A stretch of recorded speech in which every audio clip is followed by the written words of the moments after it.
time is 8 o'clock. Good morning and thank you for joining us on ConsumerHallaTV News at 8, where we'll give you the latest update happening around. I am Iri Ayomi Kunle, AK.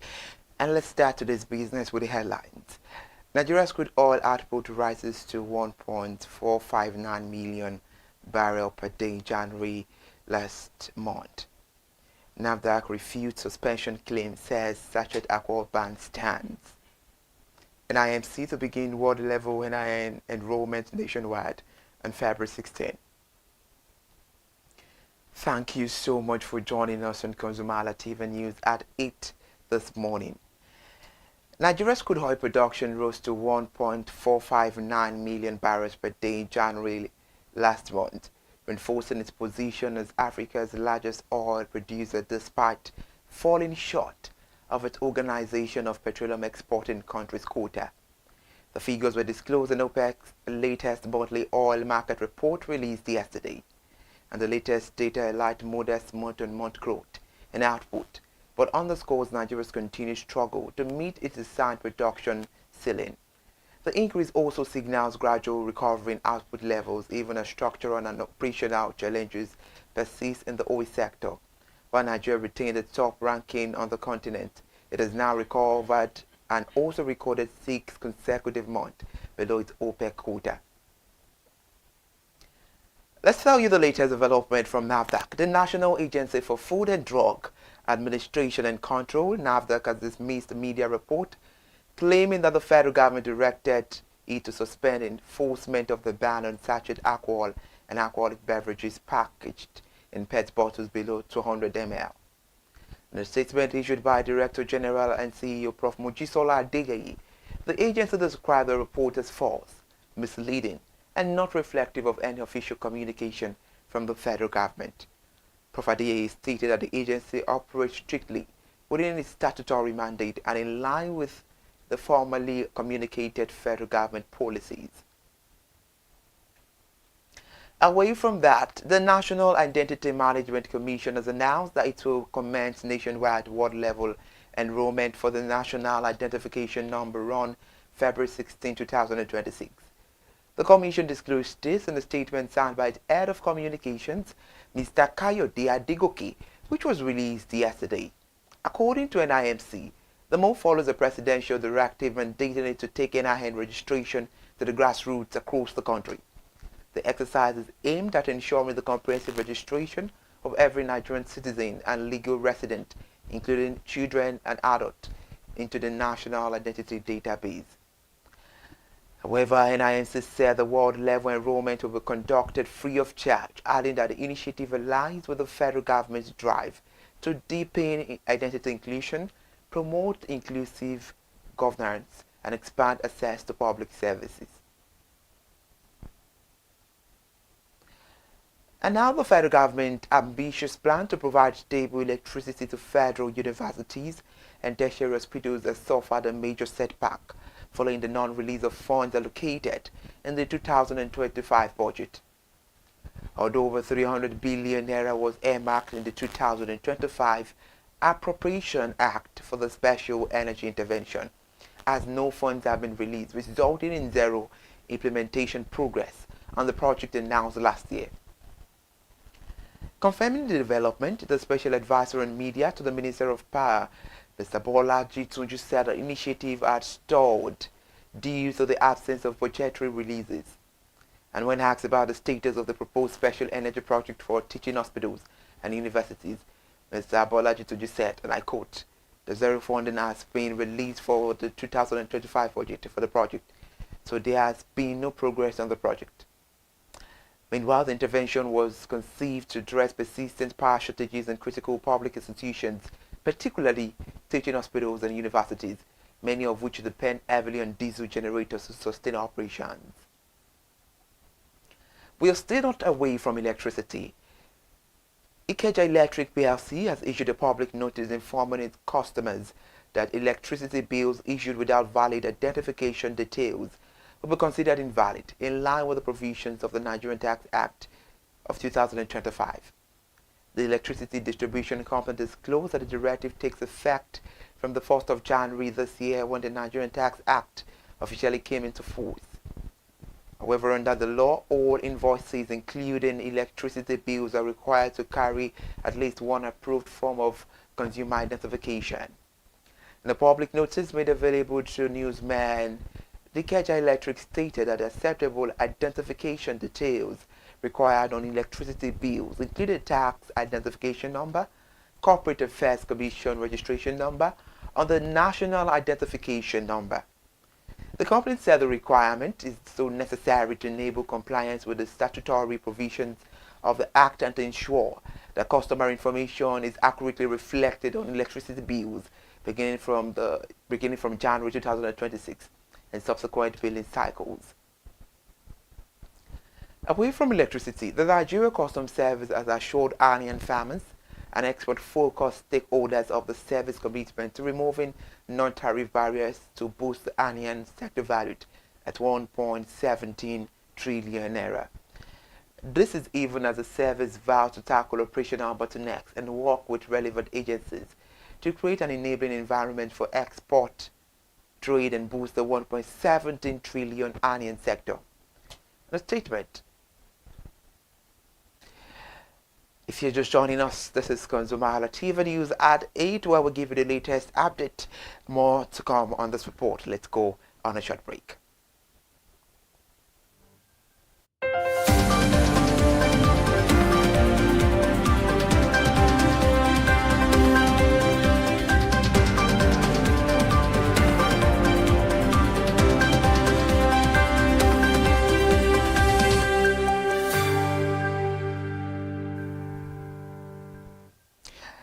And thank you for still staying with us. We're still talking about the Nigeria Customs Service onions development. They made it know that even as the service vows to tackle operational bottlenecks and work with relevant agencies to create an enabling environment for export trade and boost the 1.7 trillion onion sector. Meanwhile, in a statement released yesterday, the Comptroller General of Customs, Mr. Adewale Adeniyi, gave the assurance during the court's visit by the Regional Observatory of Onion in West Central Africa, led by President Mr. Aliyu Maita Samu in Abuja, the Federal Capital Territory. In her latest update, the Executive Chairman of the Nigerian Revenue Service, Mr. Zak Adedeji, says technology is a crucial factor in the implementation of the new tax law. Mr. Adedeji made the statement yesterday during the inaugural convocation lecture at the Federal Polytechnic, Ayede, in Ogoluwa local government area, Oyo State, titled The Role of Technology in Implementing Nigeria's New Tax Law, Challenges, Prospects, and Implications for National Development. In a statement by his technical assistant and print media, Mr. Sikiru Akinola, the NRS chairman listed some of the most fundamental challenges confronting taxation to include infrastructure, skills, trust, and resistance. He said each of those challenges will be addressed with the imminent upgrading of the country's tax system of a digital environment. The United Bank for Africa PLC has introduced a new aggregator sales structure for Red Pay, POS, and agency banking network, aiming to strengthen its relationship with partners and promote a greater financial inclusion throughout Nigeria. The newly launched multi-benefit structure was unveiled at the inaugural UBA aggregator engagement session held at the bank's head office in Lagos on Tuesday. The session themed Positive Impact, connecting agent, merchant, and customers serves as a collaborative platform to align strategies for scaling the UBA money agency banking ecosystem and bringing together key industry aggregators, point-of-sale partners, and network managers. The UBA Executive Director Designate Digital Banking, Mr. Emmanuel Lamte, who spoke at the event, said today's session marks a pivotal step in the collective journey to democratize financial access in Nigeria. Thank you so much for joining us on the news now in Lagos State. The Lagos State Commissioner of Police, Mr. Olorundare Jimoh, yesterday said plans were underway to establish police desks in all state-owned hospitals and tertiary institutions across the state. The Commissioner said the initiative was aimed at eliminating delays in the treatment of accident and gunshot victims caused by procedural requirement. The Commissioner of Police spoke at the Lagos Campus Security and Safety Summit 1.0 organized by the Lagos Ministry of Tertiary Education and the Office of the Senior Special Assistant to the Governor on Student Union Affairs Tertiary Education. The event was held at the Lagos State University College of Medicine, Ikeja, and was attended by representatives of students from state-owned tertiary institutions. The Commissioner for Tertiary Education, Mr. Tolani Suli, the Executive Secretary of the Lagos State Security Trust Fund, Dr. Ayodele Ogunson, Senior Special Assistant to the Governor on Student Union Affairs, Tertiary Education, Mr. Kapo Olawale, and guest lecturer Prof. Adedeji Oyenuga, a criminologist from Lagos State University. Away from Lagos State, we are now in Osun State reporting, where the Osun State Governor Ademola Adeleke has urged local and foreign investors to enhance the state's solid minerals potential and invest in the state. The governor, according to a statement by a spokesperson, Mr. Olawale Rashid, yesterday made this call in Cape Town, South Africa, as a dinner roasted on Romulus mining on the sidelines of the mining in Daba. The governor boasted that Osun State has policy stability and could boast of enhanced security and a significant improvement ease of doing business environment. The event was attended by dignitaries who include Minister of Solid Minerals Development, Mr. Dele Alake, the Oni of Ife, Oba Adeyeye Ogunwusi. It's a wrap on the news this morning. Thank you so much for joining. I am Irayo Mikunle AK.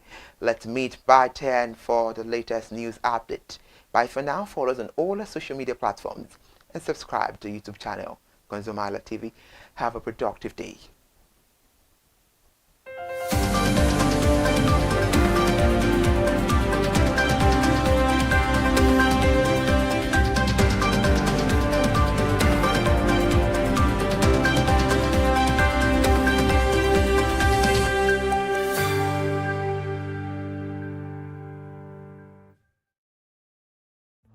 My name is Tunde Olufowora, and I'm the CEO of Bandai Communications.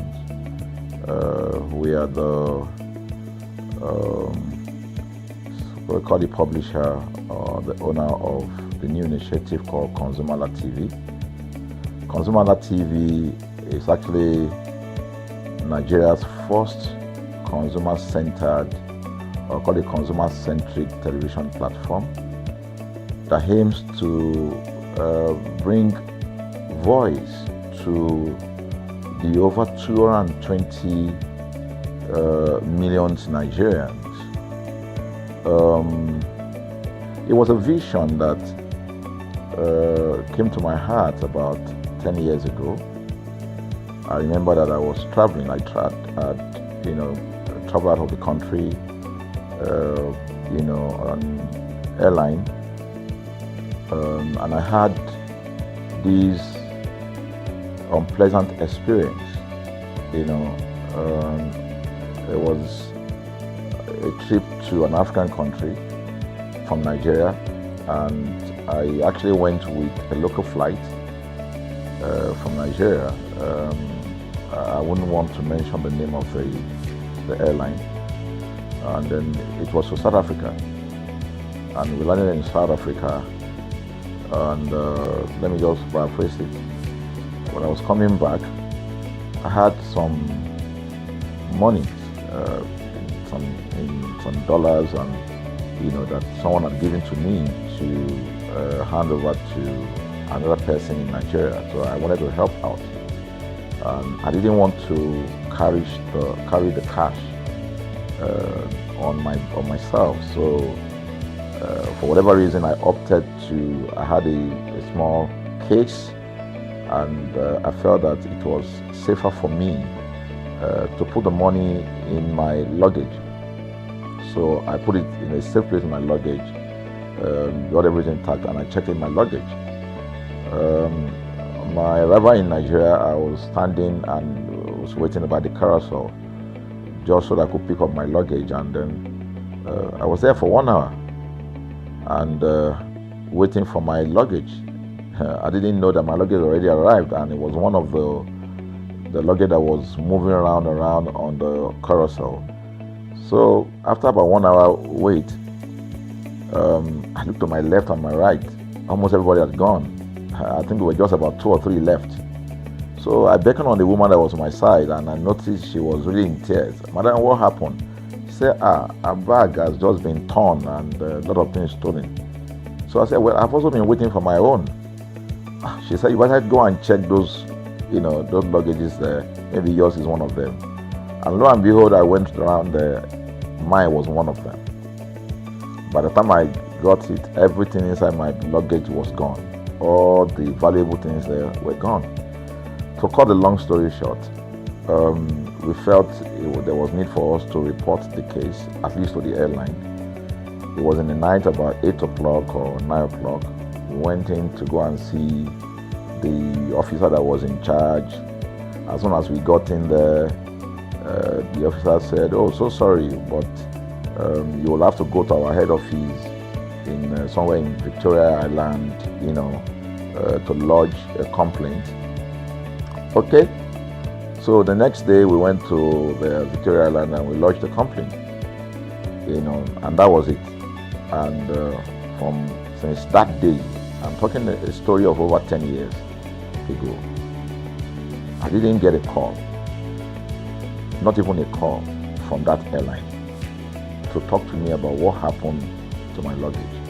Now, about a month after that trip, I had another opportunity to travel out of the country. This time around, it was to the US, and it was an official assignment. And I flew on, I will mention the airline this time around. I flew on a BA. I really didn't like BA. I usually go with Virgin Atlantic and things like that. But my protocol officer convinced me and said, "Okay, you will love BA. Why don't you go on BA?" Anyway, so I went on BA to US. And of course, on our return from US to Nigeria, we had to do, of course, there'll be like a connecting flight, from Heathrow. So we got into London Heathrow, and then because it was through Heathrow that we went, and then so they changed since it was BA, they changed the aircraft this time around to a bigger one. I mean, clearly because there were more Nigerians, or more people that were planning to come to Nigeria, and then we boarded. Not quite 10 minutes into the flight, in the air, the aircraft started malfunctioning. The air conditioning compartment were not functioning very well. I was on what you call business economy. The whole of that business economy, all the way to economy side, the ACs were not working well. It was hot. And then I was watching. And then from that moment till we got to Nigeria. From that moment till we got to, I'm just trying to paraphrase. From that moment till we got to Nigeria, I could remember very well how many times the pilot, broke into conversation and had to apologize and say, "We're really very sorry about this." He was giving us almost every 30 minutes. There's always a kind of update. "So sorry, this is what we're doing now, this is what we're doing." While we were on that journey, I also remember an incident. So they came, the crew apparently couldn't resolve it. They couldn't manage the crisis or what was going on about it. They couldn't fix it. So they come up and said, "We're so sorry, but for all the inconvenience, we're declaring, free lunch, free whatever it is you want, you can get." So trust Nigerians, you need to hear how everybody was jubilating, But something struck me. The experience I had just about a month before, and this experience, somehow I started comparing them. I was trying to see how this matter will be managed. Again, to cut the story short, we landed in Nigeria on a BA. Before we landed, the pilot announced and said that for the inconvenience, they will be giving a voucher of £50 to everyone that flew on that aircraft. I thought it was a joke. I mean, it was my first time with BA, but for what I knew or know of the British man, A British man would never even play with his 1 penny, talking of £1. So I felt that must be a joke of the year. So we left. I got back to my office. I think it was just about a week after. My officer, our guys in our mail room came up and said, "Oh, you have a parcel." So I said, "Parcel? Yeah." So they bought this parcel wrapped. I opened it and boom, I bought the document out. It was the £50 voucher from BA. So what's the tenor of this story? An experience with one airline was terrible. No apology. An experience with another one, even though it was a bad experience, but it was very managed, well managed. So managed that even if we have suffered anything in that aircraft, you probably, for the sake of how they manage it, will have forgiven them. So that was how this journey started. So I started thinking in my mind, this is what we go through in this country. But are we different from other nations? So God put in my heart the idea of ConsumerHalla. That's why the Halla came with consumer. And we started that journey about 10 years ago. We started by creating a platform called ConsumerHalla, where consumers, so I discovered that Nigerian consumers don't have a voice. So things happen, and that's it. We live with everything. So we've started the journey from creating the platform. We have an app, we even have a magazine, and we thought we could move it from that to the next stage, which is the television. So the TV today, has come. So I would say precept by precept, line upon line, we have been able to build on our aspiration, to finally bring to birth this unique and exciting platform, So it's a digital telecast, and our goal is to further connect consumers in Nigeria to brands with insightful news, development within the fast-paced world of consumers. The world of consumers is growing at a very fast pace, So we want to inform Nigerians. We want to get them educated about their rights, So our role is that we're going to educate consumers in Nigeria, all right? So by bringing them specialized and what you call analytical, research-based content generation that will inform, educate, sensitize the audience, So that's ConsumerHallaTV. So I call it an offshoot of our ConsumerHalla brand. ConsumerHalla brand actually was the first we call it the first complaint or consumer complaint resolution portal. When we started it about 10 years ago, or about 7 years ago, it became the first complaint resolution portal. We created it so that Nigerians can actually lodge complaint on that portal. We spent a lot of resources to build a very robust platform where today, if you have any complaint, about any brand, any leading brands in Nigeria, and you go on that platform, you can actually click, just a click, you can find the brand, you can actually lodge your complaint, and once you submit it, that complaint will be routed to that organization, and within 72 hours, we will obtain feedback for you. We build it in such a way that we have connection to almost all the organizations, and it's been working. We've resolved several complaints for people without having to charge them any penny, because the idea is not to charge. So what we have done with ConsumerHallaTV is to take it to the next level. So we hope to change the narrative. We want to give the right direction.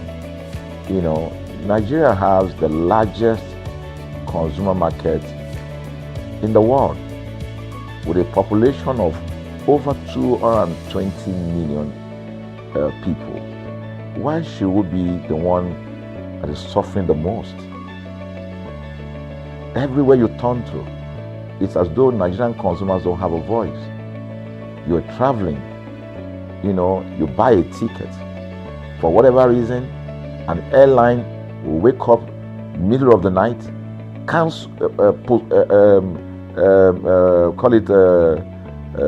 delay the flight for whatever reason, and then you'll be waiting at the airport for hours. You'll be there for 2 hours, 3 hours, no any explanation. Then while you're there, they can even wake up and say, oh, flight has been cancelled. So everybody carry their luggage and go home. Nothing happened. Of course, things are changing.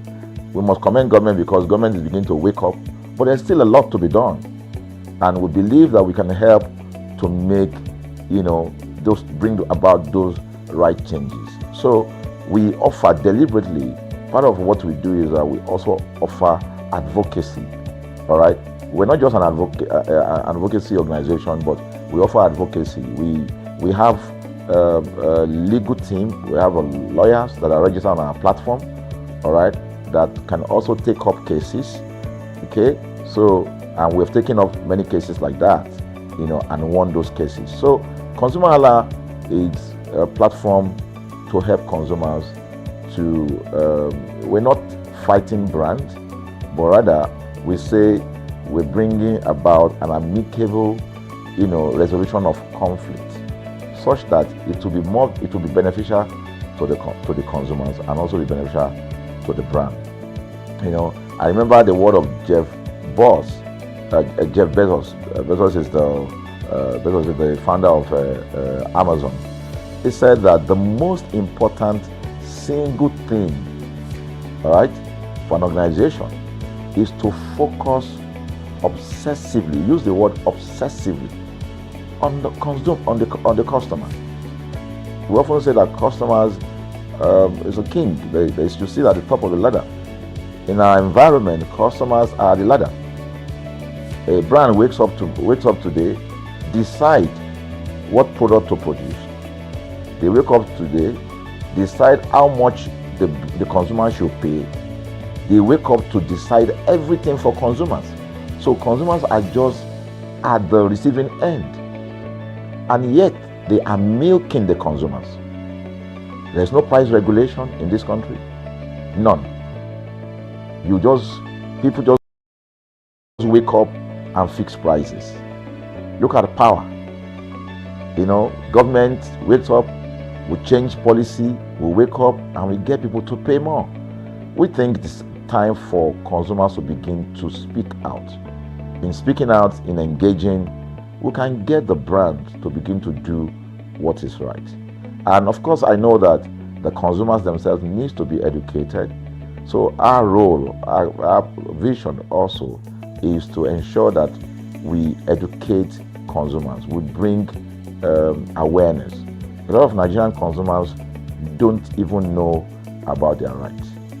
You buy a product from a supermarket. I've had this experience. You buy a product from a supermarket, all right? For whatever reason, you take that product back to your house, and maybe something went wrong somewhere. By the time you take that product back to the shop where you bought it from, and you say, Oga, this thing, you know what's going to tell you?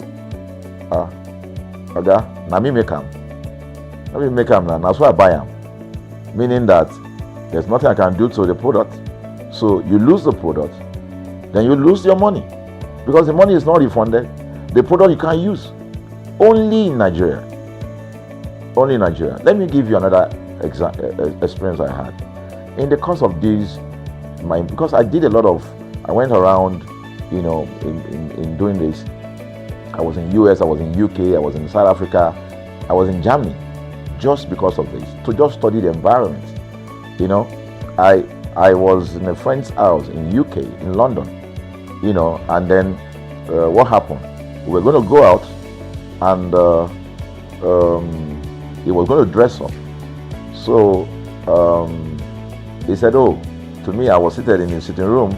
So he said, oh, wait a minute, I put up an iron, that's the pressing iron, 2 days ago or so from a store, oh, let me try this, let me just stand, use that to iron my shirt and we can go out. So I was seated, the TV was on, I was watching. While I watched him, he brought out the pressing board, spread it out, brought the iron out in my presence, plugged in the iron, and then as soon as he switched on the power button, we just had a spark. Boom! Ooh. The guy was raged. Then he goes, What just happened? So he said, No, these guys are in trouble, they're in soup. I was thinking, what are you going to do? I was trying to compare that experience to what would have happened in Nigeria. In my presence there, he opened the pack. There was a card inside it. Inside that card was a call, number to call. And they called the shop or wherever he got the thing from. I was hearing the conversation that was going on. And all he said to them on the phone was, look, by the time he even called, clearly because they already, through the call, they could trace where he was calling from and who was calling. He said, I picked up this number, I picked up this iron yesterday, and guess what? I just plugged it to power, and then this thing just, stopped, didn't work. At the other hand, I could hear the voice, oh, we're so sorry. We're sorry about that. And they said, this is your address, yeah. Don't worry, we'll get you a replacement. All right. So my friend ended the call and dropped the. So I said, so what's going to happen? He said, don't worry yourself now. Maybe we're here. They will bring a replacement. I said, they will bring a replacement. He said, yes. I said, they won't even try to check whether it was your fault, because it could have been your fault. Maybe you didn't do something well about the first. No, it can't be his fault. Maybe it's a brand new item that he bought.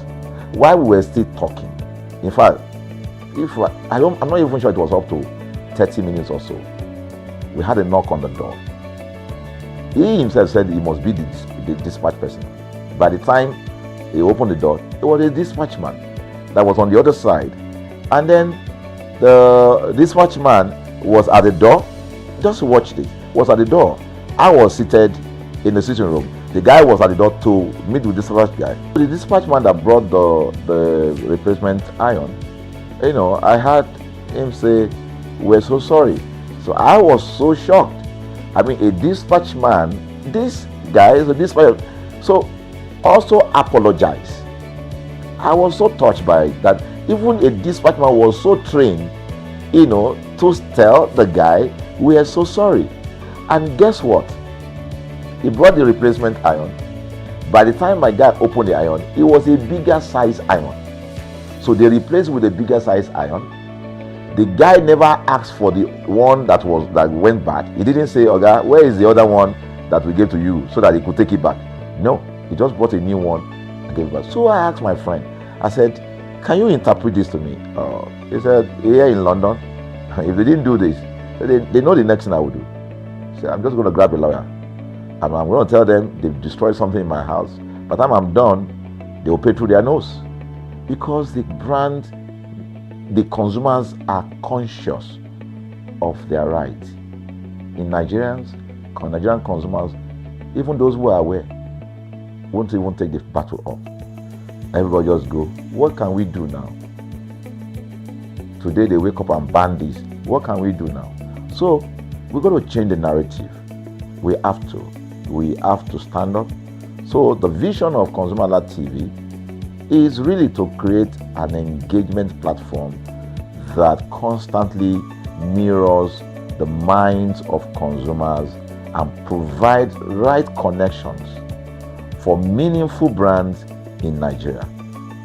Thus, we believe, will be forming part of that our overall vision, of creating a more caring world of consumers where businesses thrive. Please. So, I think that we'll make our impact. We ask you to join us on this journey. ConsumerHallaTV will drive engagement. It will also be there to help to promote brands that are doing what is right. So we're not out to criticize any brand. Rather, we are out to complement what the brands are doing, because there is no organization that or a business that was set up to fail.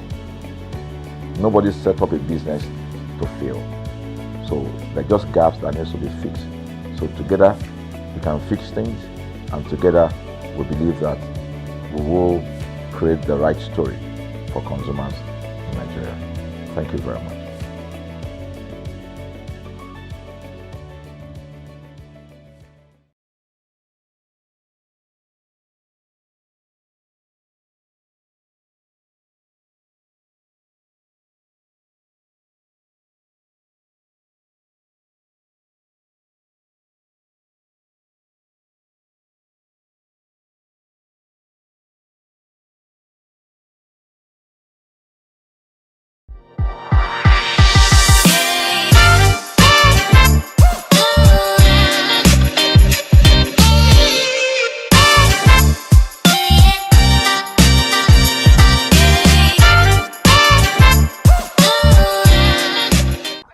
It is not too big, nor is it too small. It is just the right size that serves the right number of people that floods this market. Hello, consumers. It is another episode of Market Today on ConsumerHalla TV, and we are live at Ipodo Market, just around the corner near Ikeja, near Computer Village at Ikeja. This market serves every food item that you need based on the budget, the quality, and the quantity. My name is Nwoke Peace, and this is Market Today on ConsumerHalla TV. So come with me, let's explore food prices.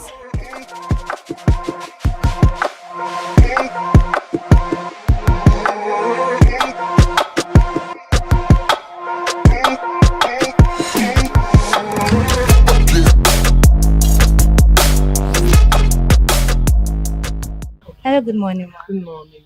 How are you today? Fine. Okay, so ma'am, can you tell me your name and what you sell in the Ipodo Market? My name is Grace, the mighty grace of God frozen food. Anyways, yes. We sell frozen food, turkey, chicken, gizzard, sausage, fries, small chops, anything frozen, Oh, seafood. oh, okay. So let's talk about. We already know that you sell frozen foods. So let's talk about the prices. So for the turkey, the chicken, the sausage, the please what again? Fries and all that. Yeah, the fries, the small chops. So just give us the prices. For Orobo, the price is not stable Okay. because during the festive period, the price went up. So the price is not stable now. We sell kilo for 6,000 now. Okay. So we don't know what we even get next week. Turkey is 9,000. Chicken wings is 7,000. The prices are dropping. Turkey gizzard is 8,000. Chicken gizzard 6,000. Depending on how the supply is. Yeah. We have small chops, 2.5 per pack of 12. Fries, we have 1 kg, we have 2.5. The 2.5 is 12.5, 13,000, depending on the brand we get. Then the small chops is 2.5 per pack of 12 pieces. We have shrimps 8,000. The prawn, no, shrimps is 6,000 as I what they supplied yesterday. The price for 500 gram, the price went up. The prawn is 8,000, shrimps is 6,000. What else? Soft chicken is 5,000 per kilo. Sausage, depending on the brand as well too. Yeah. There's by 10, there's by 12, there's beef sausage. The beef sausage is 3,000. We have menu mena, those ones 2,000, 2,1, depending on how they supply it as well too. Then there are sausages for 1.5, depending on the brand. So your shop is basically a shop for frozen foods. But then you've mentioned the major. I mean, you've mentioned some frozen foods that you sell, here, but you've not mentioned a major frozen food. That's fish. You don't Fish, sell no, fish. we don't sell fish. Yeah, those selling fish are much. Okay. So we are not allowed to sell fish. We are selling turkey chicken. We can't sell fish. Oh, okay. So that's the rule of the market. All right, ma'am. So how long have you been in this market? Hey, will I say this inherited? because my mom that was here before. Okay. So when she died, took it up. So me for me, I've been here for more than 7 years. Wow. This will make it 8 years. Wow. So, and I hope you will say it's been sustainable for you. Thank God. Okay. Okay. So, where do you get your produce from? Where do you buy them from? We go to market, go to Cotonou. Mm. Either we send somebody, Yeah. or if you feel oh the road is too tight, you can buy outside. But majorly we go to the market. You go to the market. So, in this shop you have frozen fruit. What is the most expensive frozen item I can get here? It's stock Turkey, and that goes for 9,000. 9,000. Okay, so if we are talking the most affordable, we'll be talking the Soft chicken. soft chicken. Yes. Spring roll is not meat. It's small chops. Yeah. Okay. Yes. Because I wanted to say this. That one is small chops. Yeah. But the affordable protein Yeah. available is soft chicken. Soft chicken, and that goes for 5,000 per kilo. per kilo. Per kilo. Okay. So, ma'am, do you think you have a loyal customer base? I mean, people that will always Yes. buy from you Yes. no matter what. Yes. Why do you think they always come back? One, your behavior. Mm. The attitude you give to them. Mm. Yes. So you would Yes. say you're very accommodating. Yes. We are trying. Okay, I Even see with that. the manners, we are trying. You're trying. Yes. Okay. Okay, ma'am. Is there any challenge that you face in this market that affects how you buy, how you sell, how your customer buy from you, how you buy? The only challenges I face is if the exchange rate is high, maybe our money is lower compared to the money we want to change. Yeah. That's where we have issue. Because before we change 1,000 sefa for like 400 naira, 400 naira. Okay. But now we are using almost 2,000, our own 2,000 plus to collect 1,000 sefa. So that's the only challenges we have Wow. is the exchange rate. Aside that, the rest is minor. Yes. Okay. Okay, you mentioned that during the festive period the prices went Yes. up, everything went up. So should I assume or should I say it, emphatically that it was because of the festive season that the price went up? No, they had issues Okay. at Cotonou that Okay. period, so it affected the goods. But and then the demand was much, Yeah. so they used the opportunity that they have issues and the demand is on the high side. That was what happened. But now the demand has reduced, so and they are trying to settle their issues. So the exchange rate is dropping as well. Would you say that based on what you sell the economy is stable? Hmm. Economy, I don't really know how to respond to this one. Okay, would you say that okay the prices of what you sell or based on how your customers buy No, from don't you? selfish. It's different. Based on what and how your customers have been buying, would you say that the price is stable? What would you say about the Price is economy? not Do you stable think it's because stable?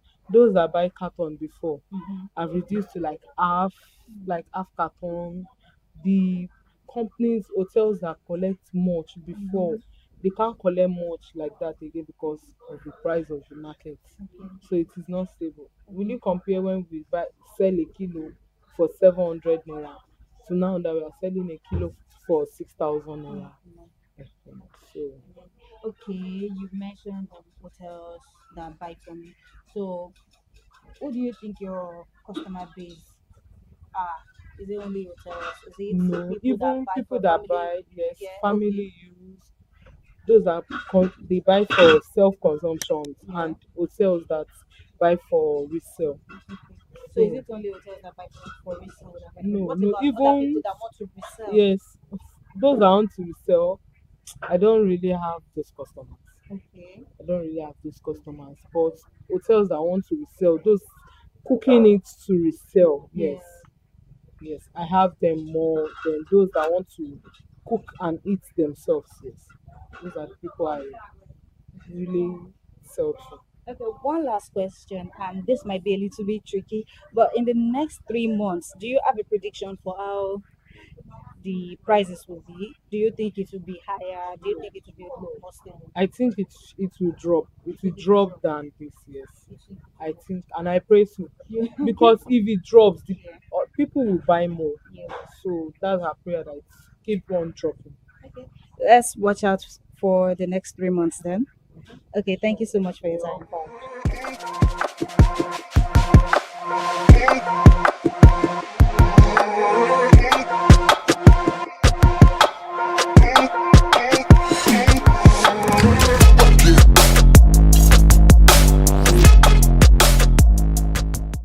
Hello, good morning, sir. Morning, how are you? I'm fine, thank you. How are you today? Fine. Okay, sir. Can you tell me your name? Kí lorúkọ yín, sir? Orúkọ mi ni Adisa Ogudare. Sir? Adisa Ogudare. Okay, sir. Mr. Adisa, what do you sell in Ipodo market? Meat. So you are a butcher, a man terror. Yes, I'm a teacher. Okay, sir. So, sir, how long have you been in this market? Tí wàá ti ń tẹran àti ń rà. No, àtijọ́ wo lẹ ti wà nínú ọjà yìí? Ó ti pẹ́ o, ó ti pẹ́ o, ó ti Ọdún mélòó? How many years? ó ti lé mo ti over 50. Wow, that's a long time. Okay, sir. Can you tell me how you sell? Báwo lẹ ṣe máa ń ta ẹran? Tíyàn bá fẹ́ táwọn èèyàn bá fẹ́ wá ra ẹran lọ́wọ́ yín báyìí sí, ẹ mọ̀ pé àwọn èèyàn kì í ra ẹran bákan. So how do you sell meat? Bá a ti máa ń tẹran, mo ti pé owó ò dọ́gba. Bá a ti ń tà, ó ní 4,000 wà, ó ní 3,000 wà. Ó ti wà ìbílẹ̀ tó wà ní ìsìn báyìí, ilé 30, 35. Irú àwọn ilé ó ti wà ilé yìí sí 20. Irú àwọn ilé 30, 25. Irú àwọn ilé yìí sí 15,000. Irú àwọn ilé 10,000. Àwọn ilé bíi 4,000, 4,000, 4,000, 4,000. Irú àwọn méjì, ara méjì ní 500,000, ara méjì láti. Too late. 500,000. 500,000. That's too late. Yes, that is 50-51. Pàṣípàṣẹ ra ní abattoir. Ilé ní. Ẹni sì báyìí, kò sọ́jà. Everything cost price. Kò sọ́jà rárá. Ilé ní ìsìn. Àti máa wẹ̀ abẹ́ máa wẹ̀ ní ìsìn. Abẹ́ ti gbé gbogbo nǹkan máa sókè. Àti àbá àwọn ìjọba náà sọ̀rọ̀ fún èbó wa. Ẹni pé kí gbogbo ọjọ́ ẹ̀yìn ó lè calm down. Ata tí wọ́n ní ìsìn. Ata àtẹná. Haúsá lónìí. Ìsìn Yorùbá lónìí. So àṣẹ ń tà náà nìyẹn jẹ́ pé abáta kan tán a máa lọ rà mí ní ìjọ kejì. Àwọn tó rẹ̀ ta àwìfún amọ́ bí tàtijọ́ tó bá rajà ní ìsìn tó máa lówó lọ́wọ́ ni you want to buy market there is get money before you can go. So now there's no market now. There's no market. Everything cost now. Everything very cost now. So nǹkan wọn lọ́wọ́ yìí. Ìfowó wá ìbẹ̀jọba kọjá sí ìlú ó wálẹ̀ nínú Nàìjíríà náà máa dùn. Nínú àwọn ọlọ́jà náà a máa dùn. Àwọn náà là ń dìbò fún àwọn tó wọlé. Ọlọ́jà ló dìbò tó pọ̀ jù. Ló bí ẹni ìsìn. Bàbá dìbò wọn ò lè wọlé. Ìrọ̀kọ́ ló ń ṣàánú wa. Wọ́n lè ti wọlé tọ́jú ìsìn ọ̀rùn fún ọ̀mọ́ ẹ̀mí dìbò. Ó ti yé àwọn ìyálọ́jà ló ń hẹ̀pù wa. Ìyálọ́jà wáyé báyìí good person. Ó ní ẹ̀sìn mú máa gan ìyálọ́jà wá dáa gan. Ó kùdù gan. So ẹ sọ pé eléyìí wípé 30,000, eléyìí 30,000, eléyìí 25. Okay. So yes sir. So ìgbọ́n mo kàn fẹ́ bẹ̀rẹ̀ ni pé ṣó láwọn èèyàn tó máa ń ra eléyìí lódìdí bó ṣe jẹ́ yìí? Do you have people that actually buy this type? Person wey dey buy like today na Amola wey dey check am see this year. Amola ló máa ń ra ọdún fast báyìí. Ilé Amola ló máa ń rà. Okay sir, so tí a bá dé abattoir tẹ́ bá ti fẹ́ ra ẹran, ṣé ẹ máa ń pín bóyá ṣé odidi màálù lẹ máa ń gbé ní abẹ́ máa ń pín pẹ̀lú àwọn tó tún máa padà tó máa wá rà náà? Tẹ́lẹ̀ You buy a whole cow? tẹ́lẹ̀ mo kọ́ni fúnra mi tẹ́lẹ̀. Mo fúnra mi ni. Gbọ̀dọ̀ yá mo bẹ̀rẹ̀ sí fún yàn pẹ̀lú àwọn èèyàn níbi ènìyàn. Àwọn ní ìsinmi òfin pẹ̀lú èèyàn mọ̀ mò ń rà lọ́dọ̀ bọ́lá dàrẹ́ jù báyìí. Oye bọ́lá á para sí tébùlù. Ìyá lọ rà nínú ẹ̀. Màá gbé sọ́jà. Èwo ló wá pé yín ju kẹ́ máa pa ẹran náà fúnra yín àbí kẹ́ máa ra lọ́dọ̀ máa lọ? Gómìnà ni pé nípa ẹ pé mi àmọ́ kò sí ọjà lọ́wọ́ yìí àti fúrẹ́sì màálù ẹ ẹ̀dùn kan máa gọ́ọ̀dù àwọn máa lè díẹ̀. Ilé ìlú ìṣòro pé mi bàtà tó tàbí ní ìsìn máa lọ ní ìdílé èyí tó mo tún ṣe àwọn ará mi káàkiri náà ní ọ̀dọ̀ mọ́lá àwọn tó ń rajà báyìí. So tíyàn bá fẹ́ ra ẹran lọ́wọ́ yín náà, èló ni ẹran tó kéré jù tíyàn lè rà lọ́dọ̀ yín? How much? What's the cheapest price tí o lè get ẹran lọ́dọ̀ yín? Ní tó kéré jù tó fẹ́ rẹ̀ lọ́dọ̀ mi 1,000. 1,000 naira. And that's how many pieces? Wọ́n ní 1,000 pé 200 naira ni 7 pieces. Okay. Wọ́n fẹ́ jẹ́ ní 4 pieces. 4 pieces. Okay. All right, sir. One last question for you. Ṣé rò pé ẹ ní àwọn customer tó lóyà sí ní tó yẹ pé gbogbo ìgbà náà máa ń wá tán máa wá rà lọ́dọ̀ yín? Bẹ́ẹ̀ni. Ẹni. So kí ló máa ń mú wọn tó fi máa ń padà wá? What keeps them coming back to you? Tí máa ń padà wá bá mi rà. Nígbà tí wọ́n ti dára sí wọn, irú ìṣẹ̀dá club. Kọ́sọ̀ mi wà ń bẹ̀. Irú ìṣẹ̀dá club tó wà lọ́nà àdúgbò yẹn. Ẹ̀rọ ìṣẹ̀dá club. Tó wà lọ́nà àdúgbò náà jẹ́. Èmi kọ́sọ̀ wà ń bẹ̀. Wọ́n ti ní kọ́sọ̀ káàkiri tó tó ń tó oúnjẹ. Ọmọ tèmi gan oúnjẹ ló ń tà. Ó máa ń kọ̀ pìtàkì. Ó gbé mi. Tó máa ń tajà fún wọn. Wọ́n dẹ̀ ó dà mí láàmú. Bárajà máa ń fún mi lórí. So ìgbà láàrin wa. Nípa tó bá jẹun kọ́sọ́mọ̀ tó wà fún yàn lówó, olóyè ó lè bàjá. Ó mi dà.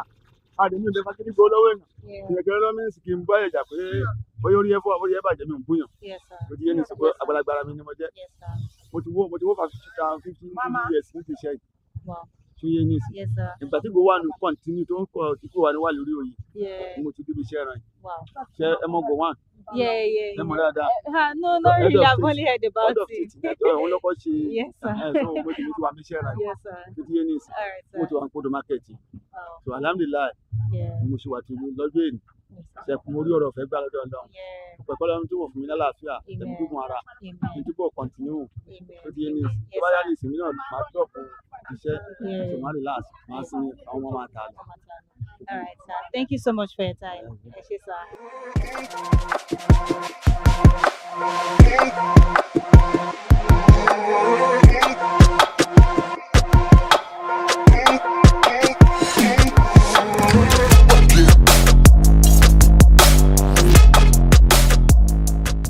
Hello, good morning, ma. Good morning. How are you today? I'm fine. Okay, ma, can you tell me your name? My name is orúkọ mi ni Ìyáàfin Olúwaṣèyí Ṣógéyìnbó. Okay. So, mo lè pè yín ní Ìyáàfin.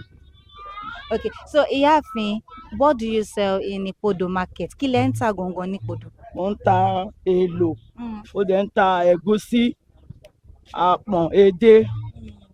Àwọn nǹkan tí mò ń tà nìyẹn. Èmi náà fídíò ẹ̀rí nǹkan tí mò ń tà. Yes, I remember. So, èlò ọbẹ̀, ẹni ata, ṣọ̀mbọ̀, you have onions. Àtàṣé, àlùbọ́sà, tomatoes, ẹ̀gúsí, àpọ̀n, edé, panla.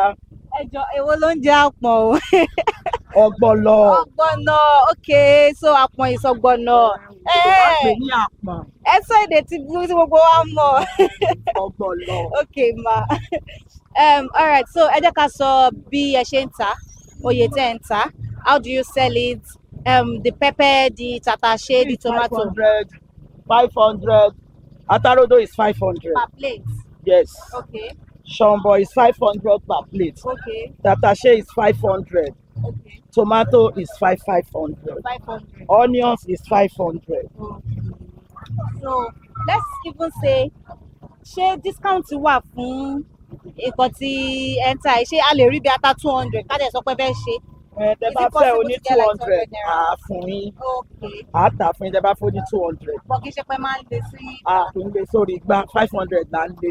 Tẹ́ bá fẹ́ tó less sí yẹn àá tà fún yín torí gbogbo nǹkan ti pọ̀ báyìí. Okay, Àmọ́ ma. Let's talk about the bag. Ẹ ló lẹ gbé, ṣé báàgì lẹ gbélé ni? báàgì ni. Báàgì. So èló ni báàgì tomato lẹ Pátá gbélé ni? tomato crate lẹ́yìn Okay. 15,000 The crate. crate. Okay. Apẹ̀rẹ̀ 28, 30 wọ́n ṣe tà nìyẹn. So mọ́mi, ṣé ẹ rò pé ọjà yìí ó wálẹ̀ sí ni àbó ń gòkè sí? Ó ń wálẹ̀ sí àmọ́ kò sówó tá a fi ń rà á. Àmọ́ bí tẹ̀yìn ọmọ Nàìjíríà kówó sí. Ó wálẹ̀, ọjà wálẹ̀, àrówó rà á. Yeah, okay. All right, ma. Compared to December, that was the festive period, ìgbà Christmas yẹn, ìgbà New Year. Do you think that the price during that time, ṣé ó gòkè sí ni àbó wálẹ̀? Ó gòkè kò pọ̀ púpọ̀. Unlike January nsìn, gbogbo ẹ̀ ti wá ṣe jábúrátà àmọ́ àrówó ra jábúrátà. èyí tó bá ká lára mi. So now let's leave the èlò ọbẹ̀ ká fi wọ́n sílẹ̀ ná ká bọ́ sí èyí tó wà lọ́wọ́ yín. Ewé wo ló wà lọ́wọ́ yín? What is this ó for? ti sálè ẹ lè fi sí àpọ̀n, ẹ lè fi sínú ẹ̀gúsí. So for those of you that don't know àpọ̀n, it's ọ̀gbọ̀nọ̀. Ẹ lè fi sínú ọ̀gbọ̀nọ̀, ẹ lè fi sínú ẹ̀gúsí, Okay. All right. ẹ dẹ̀ lè gé sínú ńlá. 200 naira lélẹ̀ ìbáyìí, 200 naira. Tẹ́lẹ̀ ìta táǹtà ní 200 naira before kò tó yìí ó kéré but ó wálẹ̀. So ó wà lọ́jà báyìí. Ó wà lọ́jà. All right, man. So let's leave this. Let's talk about the egusi, the ogbono, the this fish that you have here, this dry fish, the crayfish, the stockfish that you have. So èló lẹ ń tà, báwo lẹ ṣe ń ta gbogbo àwọn èlò ọbẹ̀ kejì tó wà ní. Ọpọlọ yẹn cup 2005 fún mi. Cup ogbono. 2005. 25. Okay. Ẹ̀gúsí cup 500. Cup 500. Panla oní 10,000, oní 1,000 wà, oní 2,000 wà, oní 2,500 wà. Bó bá ṣe tóbi sí ni price ẹ̀ ṣe wà sí. Edé yẹn kọ́. Edé cup. Edé kékeré, edé ńlá wà. Edé ńlá cup 2,000 naira. Edé kékeré cup 1,000 naira. So ma, how long have you been in this market? Ọjọ́ àtijọ́ wo lẹ ti wà ní ọjà yìí? Ọ̀nà ọjà iná bí mi sí o, ó ní mo dẹ̀ dàgbà sí. Wow. Bí náà mo ti lọ school primary, my secondary. You did it, Bí you've náà. been doing it here. Yes. Wow. Did it here rather. Wow. So báwo ni ọjà yẹn ti ṣe rí fún yín? Ṣé ó wà sustainable fún yín? Do you think it's sustainable for you? Yes. Wow. I mean, that's really good. So one last question, ma'am. Is there any challenge that you face in this market? That affects how you buy and how you sell to your customers? Face challenge kankan torí bí ìkọlà ti ń rà. A máa lọ sóyìnbó lọ rà irú àwọn ilé ẹ̀gúsí yẹn òyìnbó ni. Irú àwọn èèyàn tomatoes máa 12 ni. So bàbá tẹ̀ máa face challenges ọ̀hún yẹn ni. Tá a bá ti gbé débi ká lé ká tà á ni. Kò jù bẹ́ẹ̀ lọ. So Tabade my 12 yẹn, is it that you have a regular supplier or ẹ kọ́ lọ sí ọ̀dọ̀ anybody? Kò sí àní supplier tẹ́ bá ti débẹ̀ ẹ máa wo nǹkan tí ẹ fẹ́. Tó bá fine tó wù ní tí price ẹ̀ dẹ̀ wà affordable la máa ń rà. Ẹ máa rà. So ṣé wọ́n máa ń dá sílẹ̀ tẹ́ máa rí ni? Ó máa wà nínú apẹ̀rẹ̀ ni ẹ máa wò ó. Ẹ máa wò ó. Tó bá jẹ́ tó wà ní crate ni ẹ wò ó ìtẹ́ bá Báwo lẹ ṣe like. wọ́n mọ àwọn tó bá ti bàjẹ́ sínú bí wọ́n Kò sọ́gbọ́n ẹ̀kẹ́ ẹ máa mọ̀ torí ẹ máa rí ìṣọ́jú òkùnkùn. Ẹ mọ̀ pé tó bá ti gbé ẹ bá ti rápẹ̀rẹ̀ bá ẹ tú ẹ wò ó lẹ́gbẹ̀ẹ́. So tẹ́ bá like ẹ̀ tó bá yẹ pé kò lẹ́ṣà púpọ̀ ẹ rà. All right, thank you so much for your time, man. Thank you for.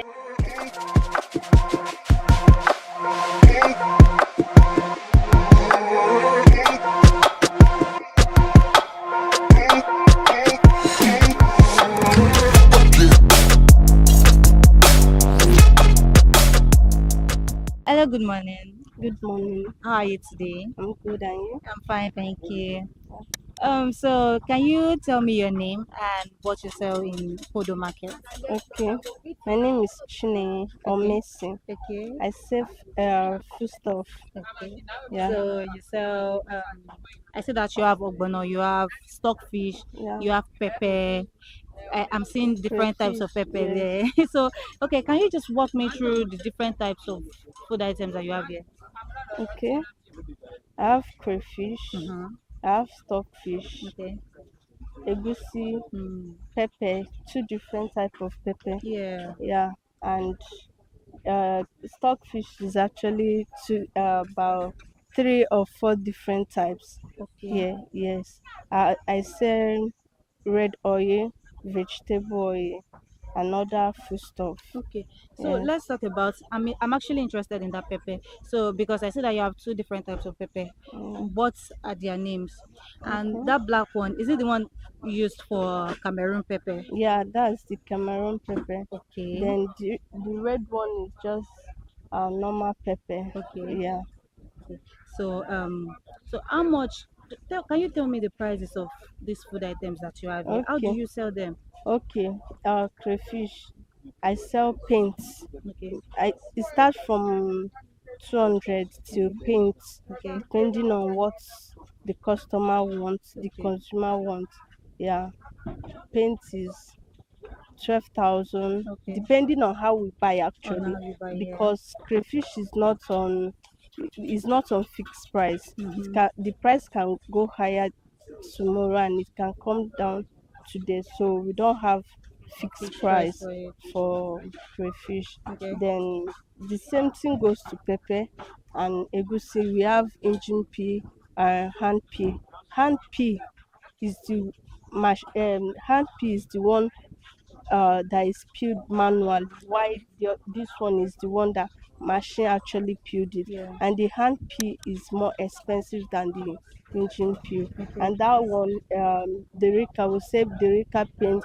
The Rika is 2,500 for the hand peel, Okay. while the machine peel is 2,000 naira. 2,000. Yes, but still, the machine peel, we've already selected it. Okay. There are some people that just sell it like that when they have not selected it. Okay. So that one, they can say 1,500, but we will say 2,000 because we have done the work already. know, yeah. Yes, they don't have any work to do there. Yeah. Okay, so I see that you have this fish. Yeah. How much is this one? This one is 2,000. 2,000 naira. Yes. Okay. Then the ogbono. How The much ogbono- is what a cup derica? How do you A sell? cup is 2,000 naira. For this ungrounded one, we have grounded one. Okay. This seed one is 2,000 from a milk cup. The half the Rika 2,000. Okay. So that's how it is. And we have the grounded one like this. Okay. Just a piece is 200 200 naira. naira. Yes. All right. So you said you mentioned that there are different types of stockfish that you have here. Yes. Please like- just enlighten us. Tell us. Yeah, like this one now. Yeah. This one that does not come with ear. This stockfish is different type. This one comes with ear, and this one doesn't come. This one is actually cod. We call it cod. The way ice fish is, Yeah. that's how stockfish is. Okay. The way we have kote, titus, Okay. shower, Shower, that's yeah. how it is in stockfish. And we Okay. have the black one. The black one of the stockfish. This one, Okay.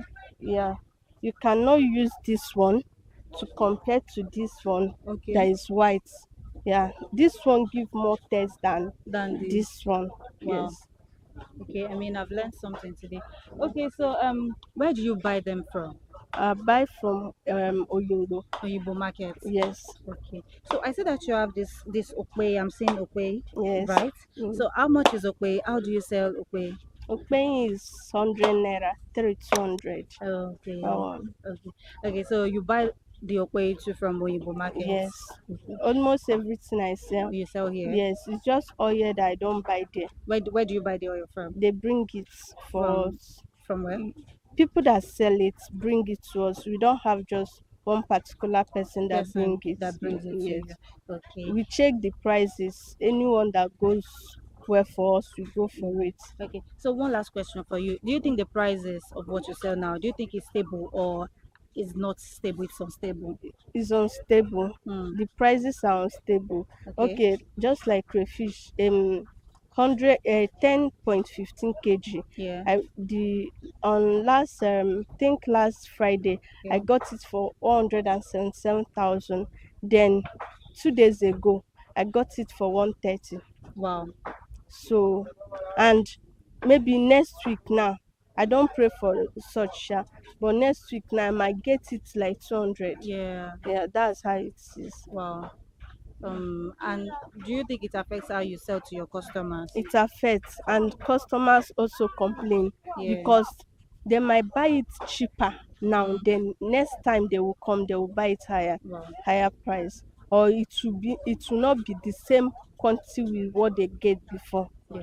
Yeah, So thank you so much for your time. you're welcome.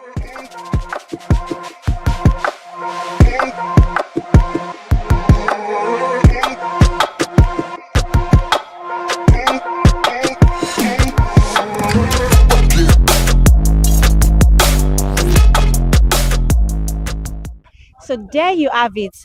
I was shopping today. Okay, so we have toured Ipodo Market and we have seen that whatever food item that you need is available based on your budget, based on the quality, and based on the quantity.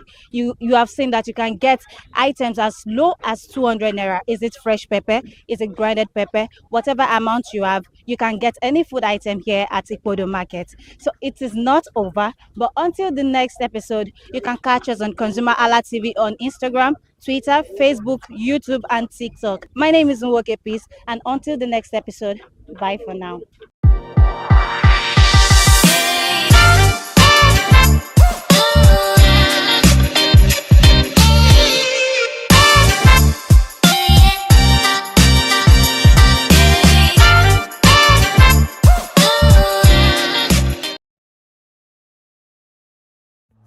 My name is Tunde Olufowora, and I'm the CEO of Bandai Communications. We are the we call it public.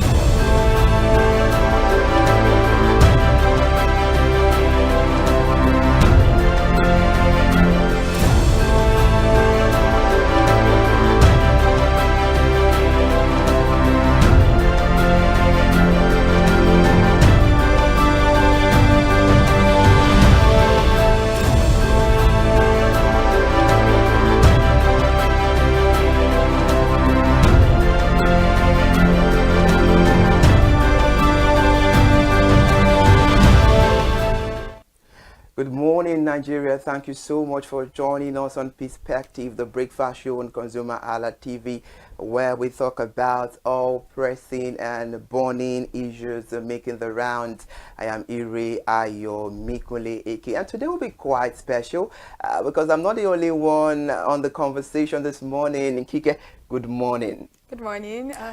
All right. Now, thank you so much for joining us on the conversation. Happy New Month. Happy New Month. All right. Actually. Okay. I'm sure you're ready for the conversation. I am. This is my first time on Perspective. All right. Good Let's then. go. Let's kick start. On today's edition of Perspective, we'll be Meto Decal a bit because we'll be looking into the crucial role of a medical laboratory scientist in the fight against the antimicrobial resistance. And the medical laboratory scientists are key players in fighting antimicrobial resistance, AMR, I beg your pardon. They use tests like microscopy, culture, and the susceptibility to test to identify pathogens, which are the bacterium, virus, or other microorganisms that can cause disease. And also to guide treatment and track the resistance patterns. This helps preserve the antibiotic effectiveness and protect the public health. Simple actions like seeking proper diagnosis and avoiding self-medication, which can make a big difference. And for more insight on the conversation, this beautiful morning we have Mr. Oluwafemi Peters Oladele, who will help us understand the importance of this conversation relating to our economy. It's a pleasure to have you, Mr. Peters. Thank you so much for joining us on the conversation. Thank you so much for having me. All right, then you look dap. Thank you. All right, are you ready for the conversation? Definitely. All right, good. Now let's get into it. What are the most common misconceptions about AMR, and how can we address them in Nigeria? So, the biggest one would be the common knowledge which we are driven by at the start of the word, which is that every ailment, every sickness is malaria or typhoid.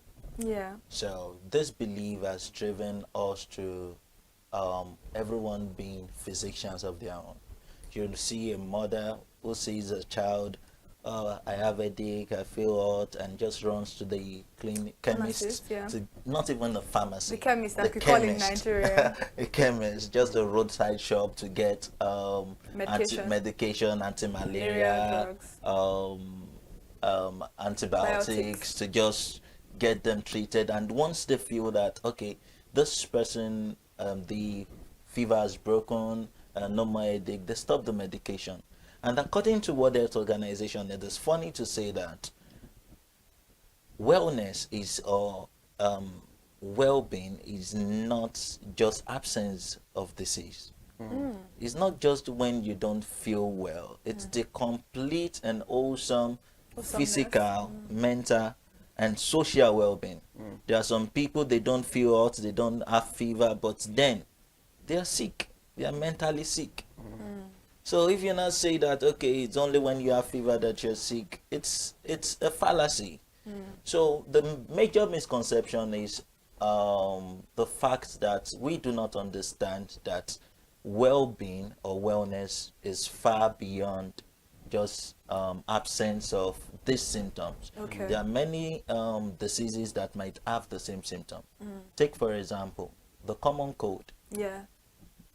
Influence caused by maybe influenza, and also look at compare that with pneumonia, bacterial pneumonia. Though they do have the same catarrh, cough, and all that, but then if you use antibiotics for what you can just treat with by just resting, because your body makeup has its own war machineries that fight these things, which are the white blood cells. So sometimes what we just need is rest, but then everything is malaria, typhoid.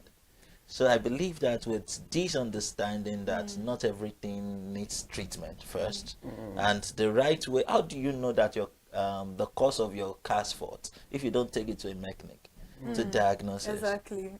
So we just see ourselves just doing things just because we feel like it. I think we even take care of our cars more than we take care of ourselves, because we all know that you cannot just open your bonnet and start, get going through it. But when it comes to our body, ourselves, which is actually the engine of life, we don't get to take care of it as much as we do other things in life. But before we continue on the conversation this morning, I want to actually understand what AMR is. What is antimicrobial resistance? What causes them? And the facts that many Nigerians may be familiar of, there is something that causes this particular thing, but they don't know what it is and how they can avoid it. Okay. In simple terms, let's take, for example, someone comes to you and gives you a slap through this door. The next day, the person comes through this door and gives you the same slap. The third day, the person comes through this door and gives you the same slap. What would be your response? You might want to close the door to prevent that kind of assault. So antimicrobial resistance, in simple terms, is when the drug, which is the antibiotics, we use for bacteria, because antibiotics is for bacteria. Okay. So when you use antibiotics for a viral infection, it won't work. So antimicrobial resistance is this: the bacteria that does antibiotics, as opposed to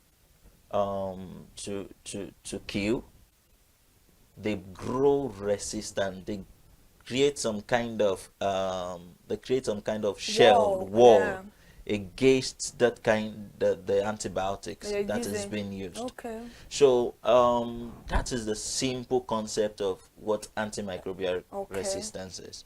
So that is how this happens. So the general knowledge is this. We've seen that, you see people say that, okay, Staph aureus, if you have this thing, Staph aureus, you hear that this thing very commonly. And then when you see someone with maybe UTI, when you see someone with, maybe some people even STIs. I've seen a lady when I was doing my service. She just she told me that she was having some kind of feeling, and she brought out an antibiotics. Just the one that she has been using, it won't work for that. For the one what you're targeting it for anymore. Yeah. So I get that. That means that it's in common terms, it has killed all the good bacteria that's supposed to protect you when you're using the particular drug. Yes, there is that. There is that. Okay. And there is the fact that when you're supposed to use, this is how it works. When you use a medication, it goes through processes. Okay. Your liver breaks it down, releases the active part of that drug into your system, and then it is transported to that target cell where it's needed. Okay. So what happens is that when you use that drug, and there's something we call bioavailability of the drug. So when you use that drug, it kills some of them, And that is why, and when it gets to a point, the availability of that drug in the system reduces. Okay. Which is why some people will tell you use this drug twice in a day. Oh, use Because once a day. yes, Okay. yes. So because it is believed that after like 9 hours or 12 hours, the concentration of that drug has reduced. Okay. So you need to replenish it. Okay. So that the the effect of the drug would continue. And that is why they tell you that, okay, use this for 5 days. Exactly, in limited time, not stay on it for the rest of your life. So use this for 5 days, but then you see people say after 2 days they feel well And they stop it. Yeah, especially with malaria drugs. Nigerians, we do that a lot. All right, interesting. Mr. Oluwafemi, I love those analyses. They are LD and they are sharp. Now, let's look into this. How can the medical laboratory scientists collaborate with healthcare professionals to optimize antibiotic use and reduce AMR? Well, that's a very lovely question. I think we are doing better now compared to some 10 years ago, because medical practice now is working towards even personalized medicine. And what do I mean by that? We've come to understand the importance of collaboration in the healthcare space, in the medical space, where we see the importance of the doctor, with the importance of the pharmacist, the importance of the nurse, the importance of the medical laboratory scientist. Okay. Some years ago, we do not have that. I could remember when during my training as a medical laboratory scientist, I went to a doctor in our clinic then, and I told him that, see, I've done tests, and I've seen that I have malaria. And the guy was like, who told you that? It's only it's testing that will tell you that you have malaria. I was like, what are you even saying? The only way you can confirm if you have an ailment is when you go through testing. And now, because you want to prove some kind of superiority complex, you're trying to talk me down. And at the end of that conversation, he was telling me that, do you know you can still go back and do medicine? I was like, that's even out of the point. But now we've come to understand the unique roles of each healthcare professional. So the role of the medical laboratory scientist is even beyond diagnosis. We even do surveillance. Okay. Because you cannot say that a drug is resistant except we tell you that it's resistant. Oh. Because in a climb like ours, 2 weeks ago, I was in a conference, a summit, Impact Africa Summit. And then they asked a question like, okay, how do you know the effectiveness of the drug and all that? And the first thing the physician said was that, see, the first thing that comes to mind when you talk about, when you see a drug not functioning, is that you've prescribed or you've used a fake drug. There's that. There's that. And there is drug resistance. So the first thing that comes to mind for a random physician who is not that deep is that maybe it's a fake drug. Let's try and get from another source. But then you cannot confirm that a drug is resistant if we have not told you that it's resistant. Because what we do in the lab is that we try to isolate the organism. We try to grow it in the lab. And then we test different drugs. We identify it that, okay, this is this, this is that. Then we try to test different drugs against that organism. And then we now track the one that is effective, the one that is not effective. We call it resistant drugs, and we now detect the ones that are sensitive. So you're saying that it's not only antibiotics that can be resistant to somebody. No. There can be other drugs also that can be resistant to somebody, because I think in the last 3 years, antibiotics has been the forefront of conversations for medical practitioners about resistance, about how they will do surgeries for people and then they will try to treat some infections with antibiotics, and it doesn't work anymore.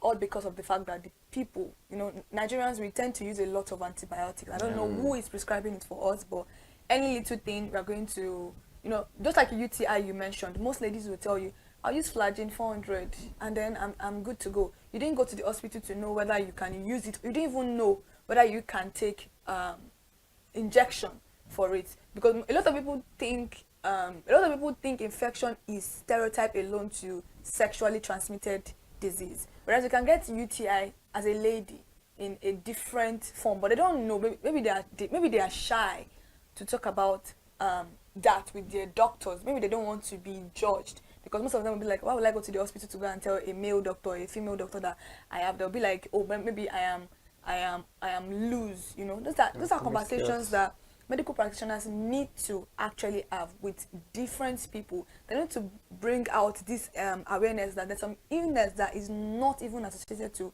STI, but many people don't know that. We are, according to maybe research or statistics, is common for women to actually have infection. Maybe because of where you are using your toilet, maybe the water you are using. The first time I got a UTI infection, it was the water in where I served in Ibadan. It was a well water that I used, and I noticed it, and I'm like, I've never, something that I've never noticed that before. I've never had a change in my body like that. So I called my father. Like, Dad, this is like, okay, go to the hospital. Somebody told me, a friend of mine told me to use Flagyl 400. I've never heard of Flagyl as 400 milligrams. I only know the Flagyl, and that Flagyl that we even use for stopping poo is not even a right medication for stopping poo. So I don't use it anymore. But if I tell my mom now that you don't use Flagyl, she'll be like, that's what they used to stop poo. There's a particular medication for poo, for you to stop your poo, for stooling. That's not it, but she doesn't listen. So I called my father. Was like, no, go to the hospital, go and check what's wrong, because I just explained my symptoms to my female friend, and she was like, no, just use Flagyl, that's it. So maybe she has gotten it a lot of time, because that was the first time I was getting it. So I had to go to the hospital, and when I got, they were like, oh, buy a grapefruit or a grape wine, make sure you finish the whole bottle, and just come for 2 days medication, 2 days injection. And I went, and in that 2 days that was, and when I told her, I was like, are you sure it's gone? Because I treat mine sometimes for like 2 weeks. And I'm like, you can see the difference of someone that went to the hospital, and the doctor even explained to me that sometimes if you take a lot of grape, or what they call it, this grape juice, it tends to help your bladder release more, because you are forcing your pee, it's not coming out, but then your bladder is full, but because of the fact that you have a little bit of obstruction, that is the reason why. So just make sure you always take grape fruit, or I can't remember the name of but it tastes like grape. But I remember I took that Eva wine or something, that red one. That's what he recommended for, and I don't think he even gave me any medication. It was just those 2 days injections, and that was it. But for my friend, it was a different experience entirely. So it could be that for her now, maybe she's already getting that resistance that you are talking about. But how can you be on that Flagyl is very bitter. So I don't know how you're using it for a whole, and she's telling me 1 in the morning, 1 in the night. So you're telling me I'm going to use like 3 sachet for like, because I'm treating something. No, that's not going to work for it. So that's why I'm very particular about. It's not now just about antibiotics. There are also other medications that you can actually develop resistance for. Yes, there are actually other resistance is resistant. It can be to a viral drug, it can be to many kind of medications, any kind. But the most common one has been antibiotics. Biotics. Okay, because that's what is very common. That is the most common one. And people just believe that if it has worked the first time, it will work the second time, which is not entirely true. The body has, take for example the UTI, the body has good microorganisms that actually protect you. But then when you use antibiotics indiscriminately, you kill them. Those are the good bacteria I was talking about. Yeah. Okay. I guess So now. you kill them, and then you allow for these bad microorganisms. To be playing ball. All right, interesting. Mr. Olafemi, while making your analysis the other time, you made mention of the role of the laboratory and you made mention of surveillance. Now, let me ask you, can you please elaborate on the role of surveillance in tracking resistant patterns and informing public health policies? So, like I said the other time, we've had a lot of policies around around antimicrobial resistance, which has helped also in preserving and protecting higher burden on our healthcare system. Because currently, you will talk about brain drain. I saw a consultant, I think nephrologist, saying that in the current statistics for consultant nephrologists is 1 to 1, is it 1 million in Nigeria? Now imagine a situation whereby, and what happens when antimicrobial resistance occurs and we do not track it down now, is that it increased hospitalization rate. People will keep on coming back and coming back and coming back to treat the same thing. And it increases the burden on our healthcare system. The same time a doctor would used to attend to like other people, they will keep on using it to attend to same persons. So we see that, and then we've had the role of the medical laboratory scientists to help the physician track down and know how to make their treatments more effective. So, like I said the other time, you cannot know if a drug is resistant if we do not tell you that it's resistant. We are the ones that know the pattern. We see it from the lab that, okay, after a while, and that is the reason for data. We have our data. So we see it from pattern that, okay, over a while, and for example, we have MRSA, which is the methicillin resistant Staphylococcus aureus, which is being tracked right now. That is the role of a medical laboratory scientist. So we see the pattern, we see the drugs that are being resistant to these things, and then we alert the policymakers that, see, these are the drugs that we've seen over time that is becoming resistant to this class of organisms. So it involved and it informs them of the kind of policies that can be taken to prevent these things. So in the National Action Plan it took effect from last year 2024 to 2028, over a 4 years period.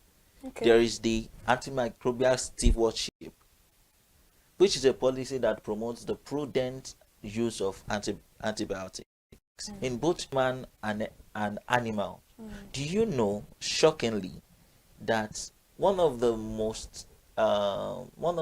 major contributors for drug resistance, this particular question, is from animal. I wanted to ask you about agricultural livestock. That's where my question is going to come from, because it's very, like, I'm aware of the fact that the medication they use in treating what we ingest can also cause a lot of antibiotic deposits in our body. So I wanted to ask you that. I wanted you to even explain in great detail how that's, because a lot of Nigerians consume chicken, beef, pork, stuff like that, and these are the medication that these what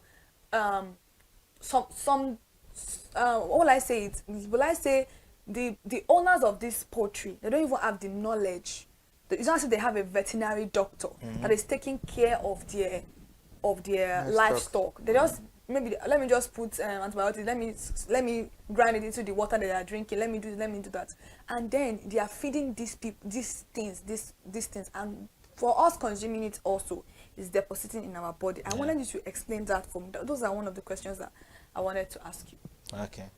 So you see, we in this our country, we are used to, we believe so much in knowledge that we don't have. Some of us, we've turned ourselves to doctors, we've turned ourselves to veterinary doctors, we've turned ourselves to mechanics, we've turned ourselves to talk about anything. Talk about trades. So, and this is creating more harm than good. It is very right that antibiotic deposit comes from this livestock that we consume. Yeah. Talk about cows, chickens, and all that. So sometimes the antibiotics being used for this treatment in these poultries, sometimes they are used for prophylaxis. That means they don't see anything happening to those chicken or those birds or those. Just before anything happens. Yeah, they do it every morning. All that. And that puts the drug deposit in the meat that is produced from this livestock. So no matter the cooking that you cook is still going to be it's still going to be there. It's not an organism that dies by maybe you eat them, you subject them to high temperatures and all that. No, that doesn't happen. So that means this particular drug doesn't have any effect, like negatively, because if they are giving it does. So no, I'm talking about the livestock, not us. Yeah, it does have a very, very bad effect on us, because that's what I'm talking about right now. I'm talking about the livestock because I'm wondering how an animal will be taking this thing, and then the last consumers of this thing, are going to be the ones suffering from it. So that means maybe it doesn't have any effect on the animals, or what? Why exactly are they giving the animals those things? Drug resistance to happen in animals. It does. Okay. It does. Okay. And what happens is that when we now consume this produce, we take these, we call them superbugs, because they've been exposed to these drugs over time, and they've built immunities against them. And that is one. And we have zoonotic diseases, which is from animals to humans. Yeah. So as it affects them, it affects us too. Okay. And that is where the role of policies come in. That is where it comes in. All right, interesting. I know you're enjoying yourself on the conversation this morning on Perspective. We're discussing the crucial role of medical laboratory scientists in the fight of antimicrobial resistance, and we have Mr. Oluwafemi Peters Oladele on the conversation. Let's go on a short break. When we come back, we dissect and ponder better on this issue. We'll be right back. Thank you so much for staying with us. Please sip your coffee. We'll be right back.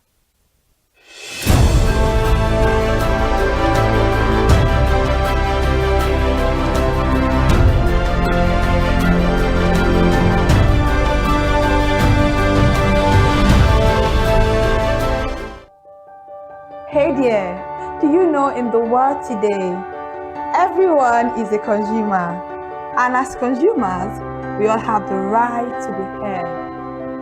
In Nigeria today, as a consumer, you have all right to product information, right to fair pricing, right to return goods, right to product labeling, right to fair dealings, and a lot more.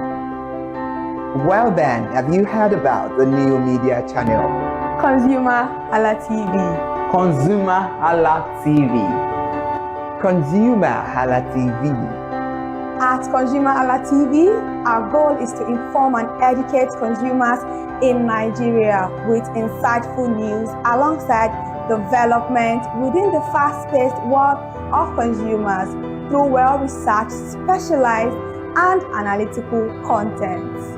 Our vision at ConsumerHallaTV is to create an engaging platform that provides right connections for meaningful brands in Nigeria, thus creating a more caring world for consumers where business thrive.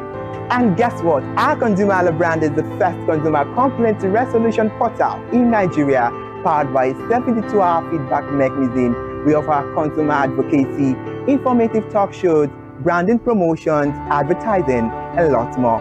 Connect with us via our YouTube channel at ConsumerHallaTV. Follow us on our Facebook page, ConsumerHallaTV, our Instagram page, ConsumerHallaTV, and do well to subscribe to our YouTube channel. Subscription is free. ConsumerHallaTV. At ConsumerHallaTV, you deserve to be heard. At ConsumerHallaTV, you deserve to be heard.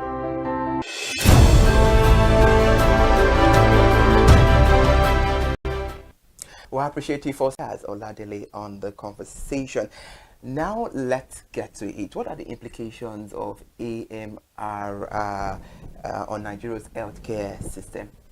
So when we talk about how this directly affect our healthcare system, one of the things we'll talk about is the effect of AMR, which is treatment failure. You notice that you keep on treating the same thing over and over again, and then this is increasing the burden on our healthcare system. So take for example, another topic is this typhoid thing. When people say that I have typhoid and I have this thing, I have that, how do you know you have typhoid? Because before you have typhoid, the way you ingest salmonella is, have you taken any dirty water? Did you, how are you sure that? You can't even assert. If you have typhoid, you won't be the one to tell us you have typhoid. So you just say people just when they feel fever or they are pooing, they tell you that they have typhoid. Or diarrhea. Or diarrhea. which of course increases the burden, the healthcare burden we are faced with in the healthcare space, where treatments now fail. We are now burdened with the fact that researchers will now have to look for new drug that can treat these infections. All right, I love this conversation a lot because it has to do with the daily lives of we Nigerians 24/7. And now you've told us about the implications of AMR on the healthcare system in Nigeria. So what step can Nigerians take to prevent AMR?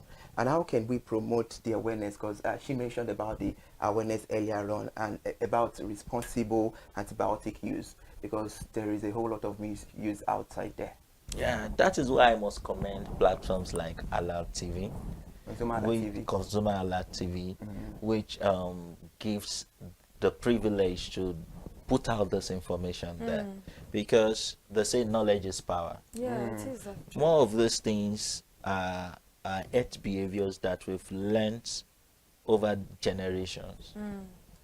You see your mother treat any small thing, gives you anti-malaria, gives you 1 dose of antibiotics. When you give birth to, you believe that that is the pattern. And when you've seen it work once, you believe that it will continue to work. So it is on every one of us to put out that information. Like I must commend you telling your friend about the need to go to the hospital to get tested, to get proper treatment. And then I must commend also you giving your mother a feedback that, okay, this is what I went through. Till now. But believe me, you've passed the message. They don't listen. All these are mothers. They don't listen. You tell them a lot of things, they'll be like, and you're more saying, you these children of nowadays. Do you know what's funny is that I feel like what you're saying is very true. It's like a generational thing. My mother did it, so why is it going to be a problem for me? This issue of dusting powder, all this rub for children. If I tell my mother, when I give birth, you will not shake my baby because of shaking baby syndrome.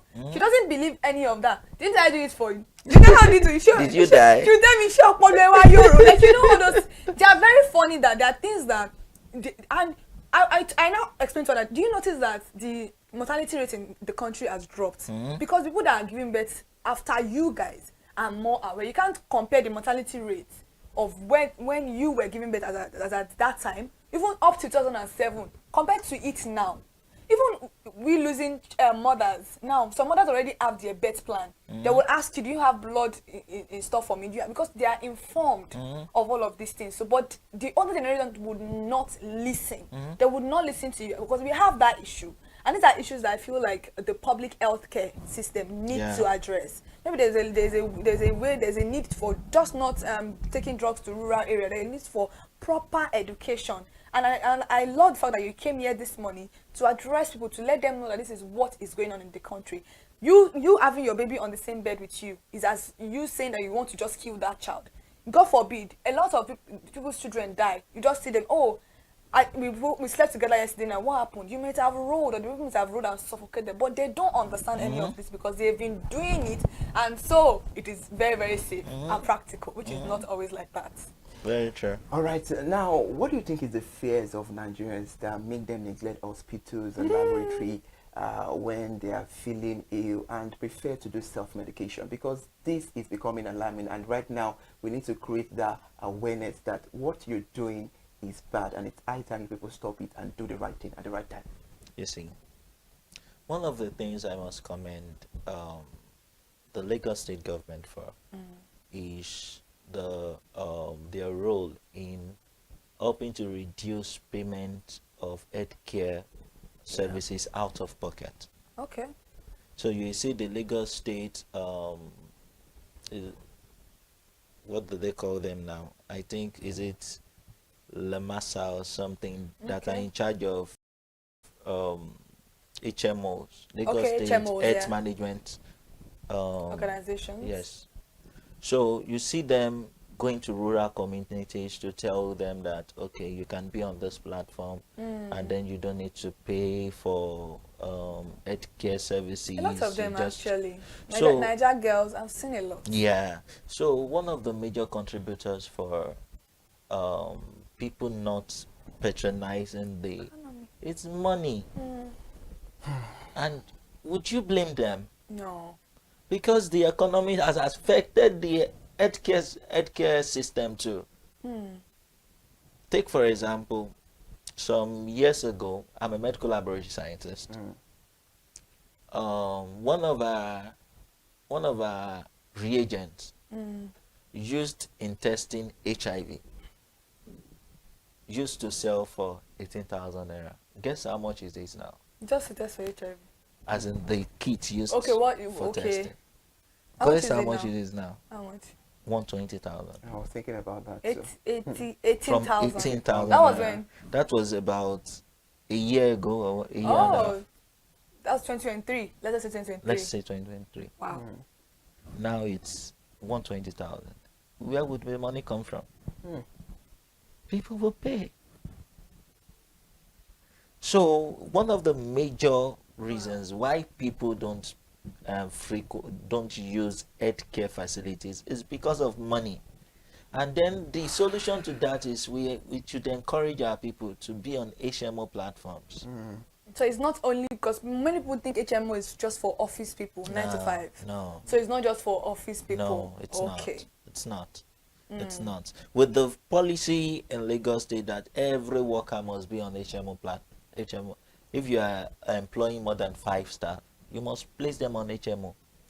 So Ilera Eco is also like an HMO. Yes. Because I know that Ilera Eco, I think it's for elderly. Is it just for elderly people? It's just no, it's for everybody. Okay. That one is for reducing the money. But it only works for public hospitals, right? Yes. Okay. You've commended the Lagos State government in charge of HMOs and all of that. How can the government and the private sector support the medical laboratory scientists in the fight against AMR? Okay, one of the things that we can do, and we that will help the system, is for research and development. Because when this occurs, new drugs must be discovered. And also funding. Help our system to get funding so that we can help better place our healthcare system. So there are many ways, and help in surveillance also. So These are ways that the public and private partnerships can help in in curbing this particular issue, because it's a menace. It is. It is a menace. According to the World Health Organization, about 1.2 million people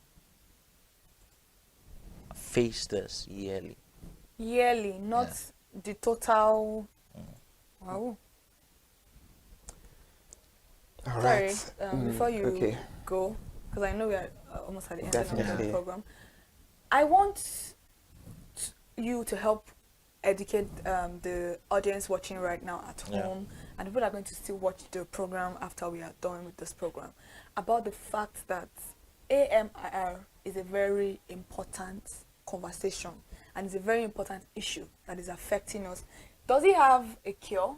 These are things I know many of us will want to know. Is it curable, or once you have that particular resistance, you have to be placed on other diagnoses? Well, antimicrobial resistance for organisms, it's not curable, and it's not, how do I put this now? Malaria is UTI is an infection, it's a disease. STIs can be diseases and all that. But for antimicrobial resistance, it can happen across board. It can happen to just anything, any disease. So if you are resistant to a drug, the thing is that we try to get other drugs that can work for you. That's what we're talking about, the personalized medication.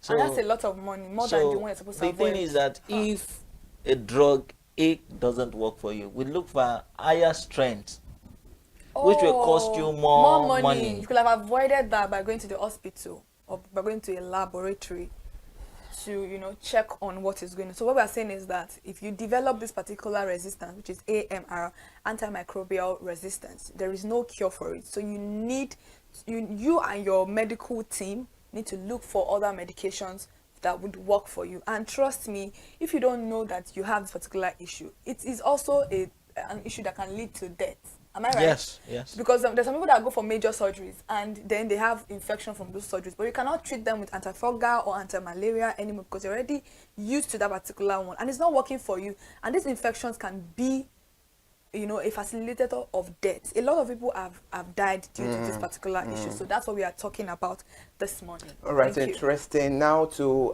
brush things up, because we have to round the conversation up this morning. What message would you like to convey to Nigerians about the importance of the medical laboratory scientists in combating AMR?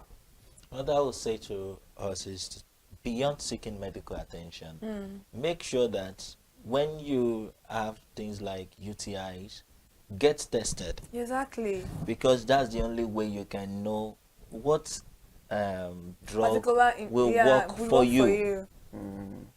That's true. Drugs is not one shoe fits all.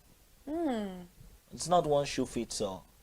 The same this infection that person A has and person B has, maybe one of the drug can treat A and not treat B. Really?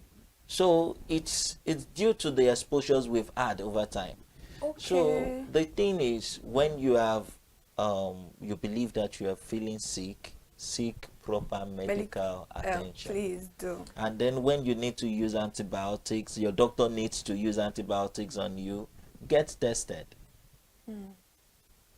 All right, interesting. It's been a insightful and engaging conversation with the help of Mr. Oluwafemi Peters Oladele, joining us on Perspective Live in the studio this beautiful morning to talk about the crucial role of a medical laboratory scientist in the fight against antimicrobial resistance. And hopefully you've said all these things. I hope we, because I don't want to use Nigerians, because we all are Nigerians, so I hope we act swiftly to all these things, and definitely we might overcome the issue of AMR in Nigeria. It's a very beautiful conversation. Mr. Oluwafemi, thank you so much for joining us on the conversation once again.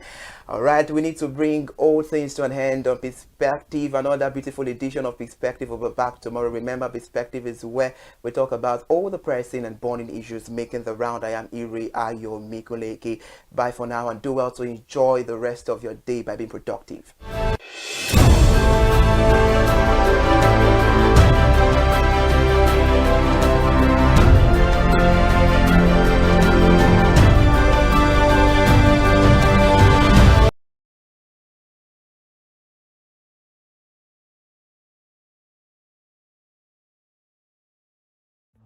My name is Tunde Olufowora, and I'm the CEO of Brand Communications.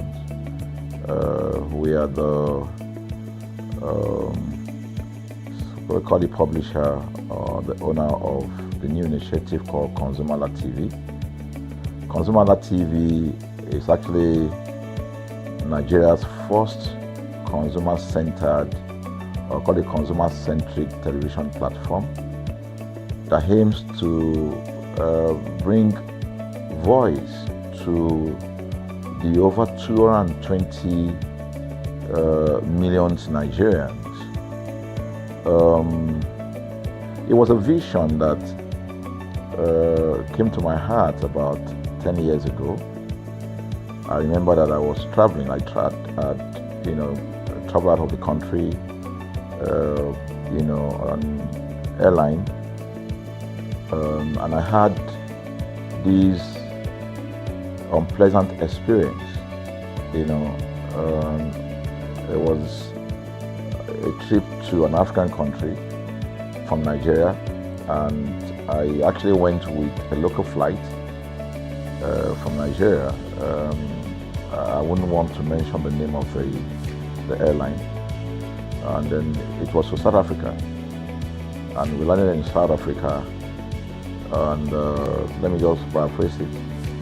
When I was coming back, I had some money, some dollars, and that someone had given to me to hand over to another person in Nigeria. So I wanted to help out. I didn't want to carry the cash on myself. So for whatever reason, I had a small case, and I felt that it was safer for me to put the money in my luggage. So I put it in a safe place in my luggage, got everything intact, and I checked in my luggage. My arrival in Nigeria, I was standing and was waiting about the carousel just so that I could pick up my luggage, and then I was there for 1 hour. And waiting for my luggage. I didn't know that my luggage already arrived, and it was one of the luggage that was moving around on the carousel. So after about 1 hour wait, I looked to my left and my right. Almost everybody had gone. I think there were just about 2 or 3 left. So I beckoned on the woman that was on my side, and I noticed she was really in tears. Madam, what happened? She said, her bag has just been torn and a lot of things stolen. So I said, well, I've also been waiting for my own. She said, you better go and check those luggages there. Maybe yours is one of them. And lo and behold, I went around there. Mine was one of them. By the time I got it, everything inside my luggage was gone. All the valuable things there were gone. To cut the long story short, we felt there was need for us to report the case, at least to the airline. It was in the night, about 8 o'clock or 9 o'clock. We went in to go and see the officer that was in charge. As soon as we got in there, the officer said, "Oh, so sorry, but you will have to go to our head office in somewhere in Victoria Island, to lodge a complaint." Okay. So the next day we went to the Victoria Island and we lodged a complaint, and that was it. And since that day, I'm talking a story of over 10 years ago, I didn't get a call, not even a call from that airline to talk to me about what happened to my luggage. Now, about a month after that trip, I had another opportunity to travel out of the country. This time around, it was to US, and it was an official assignment. And I flew on, I will mention the airline this time around. I flew on a BA. I really didn't like BA. I usually go with Virgin Atlantic and things like that. But my protocol officer convinced me and said, okay, you will love BA. Why don't you go on BA? Anyway, so I went on BA to US. And of course, when I returned from US to Nigeria, we had to do, of course, there'll be like a connecting flight, from Heathrow.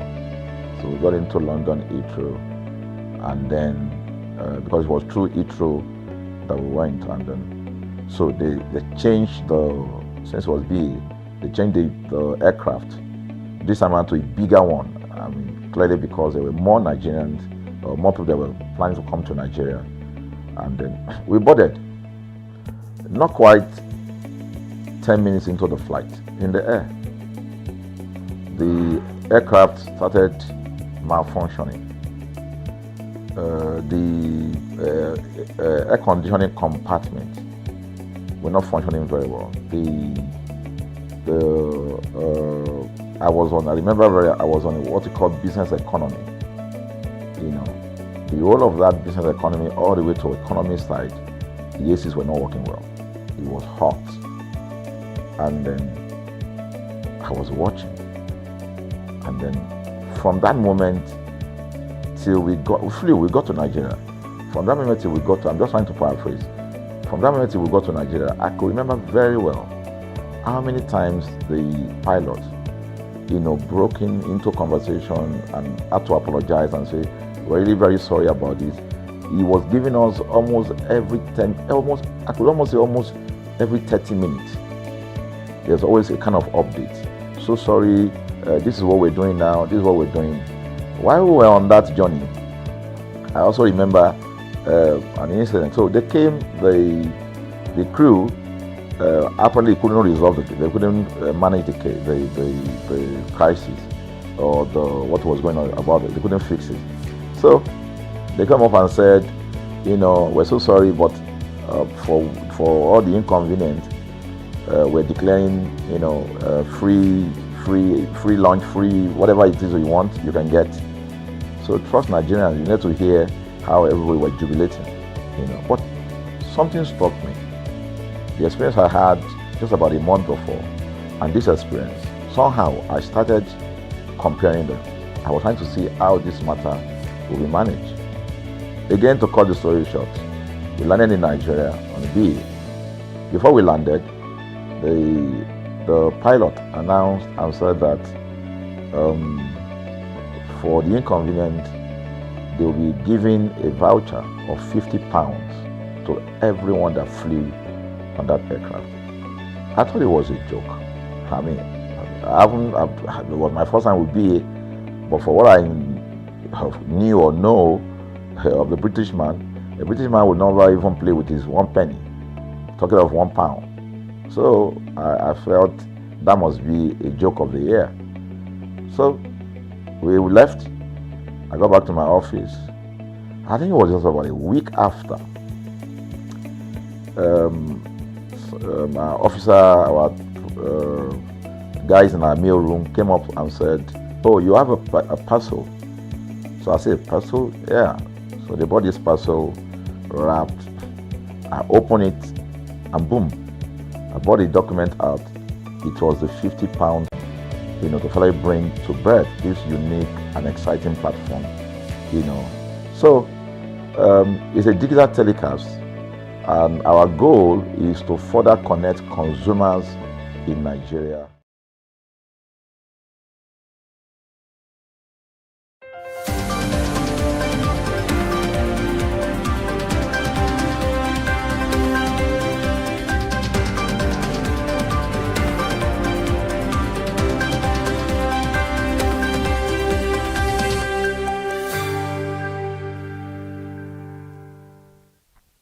Top of the morning to you. It is 10 o'clock and this is ConsumerHallaTV News at 10.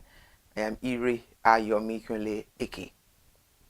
We begin the news at 10 talking about Nigeria's crude oil production, as a new report says it rose to 1.459 million barrels per day in January last month, reinforcing its position as Africa's largest oil producer despite falling short of its Organization of Petroleum Exporting Countries quota. The figures were disclosed in OPEC's latest monthly oil market report, released yesterday, and the latest data highlights modest month-on-month growth in output but underscores Nigeria's continued struggle to meet its assigned production ceiling. The increase also signals gradual recovery in output levels, even as structural and operational challenges persist in the oil sector. Meanwhile, Nigeria restrained the top ranking on the continent, and it has now recorded 6 consecutive months below its OPEC quota.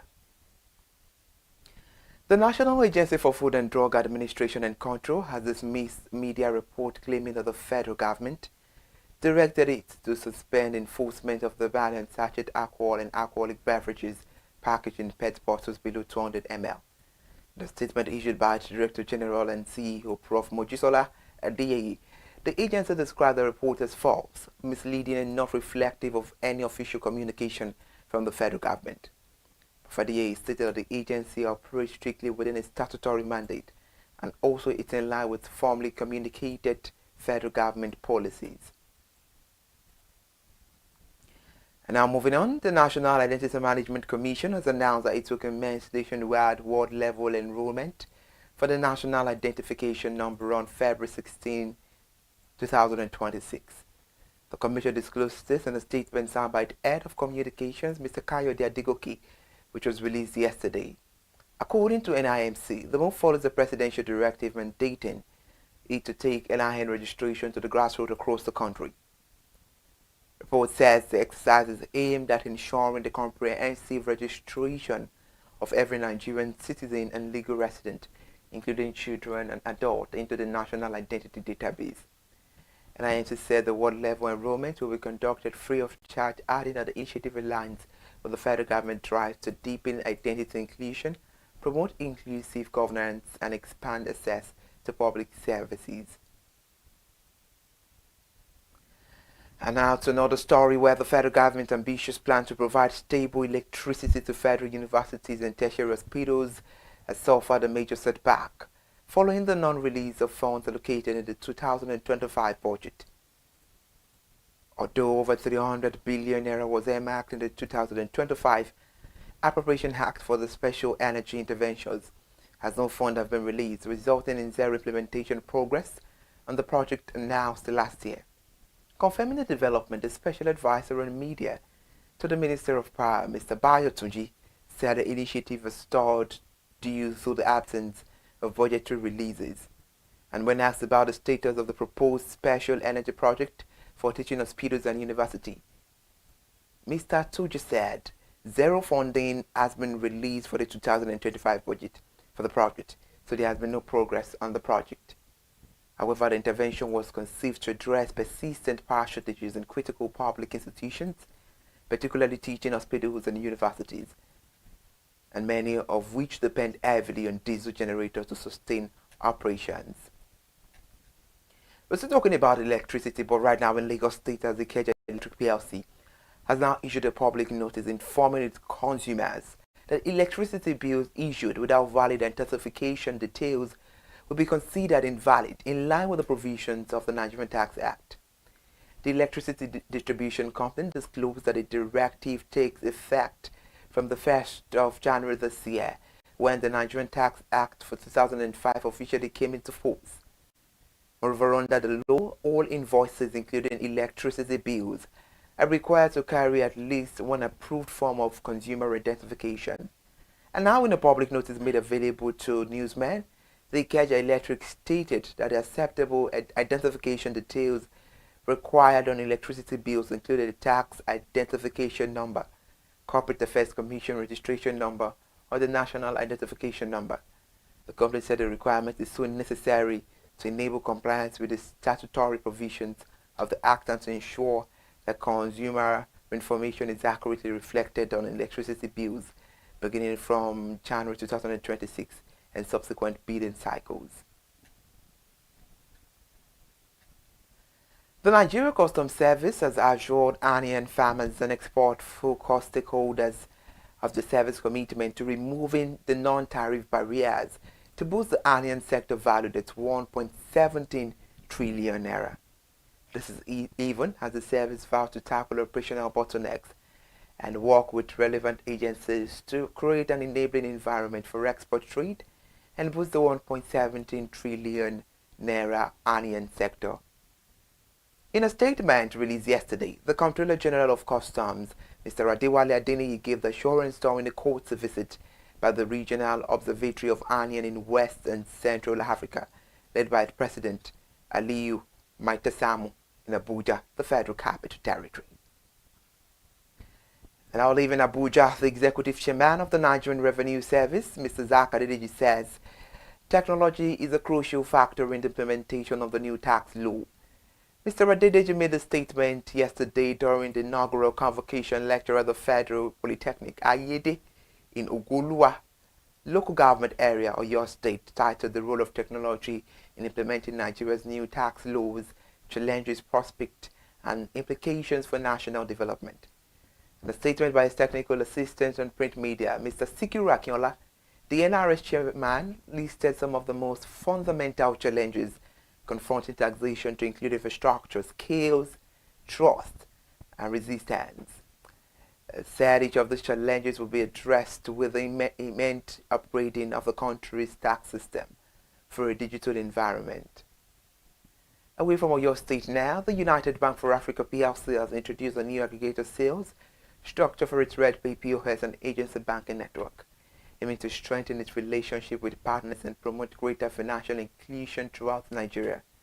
The newly launched creator engagement session held at the bank's head office in Lagos on Tuesday. The session themed positive impact, connecting agents, merchant, and customers, served as a collaborative platform to align strategies for scaling the UBA money agency banking ecosystem and bringing together key industry aggregators, point-of-sale partners, and network managers. Moreover, the UBA Executive Director Designate Digital Banking, Mr. Emmanuel Lamte, who spoke at the event, said today's session marks a pivotal step in the collective journey to democratize financial access in Nigeria. Away from UBA's story, the Lagos to establish police desks in all state-owned hospitals and tertiary institutions across the state. The CP said the initiative was aimed at eliminating delays in the treatment of accident and gunshot victims caused by procedural requirement. The Commissioner of Police spoke at the Lagos Campus Security and Safety Summit 1.0 organized by the Lagos State Ministry of Tertiary Education and the Office of the Senior Special Assistant to the Governor of Student Union Affairs, Tertiary Education. The event held at the Lagos State University College of Medicine, Ikeja. Olani Suli, Executive Secretary of the Lagos State Security Trust Fund, Dr. Ayodele Ogunson, Senior Special Assistant to the Governor and Student Union Affairs, Tertiary Education, Mr. Kapo Olawale, and guest lecturer Prof. Adideji Oyenuga, a criminologist from Lagos State University. And now away from Lagos State, we are right now in Osun State, where the state governor Ademola Adeleke has urged local and foreign investors to enhance the state's solid minerals potential and invest in the state. The governor, according to a statement by spokesman Mr. Olawale Rashid, yesterday made his call in Cape Town, South Africa, at a dinner hosted by Romulus Mining on the sidelines of the mining in Indaba. The governor boasted that Osun State has policy stability and could boast of enhanced security and a significant improved ease of doing business environment. Reports say the event was attended by dignitaries who include Minister of Solid Minerals Development, Mr. Dele Alaki, the Oni of Ife, Oba Adeyeye Ogunwusi. We've come to the end of the news at 10. I am Iri Ayomikunle AK. Follow us on all our social media platforms and subscribe to YouTube channel. Good morning.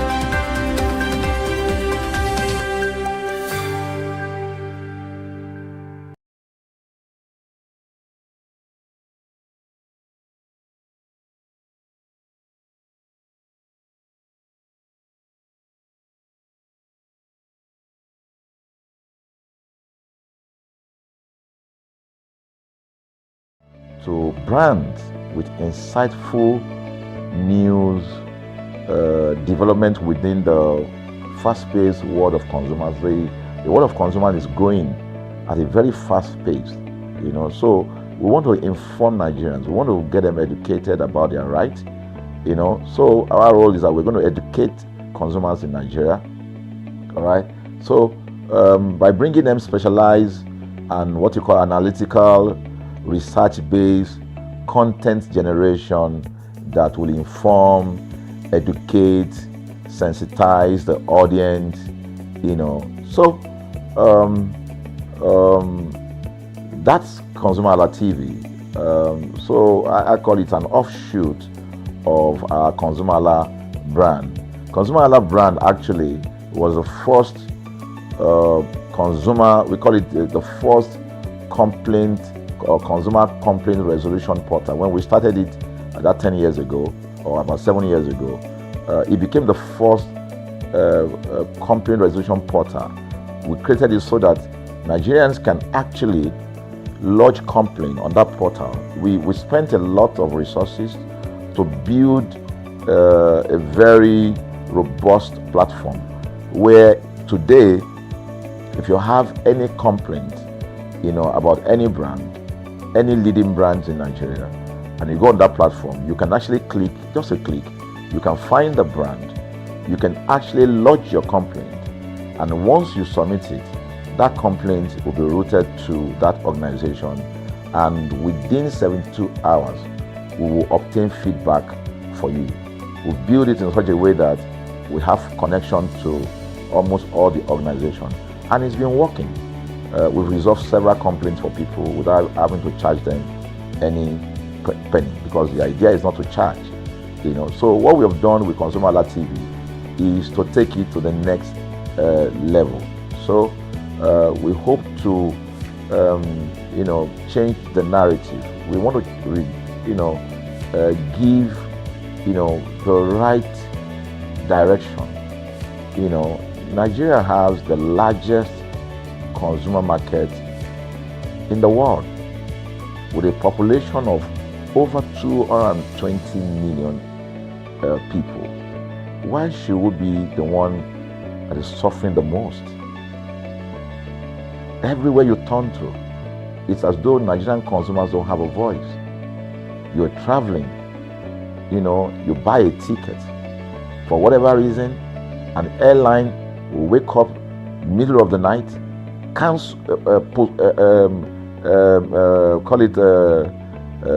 delay the flight for whatever reason, and then you'll be waiting at the airport for hours. You'll be there for 2 hours, 3 hours, no any explanation.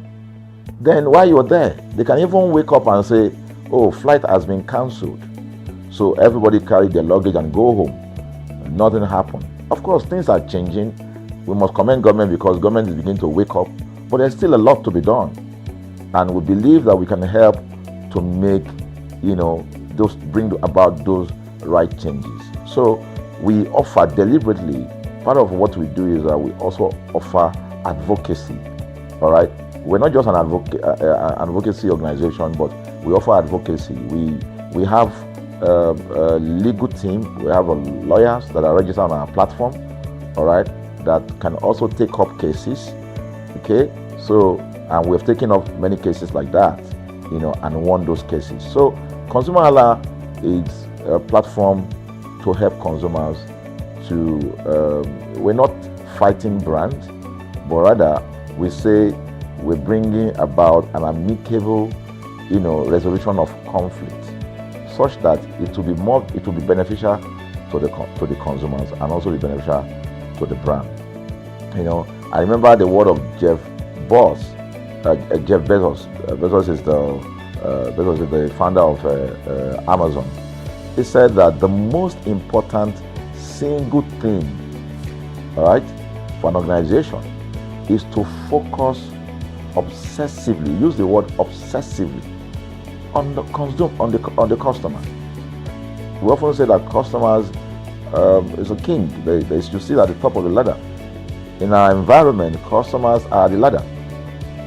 A brand wakes up today, decide what product to produce. They wake up today, decide how much the consumer should pay. They wake up to decide everything for consumers. So consumers are just at the receiving end. And yet, they are milking the consumers. There's no price regulation in this country. None. People just wake up and fix prices. Look at the power. Government wakes up, we change policy, we wake up and we get people to pay more. We think it's time for consumers to begin to speak out. In speaking out, in engaging, we can get the brand to begin to do what is right. And of course, I know that the consumers themselves need to be educated. So our role, our vision also is to ensure that we educate consumers, we bring awareness. A lot of Nigerian consumers don't even know about their rights. You buy a product from a supermarket. I've had this experience. You buy a product from a supermarket, all right? For whatever reason, you take that product back to your house, and maybe something went wrong somewhere. By the time you take that product back to the shop where you bought it from, and you say, "Oga, this thing," you know what's going to tell you? "Oga, na me make am. Let me make am now. That's why I buy am." Meaning that there's nothing I can do to the product. So you lose the product, then you lose your money, because the money is not refunded. The product you can't use. Only in Nigeria. Only in Nigeria. Let me give you another experience I had. In the course of this, because I went around, in doing this. I was in US, I was in UK, I was in South Africa, I was in Germany, just because of this, to just study the environment. I was in a friend's house in UK, in London, and then what happened? We were going to go out, and he was going to dress up. So he said, "Oh," to me, I was seated in his sitting room. So he said, "Oh, wait a minute, I picked up an iron, that's the pressing iron, 2 days ago or so from a store. Oh, let me try this, let me just try and use that to iron my shirt and we can go out." So I was seated, the TV was on, I was watching. While I watched him, he brought out the pressing board, spread it out, brought the iron out in my presence, plugged in the iron, and then as soon as he switched on the power button, we just had a spark. Boom! Ooh. The guy was raged. Then he goes, What just happened?" So he said, No, these guys are in trouble, they're in soup. I was thinking, what are you going to do? I was trying to compare that experience to what would have happened in Nigeria. In my presence there, he opened the pack. There was a card inside it. Inside that card was a call, number to call. And he called the shop or wherever he got the thing from. I was hearing the conversation that was going on. And all he said to them on the phone was, "Look, by the time he even called, clearly because they already, through the call, they could trace where he was calling from and who was calling. He said, "Yeah, I picked up this number, I picked up this iron yesterday, and guess what? I just plugged it to power, and then this thing just, stopped, didn't work." At the other hand, I could hear the voice, "Oh, we're so sorry. We're sorry about that." And they said, "This is your address, yeah. Don't worry, we'll get you a replacement." All right. So my friend ended the call and dropped the. So I said, "So what's going to happen?" He said, "Don't worry yourself now. Shebi, we're here. They will bring a replacement." I said, "They will bring a replacement." He said, "Yes." I said, "They won't even try to check whether it was your fault, because it could have been your fault. Maybe you didn't do something well about the first." "No, it can't be his fault now. Shebi, it's a brand new item that he bought." While we were still talking, in fact, I'm not even sure it was up to 30 minutes or so, we had a knock on the door. He himself said he must be the dispatch person. By the time he opened the door, it was a dispatch man that was on the other side. And then the dispatch man was at the door. just watch this. Was at the door. I was seated in the sitting room. The guy was at the door to meet with the dispatch guy. The dispatch man that brought the replacement iron, I heard him say, "We're so sorry."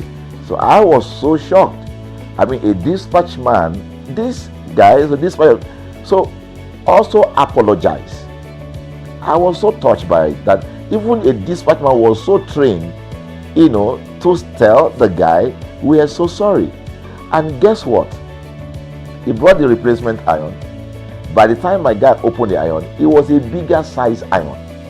So they replaced with a bigger size iron. The guy never asked for the one that went bad. He didn't say, "Oga, where is the other one that we gave to you," so that he could take it back. No, he just bought a new one and gave it back. So I asked my friend, I said, "Can you interpret this to me?" He said, "Here in London, if they didn't do this, they know the next thing I will do." So I'm just going to grab a lawyer and I'm going to tell them they've destroyed something in my house. By the time I'm done, they will pay through their nose. Because the consumers are conscious of their rights. In Nigerian consumers, even those who are aware, won't even take the battle up. Everybody just go, what can we do now? Today they wake up and ban this. What can we do now? So we're going to change the narrative. We have to stand up. So the vision of ConsumerHallaTV is really to create an engagement platform that constantly mirrors the minds of consumers and provide right connections for meaningful brands in Nigeria. Thus, we believe, will be forming part of that our overall vision, of creating a more caring world of consumers where businesses thrive. So, I think that we'll make our impact. We ask you to join us on this journey.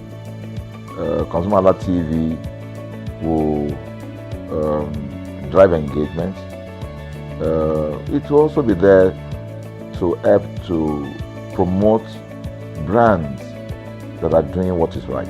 So we're not out to criticize any brand. Rather, we have to complement what the brands are doing, because there is no organization that or a business that was set up to fail. Nobody set up a business to fail. So there are just gaps that needs to be fixed. So together we can fix things, and together we believe that we will create the right story for consumers in Nigeria. Thank you very much.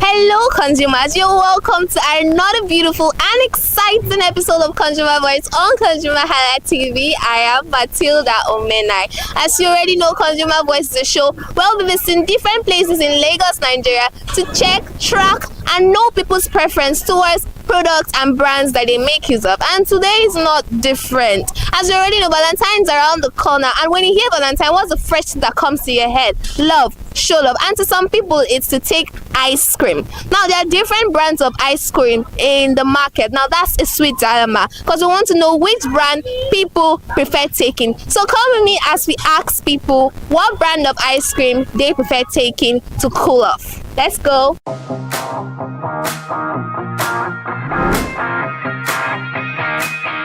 Hey, good morning. How you doing? Good morning. I'm fine. Okay, so what's your name? My name is Rebecca. Okay, Rebecca, do you take ice cream? Yes, I do. Okay, so what brand do you like taking? Frosty Bites. Frosty Bites. Is there a particular reason why you like Frosty Bites? Yeah, I like the flavor and also the packaging as well. Okay, so is there a particular flavor that, in fact, that one, I just love that one? The chocolate flavor. Oh, that's really nice. Okay, so have you tasted other brands of ice cream? Yeah, I've tasted other, and some are like they are not too good. Some the sugar maybe is not well mixed, or the premix, something concerning that issue. But I like Frosty Bite. I think I can even say I only know Frosty Bite, no any other brand that I have the name on my head. Okay, so have you had any bad experience with any ice cream? Like probably you took the ice cream and when you took it, it probably gave you stomach upset, or when you opened it, it wasn't looking very nice. Yeah, exactly. There is one particular ice cream like that. I can't remember the name, but when I took it, like it has aftertaste. And aside from the aftertaste, there is a taste of sugar. Maybe it's not well blended or well mixed in it. That's really bad. Okay, so do you think Frosty Bites is affordable?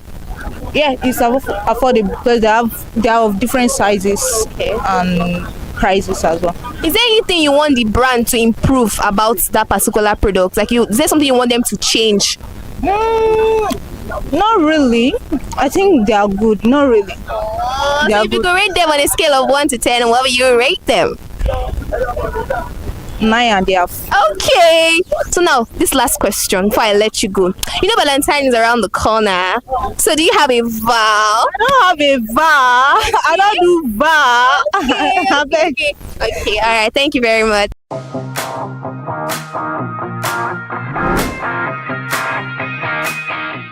Hi. How you doing? I'm fine. Okay, so what's your name? I'm Esther. Okay, Esther. Do you take ice cream? Yes. So is there a particular brand of ice cream you like taking? I like Fine Ice. Why do you like Fine Ice? Because of the taste. Their taste, especially the chocolate. It's so sweet, it's so delicious. I like it. Okay, so for how long have you been taking Fine Ice? I can't say. For like maybe 10-15 years. Wow. Yes. So how did you find out about it? Did somebody introduce you to it? No, I actually got it from a supermarket. You know, then when we were children, our parents taking us out, we buying us ice cream. So that was when I developed interest in Fine Ice. Okay. So have you made someone like Fine Ice before? Have I? Have you made someone like Fine Ice? Like probably you bought it for the person? Yes, especially chocolate flavor, because I had someone that don't take chocolate at all. Really? So the person tasted the chocolate flavor of Fine Ice and the person loved it. So okay. So have you tasted other brands of ice cream? Yes, I've tasted Supreme. Yes, Supreme mostly. Tasted Cold Stone, but I think there is like a difference. But still, I like Fine Ice more. It's almost tasting the same based on the flavor. But Fine Ice, I don't know how they do their stuff. Their ice cream is always like, it's always thick. But Supreme is always like watery. It's not like really thick like Fine Ice. Okay. So have you had any bad experience with any ice cream? Like for example, probably you take the ice cream and then probably after that you start having stomach upset, or when you opened it wasn't looking very good. So have you had any experience like that? No. Okay. So do you think Fine Ice is affordable? Not really. It's not affordable? Yes, it's not really. When was the last time you bought Fine Ice? Yeah, let me say last month. That was the sachet one, not a cup. How much was that one? It was, I think, can I remember? I think like 400 naira. It means that one is cheaper than the one in the plastic. Yes. So is there anything you want the producers of that particular ice cream to improve about their product? I think their product is fantastic. What I would say is that they should try not, because there was a time I went to a supermarket and they were supplying the Fine Ice. Some we already watery. They should try to like ice it well before them sending it out. So you said something. You said Fine Ice is fantastic. Do you get the rhyme? Fine Ice is fantastic. Okay. So if you can rate Fine Ice on a scale of 1 to 10, what will you rate them? I will rate them 9. 9? Yeah. Why 9? Because they are good. Okay. But I cannot just give them 10 over 10. Okay, so last question. You know Valentine is around the corner, and then do you have a vow? No. Why don't you have a vow? I don't just have. Okay, so but do you plan on buying Fine Ice for anybody? No. Why? Nothing. You don't want to share the love. No. Valentine is for lovers. Like, I'm single. No, you can show love to your friends. No, it's mainly for lovers. So I'm single. I'm not sharing love to anybody. I should share love. You're single. You're not searching. I'm searching. No. All right. Thank you very much. Thank you.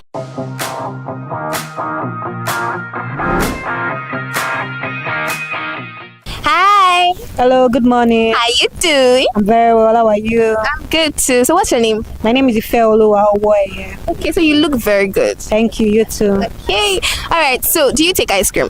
Yeah, sure. I like ice cream. What brand of ice cream do you like? I love Go Slow. Really? I like the word love. I said like, you said love. You must really love it. Yeah. So is there a particular reason why you love Go Slow? Go Slow is creamy, it's rich, and it's full. It gives this taste like I'm abroad enjoying ice cream in the cold weather. So Go Slow is different from other ice creams. It's unique. Once you are tasting Go Slow, you know I'm tasting correct ice cream. So for how long have you been taking Go Slow? That's about 6 years now. 6 years? It's been a while. So how did you find out about them? Okay, adverts. Yeah. Sharon Oja advertises for Go Slow. Yeah, so adverts. Yeah. Okay, so have you tasted other brands of ice cream? Yeah, sure. Like which ones? Supreme, Frosty Bites. Yeah. Okay, so is there anyone that when you tasted it you didn't like, or probably it made your stomach upset? That would be Supreme. Really? Yeah. What happened? Share your experience. I just didn't like the taste. I didn't feel it was rich enough. Like, you know, when you are taking ice cream and you're not feeling the vibe, that delight that you want to feel. So it felt like I was just drinking a mixture and water. So it wasn't giving me what I wanted. Okay, so do you think Go Slow is affordable? Actually, I won't say Go Slow is affordable and it's not affordable, but if I'm to pick one, certainly I would actually like to say it's affordable. Why? Because the price worth what you're getting. Yeah, it's a bit on the high side now, maybe like 6,000 or so, like that's for a bowl, but the price worth what you're getting, so it's not like you're wasting your money taking the ice cream. Okay, so what flavor do you prefer taking? Cookies and cream. Okay, so is there anything you want them to improve about Go Slow? Just because I'm a perfectionist, I would say the packaging. Not like the packaging is bad, but for what we are getting, it's so nice. I would like if they can make the packaging more beautiful, maybe design so more beautiful. Yeah. Okay. So let me ask you this last question before I ask you to rate them. Valentine is around the corner, and people like to gift. Do you have a vow? Do I? Do you? Yeah, I do. Okay, so do you plan on getting ice cream Go Slow for your vow? Is this something you can gift your vow? Definitely, why not? Okay. Definitely. If I have the funds. When I have the funds, I mean. Definitely. Okay. So if you could rate Go Slow on a scale of 1 to 10, what will you rate them? A solid 8 over 10. Okay, thank you very much.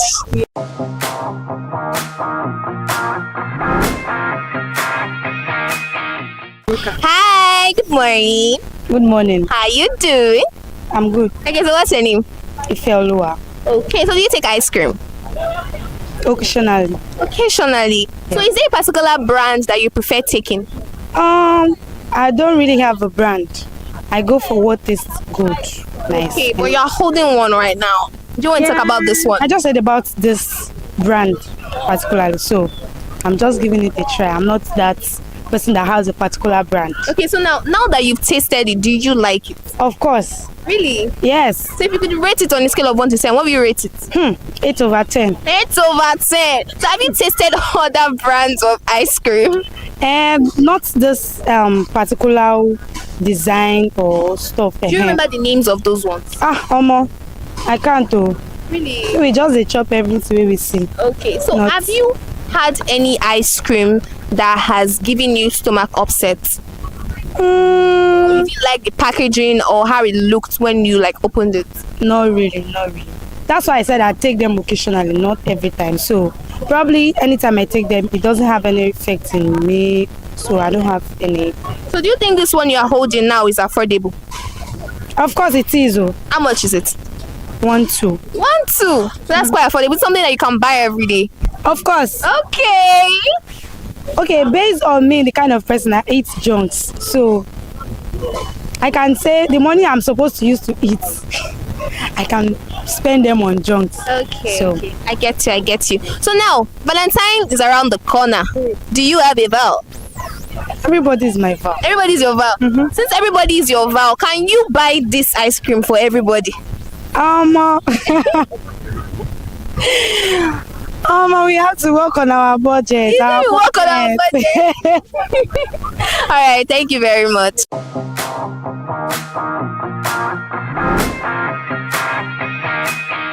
Morning. Good morning. How you doing? I'm fine. Okay, so what's your name? Timlane. Okay, Timileng, do you take ice cream? Yes, a lot. I love ice cream. I mean, who doesn't love ice cream? Okay. So what brand of ice cream do you like taking? Fun ice, but the chocolate flavor. Okay. Because like it gives this bittersweet taste. Sure. You like bittersweet taste. Okay, that's nice. Okay, so have you tasted other brands of ice cream? Yeah, but I still have my favorite. Okay, what other one have you tasted? I do take Super Yogo and Supreme ice cream. So yeah, that's all.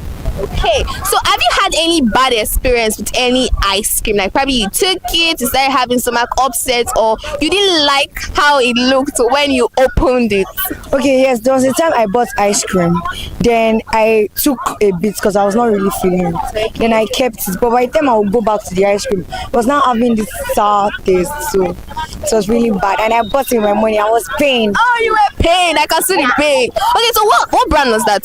It was Supreme. Supreme. Really? Wow, that's very, very sad. Sorry for that. Okay. So do you think fan ice is affordable? Yes, to an extent. To an extent. Yes. When was the last time you bought fan ice? Today, just now. Yeah. How much was it?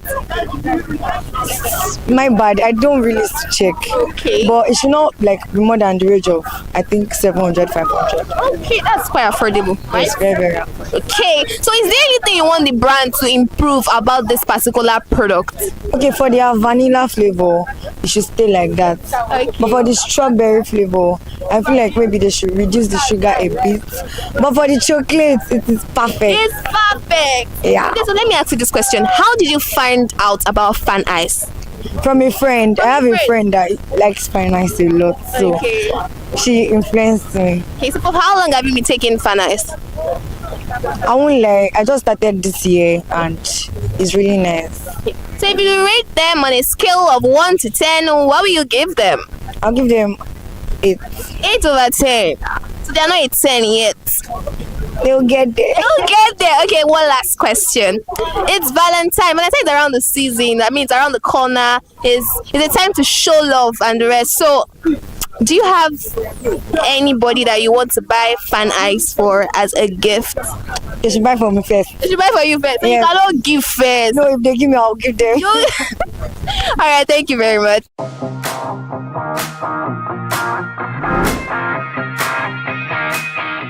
Hi, good morning. Hi, good morning. How you doing? I'm fine. So what's your name? I'm Catherine, actually. Hi, Katri. Hi. Do you take ice cream? Yeah, I do. What brand do you like taking? Okay, so I don't really taste all brands. For now, I think Fan Ice. And there was one I tasted one time, Fantasy or whatever the name of that ice cream is. It has like nuts and almond and whatever on it. But I prefer my Fan Ice, please, because it's bland and I like it like that. The way you said you my fan My ice. Fan Ice, because it's mine. Okay. Every other person that is taking it, that's their own, I don't know, but it's mine. Okay, so for how long have you been taking fan ice? Since I was a child. Okay. That time that it was in triangle shape.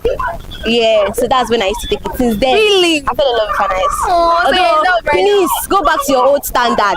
The new standard is not giving. I'm not managing it because it's my own, but then go back to the old standard, please. I need my Fan Ice of that time. I need it back. Who introduced you to fan ice that time? My mom. My mom did because she likes buying it. Then there was just gets like that. Okay, so have you shown anybody the way? Have you shown them the fan ice way? Like influence someone? I'm sorry, Fan Ice industry. I'm a very stingy person. I don't like sharing my what's it called again? I don't like sharing what is mine. What is mine is yours? mine alone. Okay, Please. okay. So do you think fan ice is affordable? It's affordable actually. It's quite affordable. They even have this sachet, listen, about 400 or 450 naira. Wow. I think so. So if you don't have the money for the big size, you get the small one. Is there anything you want the brand to improve? Go back to your old standard. That's it for me. Just go back. I don't need all this new listing. Go back to where you were before, please. I'm begging you. I can't it down. So if you rate them on a scale of 1 to 10, what will you give them? 1,000 over 10. 1,000 over 10. Nothing beats fun ice for me. Okay, the eggs and left no crumbs. Exactly. Okay. Let me ask you this last question. You know, Valentine is around the corner. It's time to show love and the rest. So do you have a vow? Hey, I want to sing one song for you, but let's just.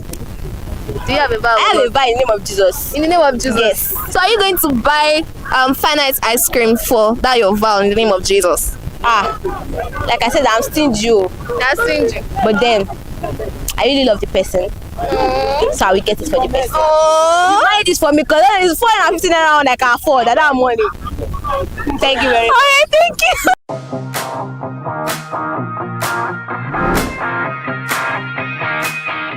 Hi, good morning. How you doing? Okay. Okay, so what's your name? My name's Achoro Esther. Okay. So do you take ice cream? Yeah, I love ice cream. You love ice cream a lot. So is there a particular brand you prefer taking? Frosty Bites. Why Frosty Bites? It tastes very, very good and it makes me happy anytime I take it. Yeah, very happy. That means whenever you take it, there's this joy that you can't explain. Exactly. Okay, so for how long have you been taking it? Maybe like since when I was born. I don't know. I love ice cream a lot.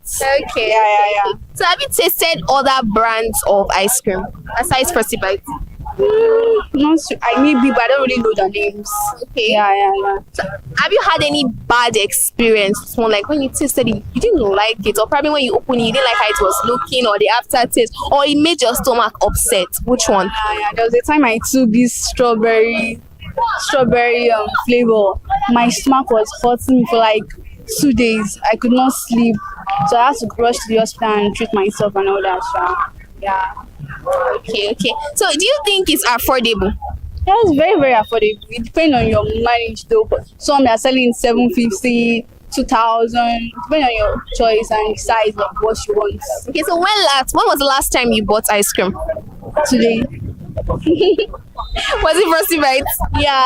Okay, so you mean you're addicted to it right now? I'm very obsessed with it. Okay. So is there anything you want them to improve about that particular brand? No, it's very perfect. It's perfect. Yeah, I love it. Yeah. So if you could rate it on a scale of 1 to 10, what will you rate it? 10. Say 10 over 10 because it's 8. Okay. So one last question. Valentine's around the corner, So do you have a vow? No. Why are you bending your face down? You want to disappear? Okay, you don't have a vow. I wanted to ask you if there's anybody you can buy Frosty Bites for as a gift for Valentine's. My best friend Esther. Oh, that's so sweet. All right, thank you very much.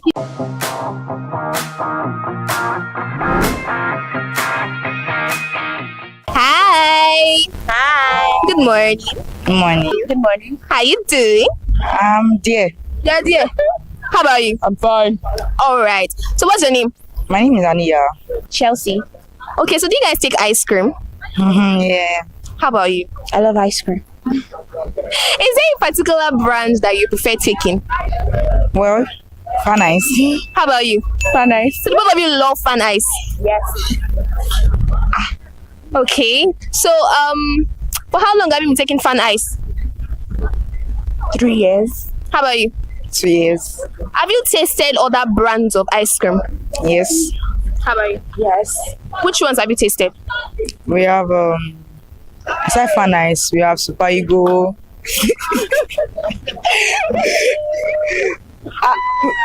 I don't know the names, but should I help you? Yes, actually. There's Supreme. Nah, I don't think. How about you? Do you know other brands? Yes, the Supreme. Okay. The Supreme. So it's yeah, the Supreme. They're Supreme, basically. Yeah. Supreme is like the top brand of ice cream. The other ones, I don't think I like them. Okay. All right. So, have you had any bad experience with ice cream? Like you've taken one particular brand of ice cream and then it didn't make you feel good? Okay. Tell me about your experience. I really feel like I wasted my money. You made me like, what brand is that? I don't even know. You don't even know the brand. I'll So you disclose the brand. No, you can disclose the brand. We don't want to It's a safe space. I don't even remember because it was traumatizing. There's one I even bought one time like that. It's something chocolate and guy, I ain't there. You know there are different type of ice cream. I don't like tasty kind of, or was it like the fine ice kind of? The aftertaste is so bad. But the one I took was actually plastic, and it was like a separate part of the ice cream. There was ice cream and then there was ice. Are you serious? Ice cream and ice. Like I think they're supposed to be together. Yeah, If I'm supposed to wrong. be together. Fine ice. I love you guys so much. I want to be your brand ambassador. Thank you.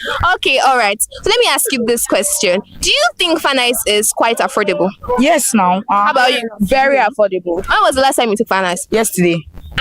How about you? This morning. This morning. Yes, we have just front of our school now. So. I'm not for Tiffy or anything. Yeah, the rate is so affordable. It's cheaper in just right than outside Other places. Yes. Okay. So what's that one thing about Fan Ice that you like? That you know that you can't find it elsewhere? It's creamy. How about you? Makes you remember heaven. You're brave.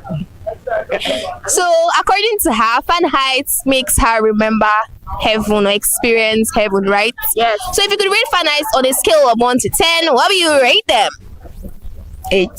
How about you? 10.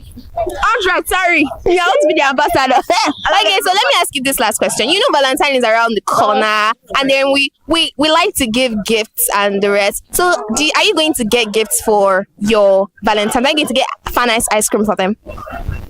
Now if I even gave her face. You don't have a vow. But my sister here, I go shall manage give her one. Okay, how about you? Never. You have vow? Yes. So are you buying Fan ice cream for your vow? No, they'll buy for me instead. They'll buy for you instead? Yes, because I'm a princess. You're a princess. Yes. Princesses don't give gifts. Oh, they do, but not my fine eyes. Not your Fan Ice. Yes. All right, thank you very much for your time.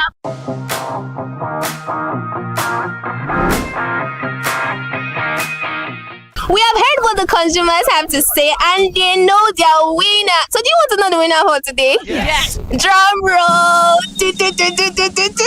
Fan Ice has won for today's episode. They talked about how much they love the kind of flavors they make, the taste, and how creamy it is. And they also criticize other brands on their taste, affordability, and other things. But like I always say, this is not a show to criticize other brands. It's for them to know where to make improvements. And that is all we have for today's episode of Consumer Voice. I am Matilda Omena, and until next time, bye.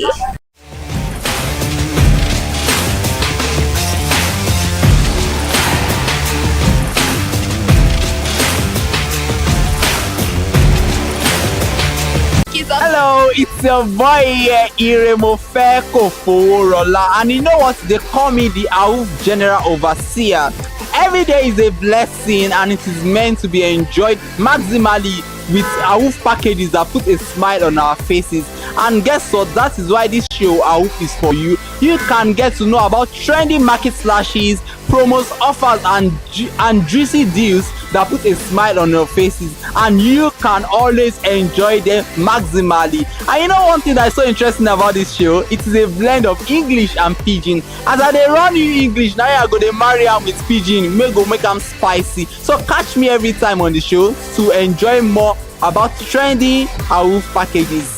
Peace. Public service announcement. Hello consumers, I am Kikelomo Ajibola and welcome to the Scam Alert segment on ConsumerHallaTV.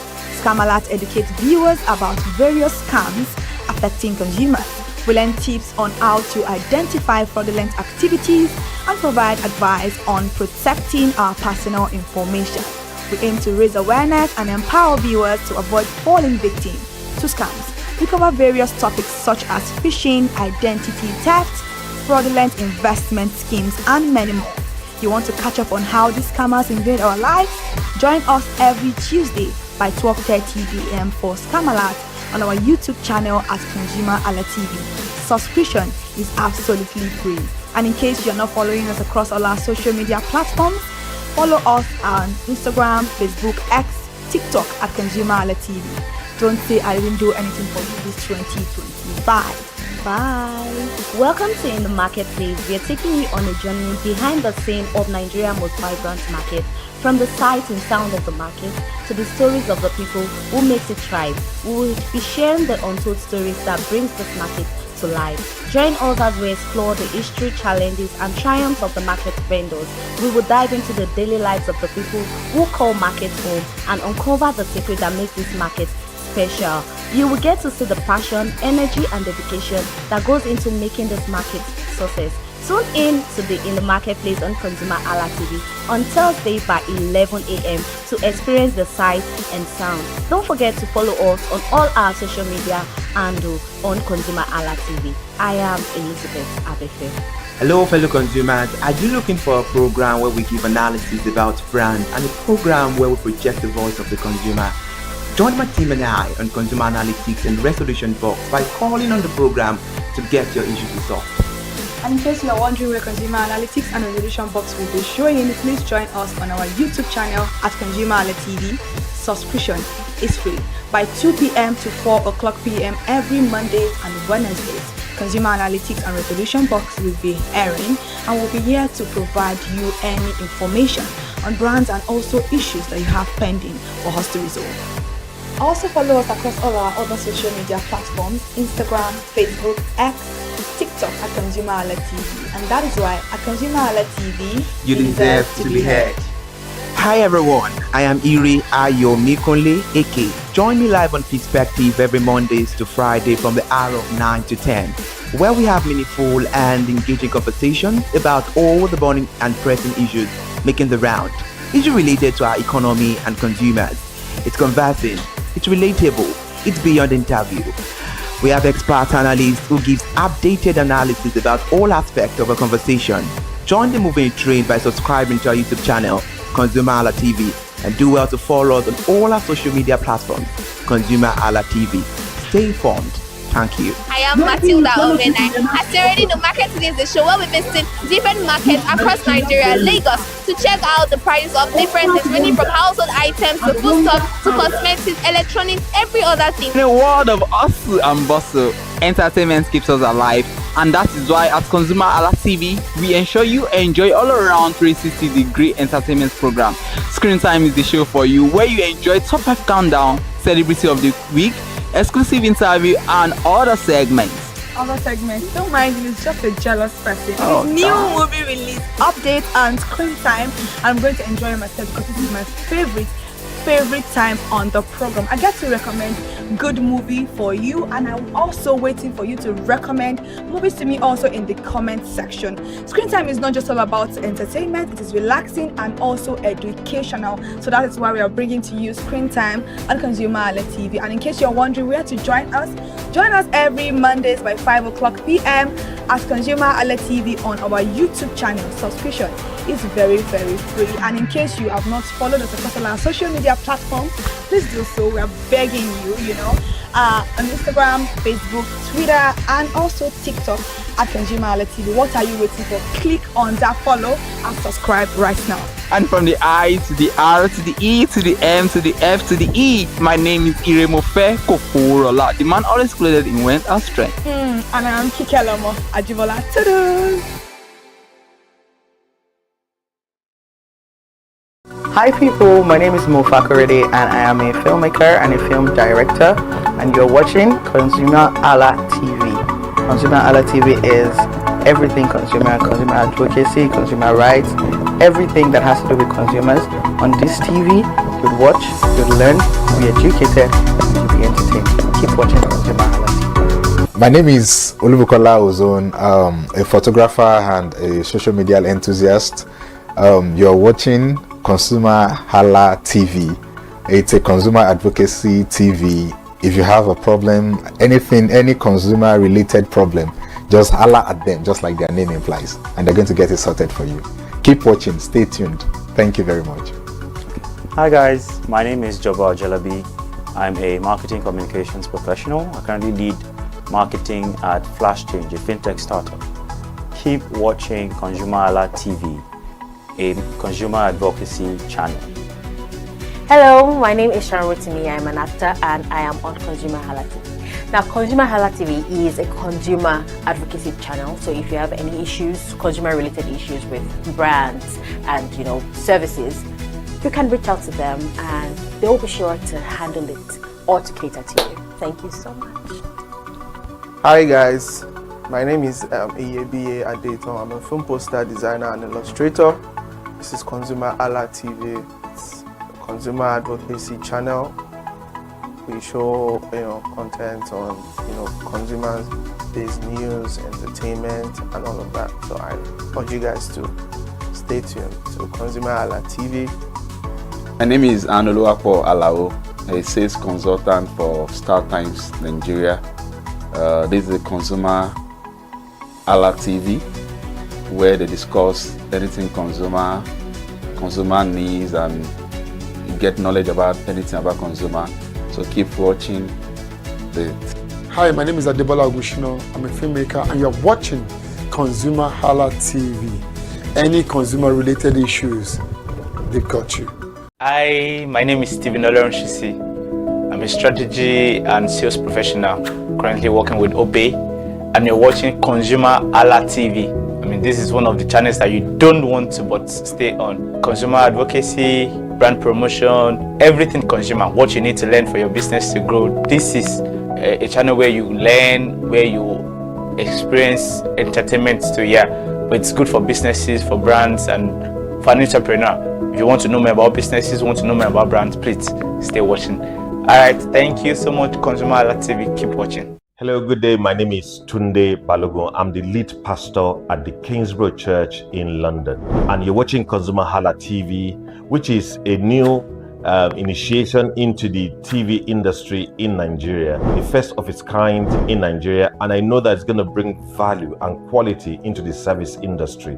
ConsumerHalla TV is here to offer value to service industry and to give a voice to consumers, bring awareness to the brand industry, and also bring education to what it is to have quality for what you paid for. I know that through ConsumerHalla TV, you are going to be able to get what you have paid for quality-wise, and also give a voice to you in wherever it is that you do. I am here to support and give a shout out to say that keep watching ConsumerHalla TV, and we'll have a better quality for value in Nigeria and in the global space. Please continue to watch ConsumerHalla TV, because it is here to make things work better for you. It is on this note that I would like to say a big congratulations to the chairman and CEO of ConsumerHalla TV, Pastor Tunde Olufowora, and all the staffs of this great organization. Thank you for what you do. You are making things happen for us, and I pray that God bless you. Thank you. Hello, my name is Toyin Balogun. I'm here to give a shout out to ConsumerHalla TV, #1 platform helping you to shop smart, spend wisely, and live better. Anytime you have any kind of issues with your shopping, or you want to know a very honest review, please contact ConsumerHalla TV, here to help you. And please join the community where we can all make life easy and better for all of us. Hey there, do you know in the world today, everyone is a consumer.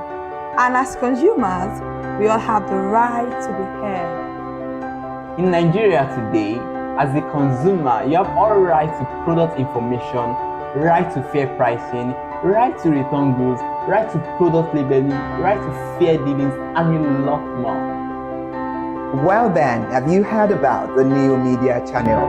ConsumerHalla TV. ConsumerHalla TV. ConsumerHalla TV. At ConsumerHalla TV, our goal is to inform and educate consumers in Nigeria with insightful news alongside development within the fast-paced world of consumers through well-researched, specialized, and analytical content. Our vision at ConsumerHalla TV is to create an engaging platform that provides right connections for meaningful brands in Nigeria, thus creating a more caring world for consumers where business thrive.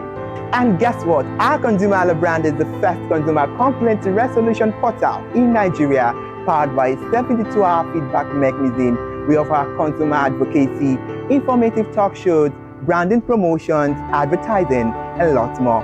Connect with us via our YouTube channel at ConsumerHallaTV. Follow us on our Facebook page, ConsumerHallaTV, our Instagram page, ConsumerHallaTV, and do well to subscribe to our YouTube channel. Subscription is free. ConsumerHallaTV. At ConsumerHallaTV, you deserve to be heard. At ConsumerHallaTV, you deserve to be heard.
Welcome to Market Series on ConsumerHalla TV. This segment is called In the Marketplace. Yes, where we visit major markets in Nigeria, bringing you behind the scene of a particular market, the story, history, how the market got developed, redeveloped, necessary thing you need to know about a particular market without omitting anything. We bring facts on this episode of In the Market.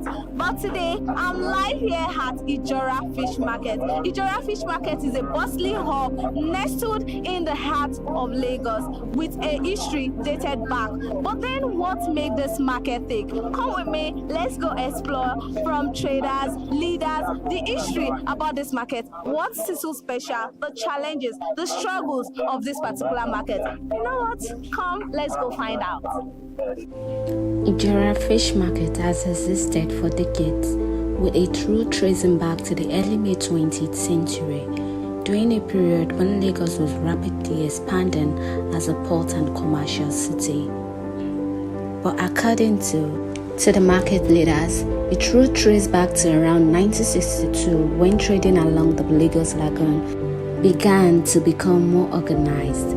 What started as a small waterside trading point has grown into one of the largest and most populous fish markets in Nigeria. From mixed trading to fish dominance, in its early years, Ijora was not strictly a fish market. Traders sold various goods, food items, poultry, household products alongside fish.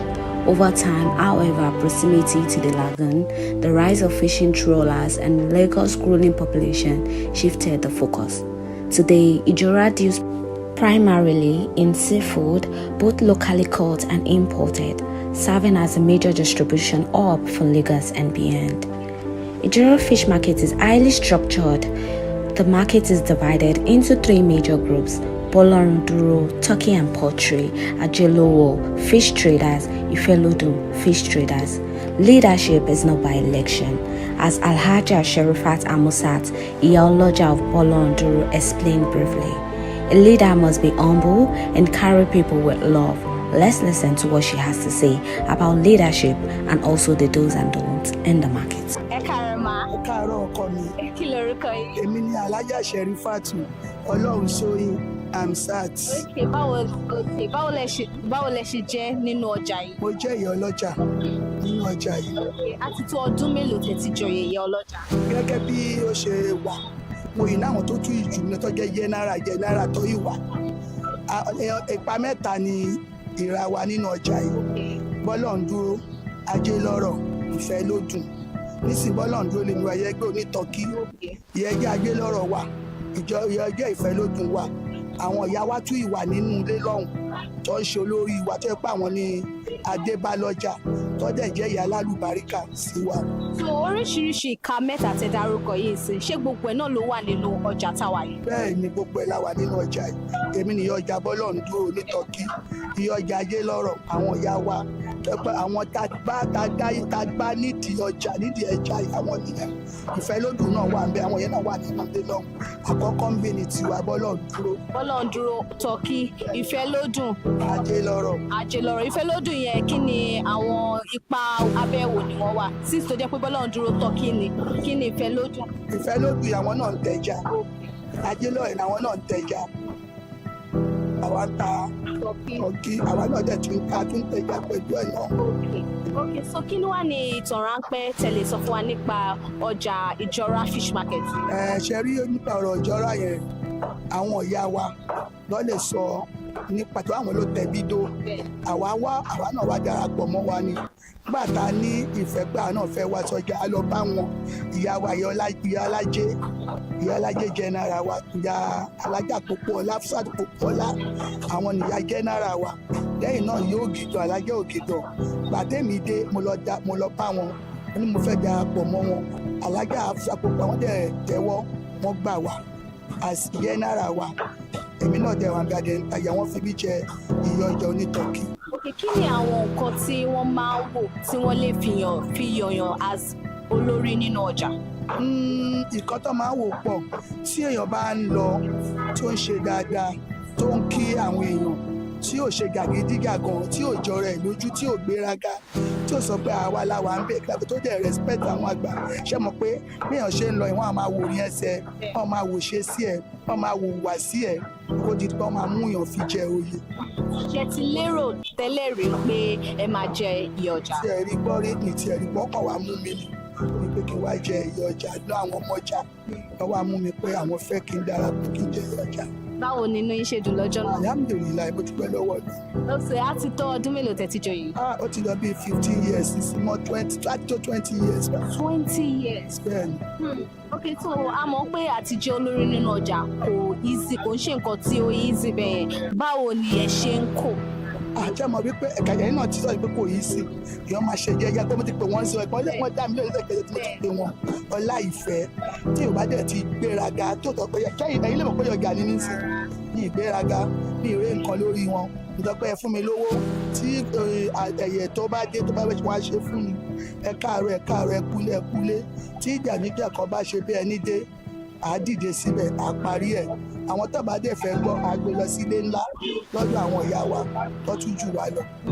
Tẹ́lẹ̀ mo fẹ́ béèrè pé báwo lẹ ṣe máa ń yanjú èdè àìyedè láàárín àwọn trader tó bá ń jà bọ́ ní tiẹ̀ ti sọ fún mi pé ẹ máa ń yanjú ẹ̀ bọ́ tí kò bá ṣe ń pé ó tóbi jù ẹ máa gbé lọ sí àwọn ilé. So wọ́n á fún wọn ní suspension wọ́n bá fún wọn suspension tó yìí sí wọn kì í jà nínú ọjà bíi pé ṣe wọ́n ń jà wọ́n ń yọ àdá wọ́n ń ṣe gbá kò sí yẹn nínú ọjà gbogbo ẹ ti wà ní àkọsílẹ̀ wọ́n bá ti fẹ́ wọjà wọ́n máa gbé wọ́n máa ka òfin wa tó bá dẹ̀ ti rí fún wọ́n máa fẹ́ suspension pé kó lọ sílé tó bá dẹ̀ ti lọ sí táìmù tó bá fún tó bá pé tó bá rẹ̀ ní èèyàn rẹ̀ lẹ́yìn bá wá bẹ̀bẹ̀ wọ́n lè dínkù àwọn á lọ suspension.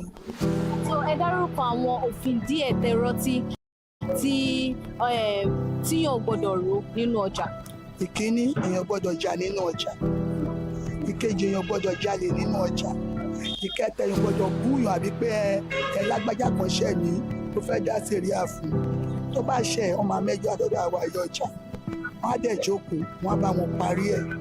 Olùkàkú máa ṣe bó ṣe ìtọ́gbọ́n kíjà máa rí sí pé ṣé bí wàá ṣe wà lẹ́gbẹ̀ẹ́ ara wá sí tó pe kọ́sítọ́mà mi èmi ń bọ́kọ̀ pé tẹ́lẹ̀ lè kíní kan tọ́ba ó ti tó ọba lọ pé ó ti tó ọba dẹ̀ ti gbọ́ a máa dìde sí wọn a máa bá wọn yanjú ọba dẹ̀ ti gbà wọn lórí àwọn ìyá wa ńlé ńlá wọn máa jókòó wọn máa gbọ́ tẹnu oníkàwé kan máa fún wọn ẹni tó bá jẹ̀bi tó ṣàṣejù wọn á fún suspension. So kí ni nǹkan pàtó tí ẹ fẹ́ràn jù nípa ọjà Ìjọra fish market?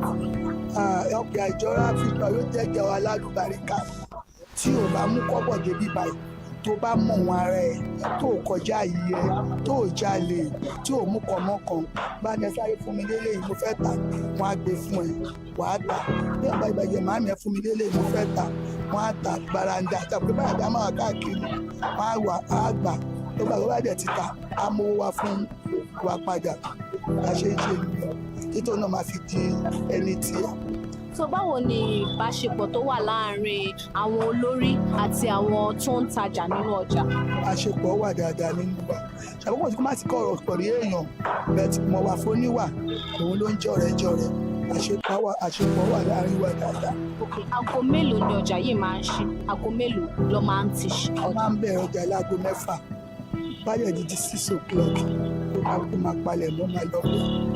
So ìjọra yìí sì tó jẹ́ pé gbogbo nǹkan tí wọ́n máa ń tà bíi frozen bíi ẹja tútù turkey, ibo ni ọjà yìí ti máa ń wá?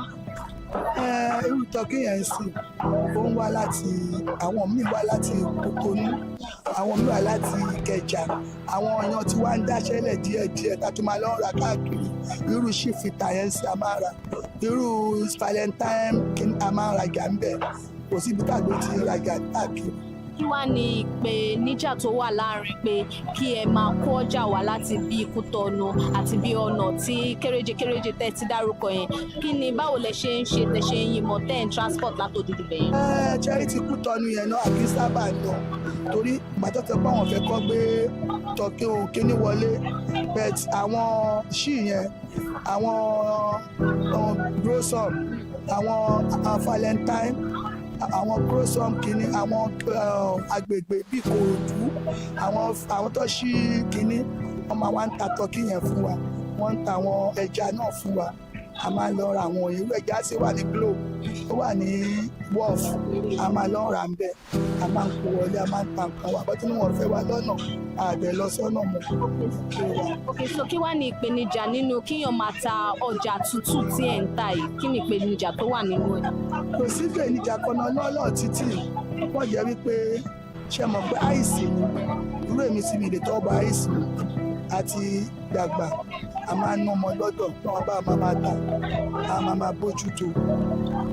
Ok, àtìgbà wo lẹ ti lérò tó ti wà nínú yín pé ẹ fẹ́ máa ta àwọn ọjà tútù báyìí? Ó ní mo bí 20 years náà ni mo ti débi báyìí tí mo ti bẹ̀rẹ̀ sí ní ìta náà dẹ̀ bá mi fa àlùbáríkà sí mi kọjá àyè mi ìbú àwọn ìyá wa tó jó lórí wa ní ìbú ọmọ ọjà mo ń lọ́jọ́ lọ ṣe ewu pọ̀ pé àwọn nídìí láti fi mí jẹ ìlú ọjà mo dẹ̀ ní kí lọ́ọ́rí tó fẹ́ fi mí jẹ wọ́n ní nípasẹ̀ ìrìn ẹsẹ̀ mi àti ìṣesí mi ìhùwàsí mi.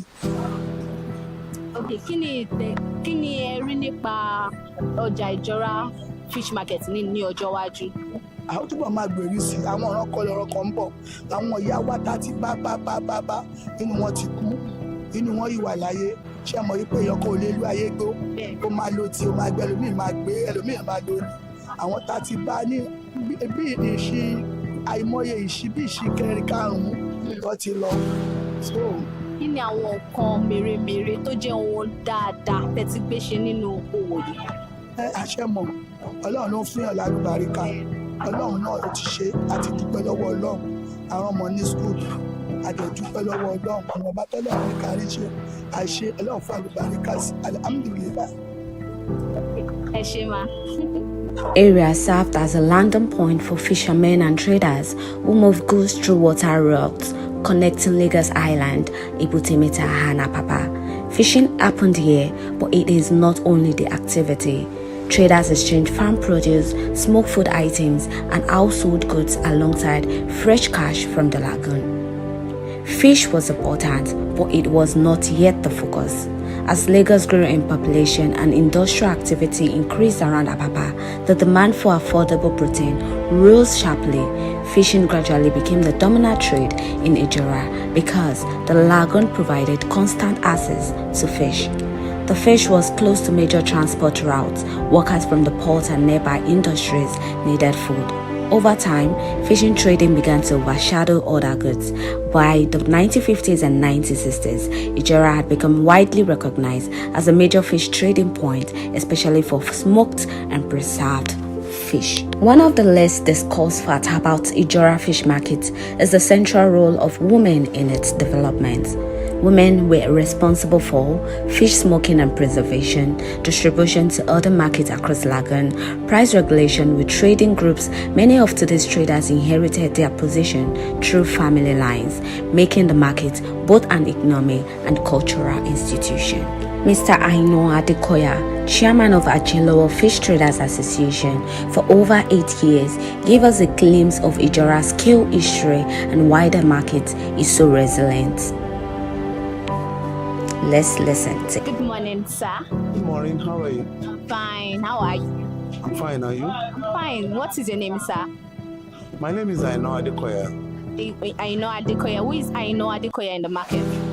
Yeah, my Aino Adekoya is chairman of Ajilowo Fish Market, where you heard today. Chairman of Ajilowo Fish Market. Mama, ẹ káàárọ̀ ma. Ẹ káàárọ̀. Kí lorúkọ yín? Orúkọ mi ni Alájà Ògìdán Adéníyì. Báwo ni Alájà Ògìdán ṣe jẹ́ nínú ọjà? Mo jẹ́ igbákejì ìyálọ́jà general. A ti tó ọdún mélòó tẹ́ ti jẹ oyè yìí? Mo ti jẹ oyè yìí sí àti lé ní 20 years. 20 years. Okay. Ẹ káàárọ̀ sá. Ẹ káàárọ̀. Kí lorúkọ yín sá? Orúkọ mi ni Kásùmọ̀ Ládépúpọ̀. Okay. Báwo ni Kásùmọ̀ ṣe jẹ́ nínú ọjà? Kásùmọ̀ is a very big family. Bí orúkọ Kásùmọ̀ yẹn, ibẹ̀ náà ni Chief Rotimi Williams, Senior Advocate of Nigeria ti jáde. Professor A.B. Kásùmọ̀, ibẹ̀ náà ti jáde. So it's a very big name. So that's it. Okay, so mama, ẹni àti tó 20 years tẹ́ ti joyè nínú ọjà. Okay, so kí ni ìtàn tẹ́lẹ̀ sọ fún wa nípa ọjà Ìjọra Fish Market? Ìtàn tí mo sọ fún yín ni pé Ìjọra Market ó ti wà tipẹ́tipẹ́, ọjà tó dẹ̀ dá ni. A pọ̀ tá jẹ́ olóyè, ṣùgbọ́n àwọn tó ti ṣíwọ́ iṣẹ́, àwa tó kù. A jẹ́ ń kó àwọn ọmọ mọ́ra, a ní kó room, a ní àìmọye kan anákọ̀ tó ń kẹjà wá fún wa. Ẹ̀yin tẹ́ wá wá yìí, àmọ́ tẹ́ bá wá bẹ́ẹ̀ fẹ́ ṣèrànlọ́wọ́ fún akẹ́kọ̀ọ́ wa tówó tá a máa fi tajà ni. Ta lè dá yín lóhùn sí nìyẹn. Okay, so sir, what history can you tell us about Ìjọra Fish Market? Ìjọra Fish Market has been in existence for a very long time. If I'm not exaggerating, maybe like since 1952 or thereabout. And we had a large of our mothers that have traded there. So many of them have gone, and we still have a couple of them still alive, living well. And we have like 600 to 700 traders that trade there on a daily basis. So, and we are basically trading on seafood, fish, both import and local. And the Ìjọra Fish Market is known as the widest and the biggest and the most populous fish market in the Federation. And we are doing well. Nevertheless, we still have some challenges that we face, but the market is still waxing stronger. Okay, now talking about the challenges, can you tell us a bit about the challenges the market is facing? Yeah, the challenges we have here mainly is on the electricity, and we are managing. The government at hand is trying to put everything in place. But right now, of very recent, we have our major customers being displaced at Makoko. The displacement in Makoko has really affected this market in the past 2 weeks. That the sales has dropped, the customers are not coming, because they mainly reside by the water side, and the government of the day has displaced them. So we don't have power and we don't know what to do. But at the same time, we are begging the government to please look into their appeal, because they are the major customers that we have there, and they trade all over the federation and they buy from there. They are our major customers, so it's a major blow on the market. It's a major blow on the market. So now talking about the locality, what other local markets comes here to buy from this market to resell? Yeah, this is Ìjọra Fish Market. And again, we have the fish markets at Liverpool. We have to sell the same kind of species that we sell here, but they buy from here.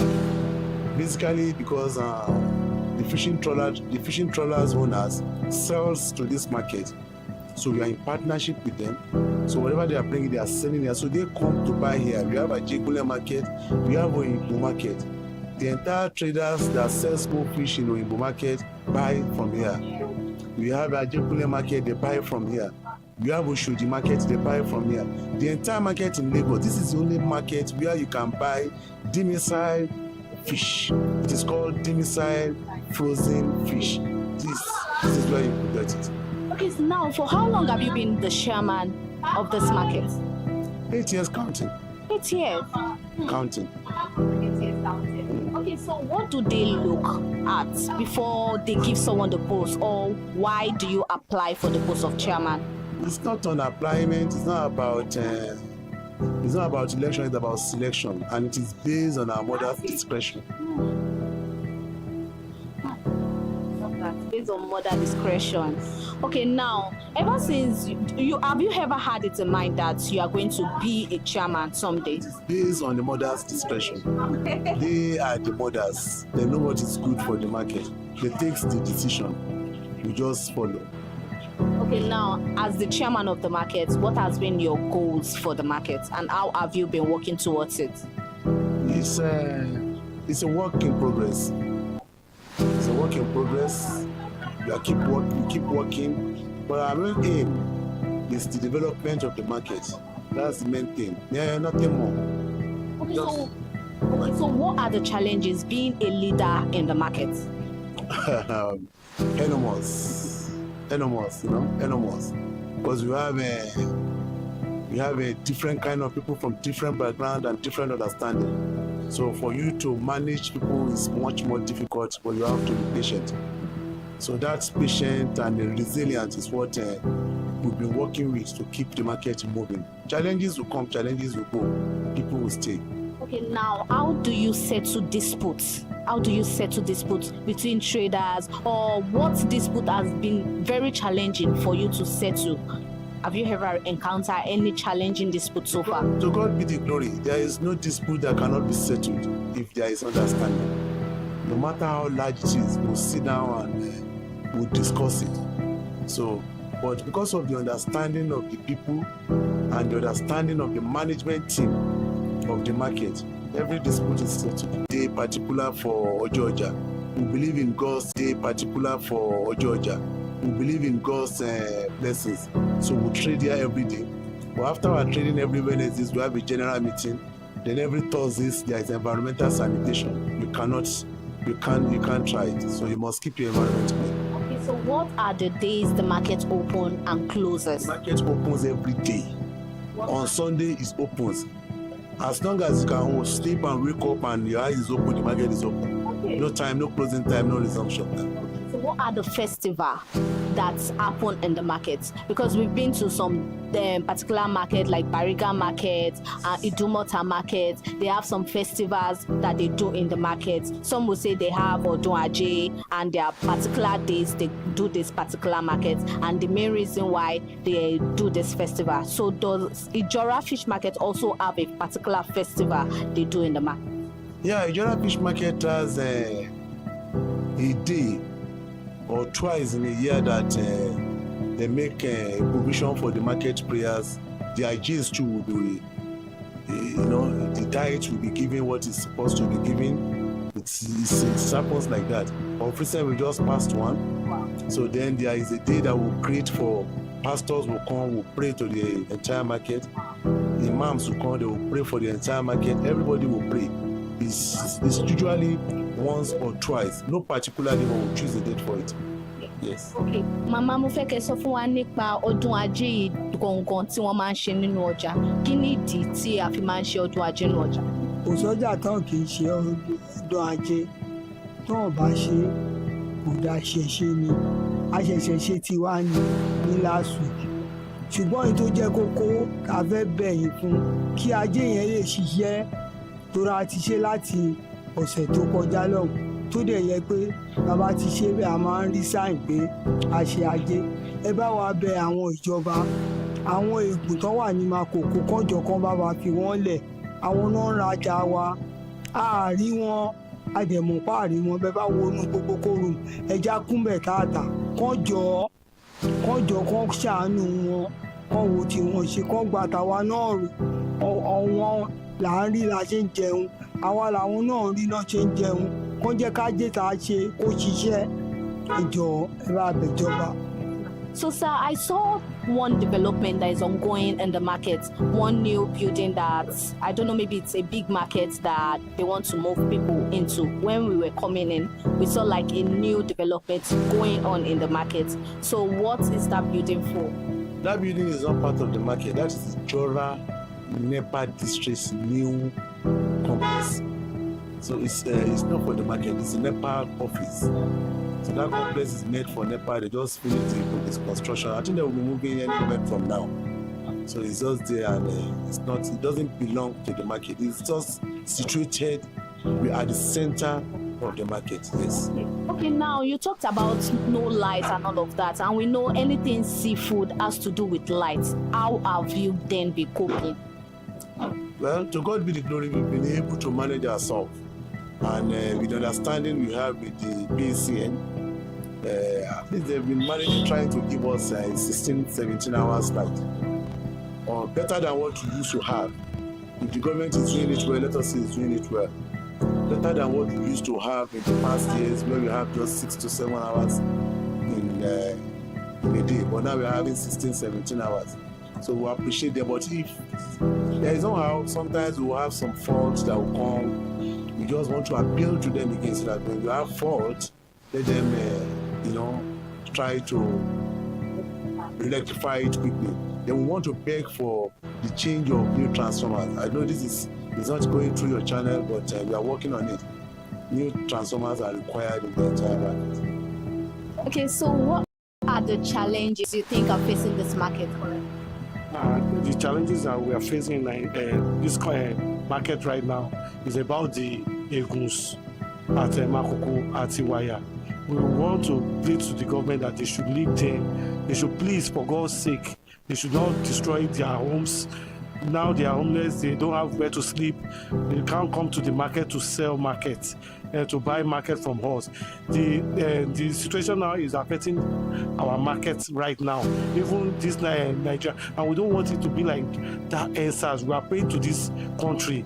Please, I beg government that they should leave them. Those are good, they normally live on the water. Please, I'm pleading to the government that they should please leave them. And those people at the wire, those ending of the wire, Makoko, most especially Makoko, I'm begging the government that they should please and leave them. Please, they should please. So I won't have much to say. That the government should please and leave them for right now. So it is affecting the country now. So that. Okay, sir. So in one word, what do you like about Ijora Fish Market? What I like everything. Ijora Fish Market has made me, and where you made is where you like. Am I right? Okay, Grandma, kí ni nǹkan tí ẹ fẹ́ràn nípa ọjà Ijora Market? Tí fẹ́ràn. Fún ti fẹ́ràn ni pé tó o bá lówó lọ́wọ́ tó bá dé Ijora ọlọ́pàá wàá rówó mú lọ dé, torí kò wàá rà láta, wàá ró ní tọ́kí, wàá lé rédé, kò sí tó lè mú lọ lé, kò sí ni. Àmọ́ Makoko ẹgbẹ́ kan wọlé, ẹ bá wa bẹ̀ wọ́n kọ́ máa wọlé wọn, àtà o olè tó àìpé Makoko ọ̀hún gbọ́bẹ̀ ní ipò ẹ̀ṣẹ̀ dé yìí ànídá yín lóhùn, ẹ máa bá wọn tó fẹ́ rajà èrò máa pọ̀, kò séèyàn mọ́ o, ẹ jọ̀ọ́. Okay, so sir, what do you like about Ijora Olokpa Fish Market? This Ijora is a very good market. If you do not have money, you come to Ijora Olokpa. If your behavior is good, you will see people to give you money. So this Ijora is a very big market, and I have a lot of things to say about it. God even bless this Ijora, most especially in the whole Nigeria. This is the largest place we have in Nigeria that people comes, they can buy and sell. If you don't have money, you can easily move forward in this Ijora. So I'm still begging the government that they should leave people at Makoko. They should please, for God's sake, because one day everybody is going to die. So we don't want to die like a chicken or be homeless, you get. So the government should please, they should leave people from those people. When I went there about 2 days ago, when I see people there, the way they are living inside the boats, I was not happy. I was crying. In fact, I was not happy at all. Government should please, for God's sake, they should leave people from Makoko. They should please, for God's sake. So that's my word. Mama, kí ni ohun má lè gbàgbé tẹ́lẹ̀ gbàgbé tí inú yín máa ń dùn tẹ́ bá rántí tó ti ṣẹlẹ̀ sí yín nínú ọjà? Mo ti lè gbàgbé pọ̀ o. Mo rán wọn gbé inú bí. Mo kọ́lé, mo tún ra ilẹ̀, mo tún ra mọ́tò, mo tún rán ọmọ lọ sí àìmọye Canada, ìlú òyìnbó. Mi lè gbàgbé láyé o. What's your most memorable thing about that has ever happened to you in the market? The love of God. And His mercies that endure us forever. Despite its importance, despite being one of the major markets in Nigeria, Ijora fish markets faced challenges over the years. The market has faced inadequate storage facility. Electricity remains a major challenge, though supply has improved from 6 to 7 hours to 16 to 17 hours daily. Traders still rely on generators and calls for new transformers to preserve seafood. For Ijora, power is not luxury, it is survival. According to Mr. Ainoa Dekoya, the rules that keep Ijora orderly: no fighting, no stealing, no harassment of customers, good conduct at all times, violence is heavily punished, fines can reach 200,000 naira, or offenders may be expelled. Traders also attend market meetings, pay dues, and participate in market prayer. Pastors and imams bless the market at least once a year, reinforcing both faith and unity. According to him, he said Ijora Fish Market is one of the widest, biggest, and most populous fish markets in the Federation. Fish here comes from fishing trawlers in partnership with the markets. Products sold at Ijora also supplies sisters markets as far away as Liverpool, Ajegule, Uyimbo, Oshodi, and others across Lagos. Alhaja Ogidon Adeneji, Vice Iyawoloja General, shares how the market celebrates seasonal festival, boosts sales and prays for prosperity, but then lament recently that the festival that they are ought to have been seeing the results has also been beholden due to their largest customers who have been undergoing some demolition. Let's listen to what she has to say. Good morning, ma. Good morning. How are you? I'm fine, thank you. Okay, so what is your name? My name is Alaja Silifat Ogunlesi. So what do you sell in Ijora market? I sell frozen fish, chicken, and shrimps. So for how long have you been selling in this market? It's almost 30 years now. 30 years? Yes. So walk us through the journey of how you started this your business. The journey started with my mom's auntie. It was my mom's auntie that brought her into the business. So later, when I finished secondary school, I now joined my mom. So later, when my mom passed away, I continued the business. So how has it been so far? To God be the glory. How do you survive in the market? What are the challenges? Majorly, the challenge is NEPA supply. That's the major challenge we are facing in this market is the NEPA supply. Apart from that, sometimes the challenges vary from availability of market because it's seasonal. Like now, fish is available very well in the market. Sometimes it will be scarce, but to the glory of God, He has been sustaining. So how do you source for this your fish? How do you get them? Majorly, we buy from companies, from different companies. We buy from Cosmos, from Sea Gold, from ORC, and all that. How do you then transport them from there, or is it the company that bring them down here? We have transporters in the market. Whenever, after making payments, when the fish is available, they call us. So we send the driver there to go and collect on my behalf. Okay, so now how do you know the price to sell a particular market, a particular fish? It depends on the market. The market price, no, the company price determines. So after collecting from the company, we had the expenses. So that's what determines. After adding expenses, then I'll now add my own gain. So what is that memorable thing that has ever happened to you in the market? Is it in a good form or? Anyone, the good form, the bad form. The memorable aspect is during the scarcity period. That is when we make more gain. You know, when supply is higher than, so that is when we get more gain. But the other side of it is when this period that we have. So even especially, you know, Makoko, most of our buyers are ego. So their homes have been destroyed. That is where they normally smoke fish too. So now you can see even the market that everywhere is there. So it's just the grace of God that is sustaining us. So what is the reason why, or describe Ijoram Fish Market in just a word? Ijoram Fish Market is a very good place. According to ConsumerHalla, child of the first Iyaloja, reflects on the challenges traders face when major customers at this place. The displacement of Makoko residents in recent weeks was heavily affected sales as cold room filled with unsold fish and livelihoods are threatening. Market leaders appealed to the government, emphasizing the mutual dependence between Ijora and Makoko. Without Makoko traders, the flow of trade across Lagos slows drastically. But isn't that strange? Strangely, one of Ijora Fish Market's largest customers is Makoko, a community long known for fishing along the African coast. Makoko traders now buy large quantities of fish from Ijora. Other traders also have things to say concerning sales, the challenges, the bills, the payments they have to pay. Even a woman who actually will bill most of our fishes to other states.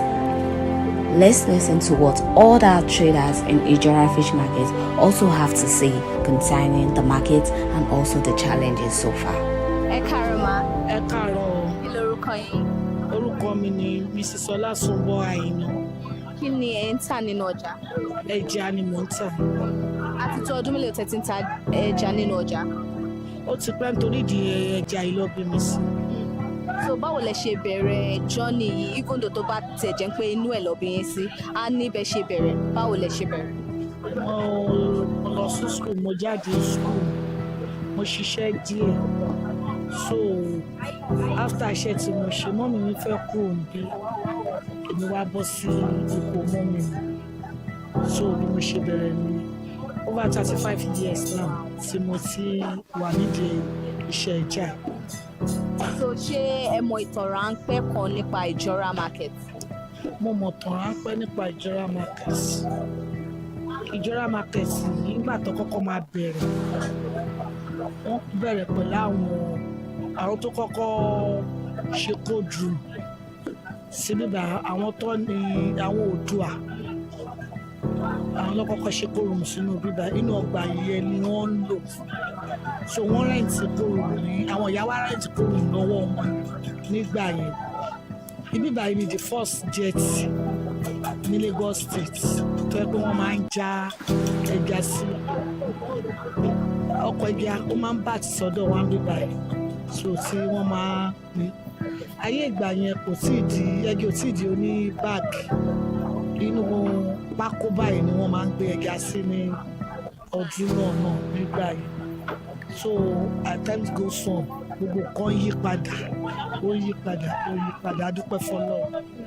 So kí ni àwọn ìpèníjà tí ẹ̀ ń dojúkọ nínú ọjà? Ìpèníjà tá à ń dojúkọ nínú ọjà yìí ó pọ̀. Èkíní, àwọn NEPA ni first problem wa ní ibi báyìí. àwọn NEPA fún wa ní problem kan ẹ wò ń sin àníná a dẹ̀ ń sanwó ná àwa là ń sanwó ná jù so táyé NEPA bá ti múná lọ tó bá ti múná méjì jọ́ mẹ́ta lọ gbogbo ẹja máa ti rò ẹja máa ti bàjẹ́ owó báǹkì dẹ̀ la fi ń ṣiṣẹ́ báǹkì kò ní bá wa gbọ́ pé wọ́n múná lọ a máa san owó a máa san interest owó wọn padà so kí gọ́ọ̀mẹ̀ntì bá wa rí sọ̀rọ̀ àwọn NEPA yìí owó tó dẹ̀ fún gbà lọ́wọ́ wa ó ti pọ̀ jù àwa náà dẹ̀ là ń jìyà iná jù kán jọ abẹ̀ wọn ni kán bá wa jẹ́ kí ọ̀rọ̀ NEPA kó stable ní àgàgà wọ́n dẹ̀ mọ̀ pé frozen food òun là ń tà pé iná gangan ni a ní ìkọjọ abẹ̀wọ̀n ni o abẹ̀wọ̀n ni kọ́ bá wa wá nǹkan ṣe sí ọ̀rọ̀ náà nínú ìjọra ọlọ́pàá yìí abẹ̀wọ̀n. kí ni ìpèníjà mìíràn ṣé yẹn nìkan ni ìpèníjà tẹ́ ẹ̀ ń dojúkọ ní ọjà? ìpèníjà mìíràn tá a tún dojúkọ nínú ọjà wa ti wọ́n jù ẹ̀jẹ̀ abẹ́yàn mú $1 million dání ó dàbí pépà ní tẹlifíṣàn ẹ̀jẹ̀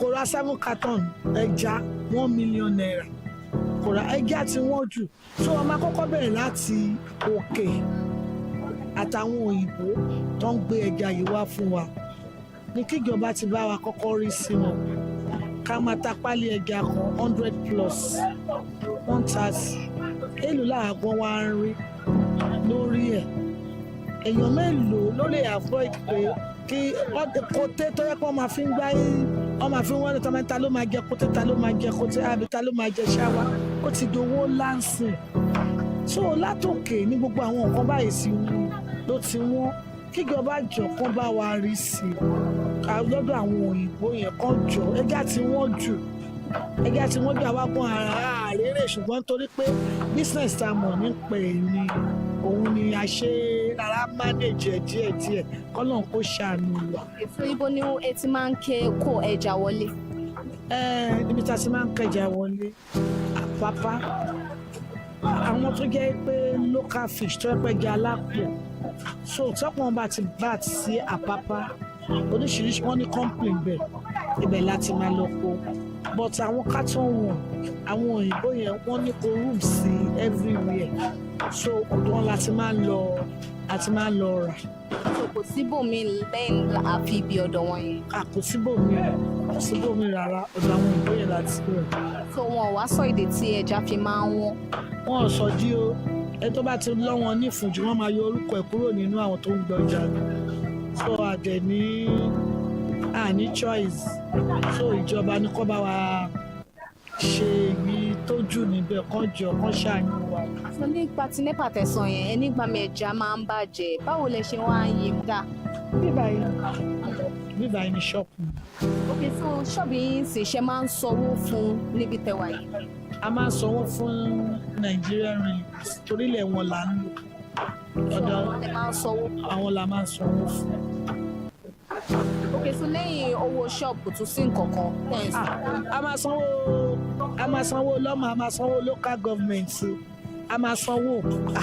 nílò pẹ̀lú gbogbo bírò ọjà. ó ti di dandan lọ́mọ máa dalẹ̀ ní ìjọba kò sọ́fẹ̀ẹ́ lè jọba a máa sanwó lọ́mọ a máa sanwó lọ́ so kò sọ́fẹ̀ẹ́ ilẹ̀ lágbà lọ́wọ́ rẹ̀ níwèé ìjọba ló ní gbogbo nǹkan tá à ń lò títí dandan ká sanwó tá a bá sanwó fún ìjọba wa náà lè béèrè ẹ̀tọ́ wa lọ́wọ́ ìjọba kí ìjọba ṣe fún wa gẹ́gẹ́ bí ọlọ́jà so àwa máa sanwó fún wọn àwọn náà máa ṣe ẹ̀tọ́ wa náà fún wa a dúpẹ́ lọ́wọ́ náà. kí ni ìdí tí ẹ fi fẹ́ràn ọjà ìjọra yìí?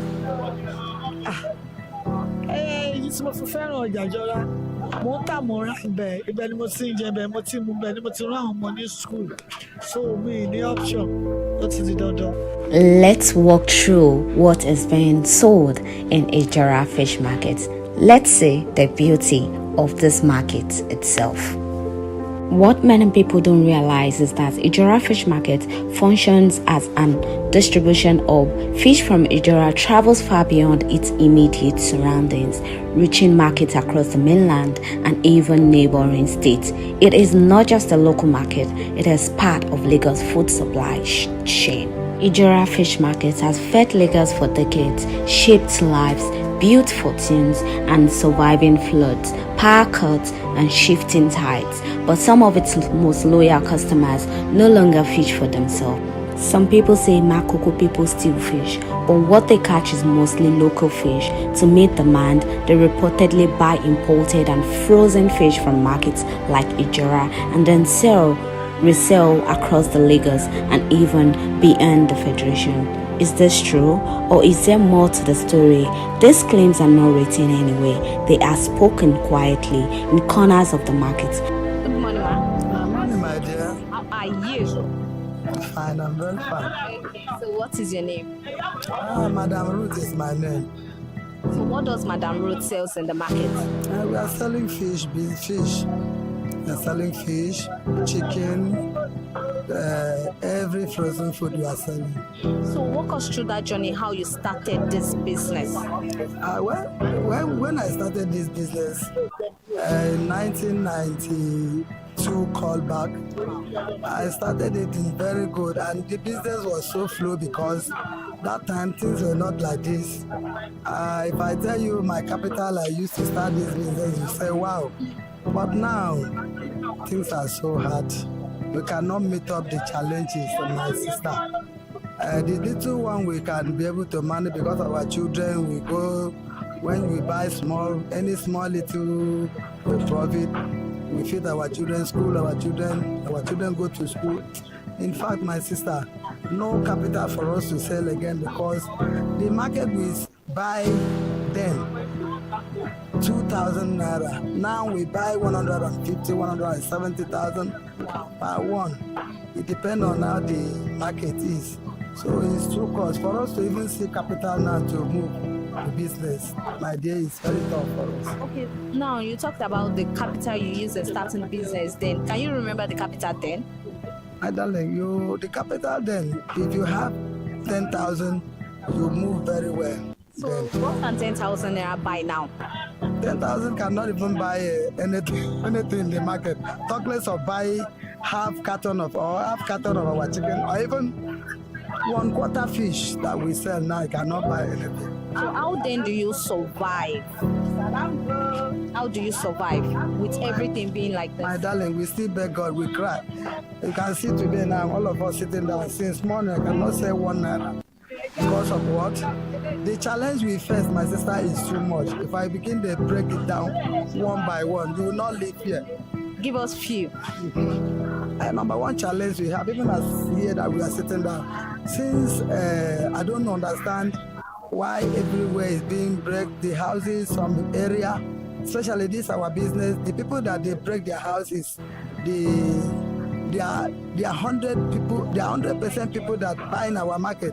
Since last 3 weeks now, we don't even see them again because they break where they are living. They are not living because this our business is fish business. Some of them will buy, they will go and dry and they will sell in small market like that. So where they are living, where they are selling, where they are dry and they sell, and where they break their house, scatter everywhere. No way for them to come. Many of them go back to their village, so their town. So we feel challenges very well this very January. Okay. So now, what keeps you moving? What still keeps you in check in business? What keeps you moving? Well, I even cry. Now God will keep me moving because even when you go to even NEPA is another challenging we face in this market. NEPA don't give us joy at all. Even though they tell us we want to do this, want to pay so amount, give us lights. If they give us light, we can be able to use the lights because our market is lights. Without light, we are nothing. So that challenge is even too much for us. That light is very, very important also. So what's the memorable thing that's ever happened to you in this business or in the market? You said? What is that memorable thing that has ever happened to you or happened to you in this market? Well, if I remember callback, especially this NEPA issue, we didn't face this NEPA issue before.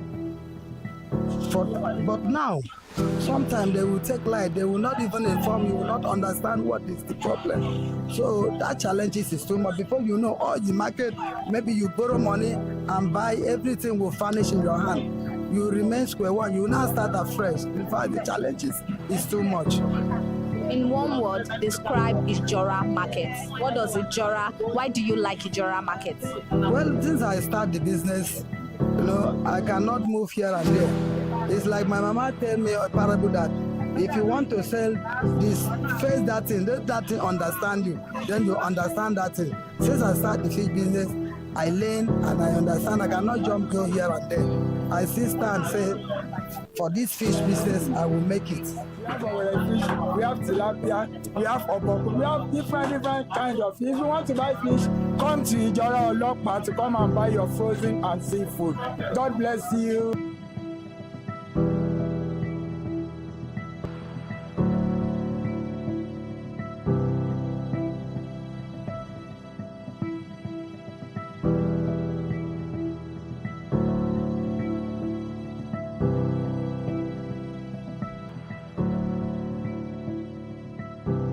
We flirt it. When we flirt it, we can flirt it to Abuja. Some people come from Kano, Abuja.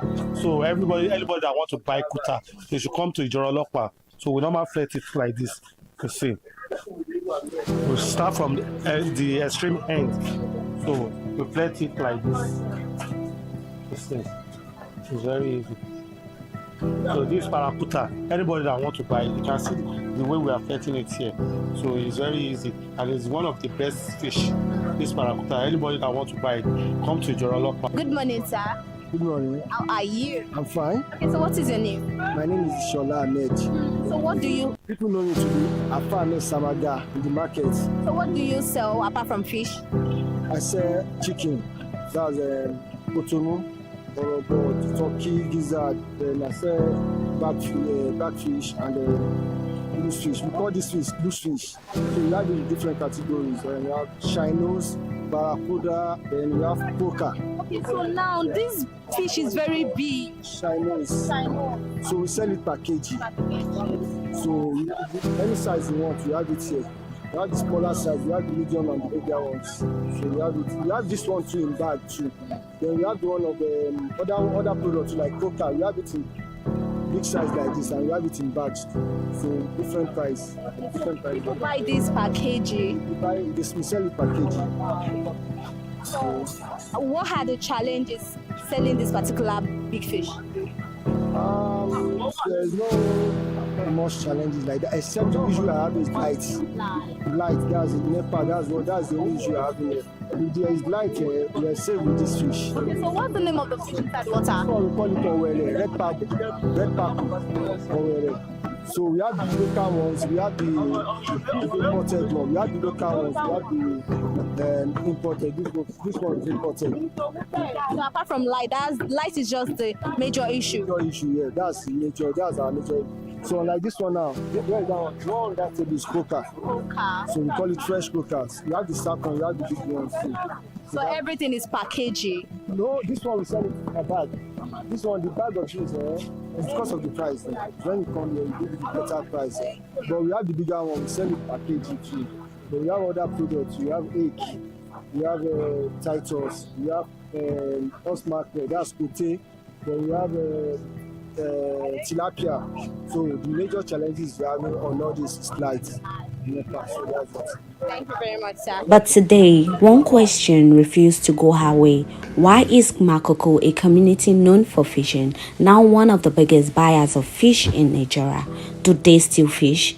If they do, why buy imported fish from other markets? And what really happened to the water that once defined their livelihood? Some say the answers are simple, others say the truth is far deeper. Watch closely, because in the marketplace, story analytical content. Our vision at ConsumerHalla TV is to create an engaging platform that provides right connections for meaningful brands in Nigeria, thus creating a more caring world for consumers.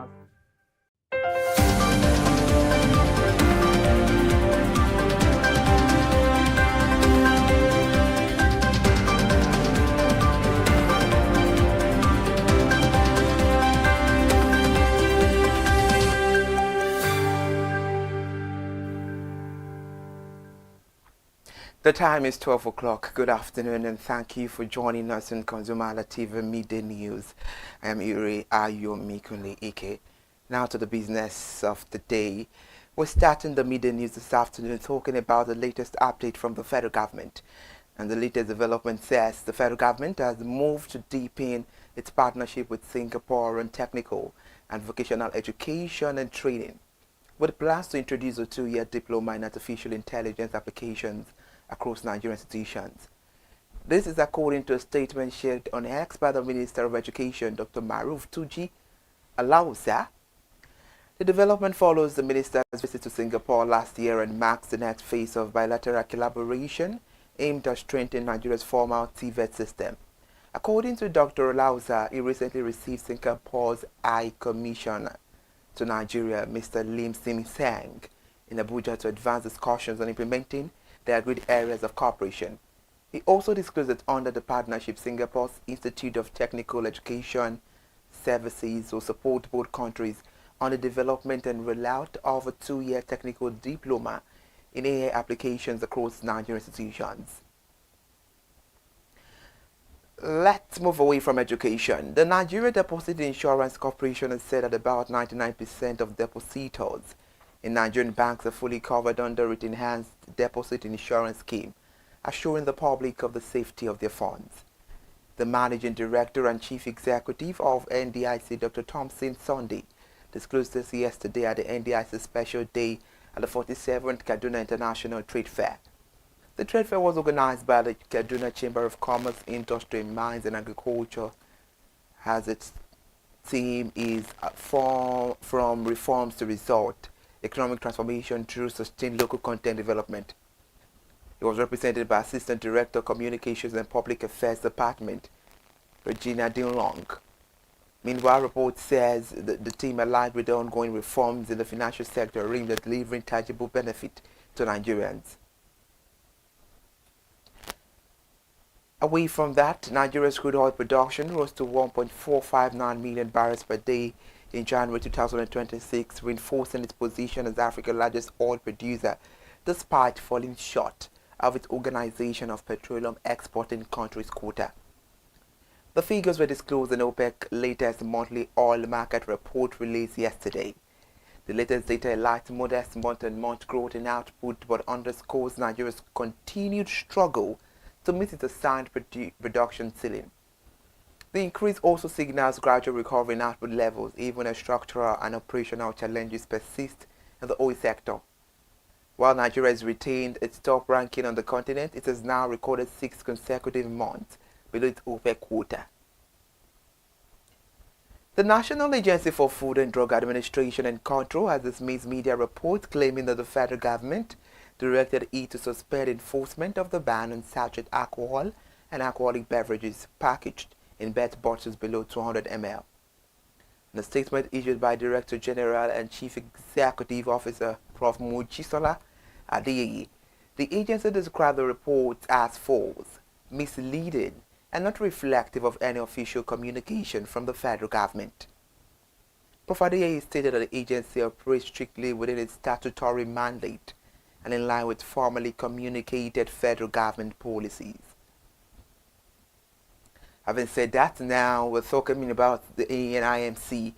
The National Identity Management Commission has announced that it will commence its nationwide ward-level enrollment for the National Identification Number on February 16, 2026.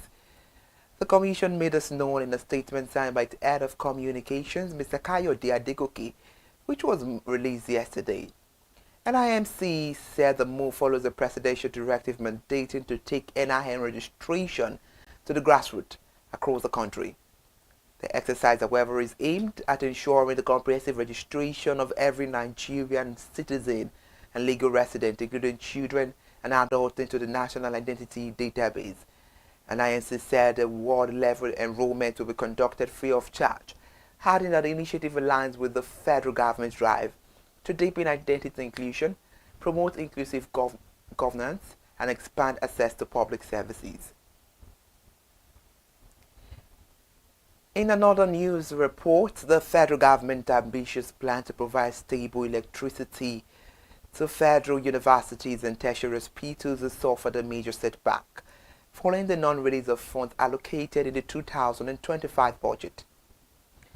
Reports say although over 300 billion naira was earmarked in the 2025 Appropriation Act for the special energy intervention, as no funds have been released, resulting in zero implementation progress on the project announced last year.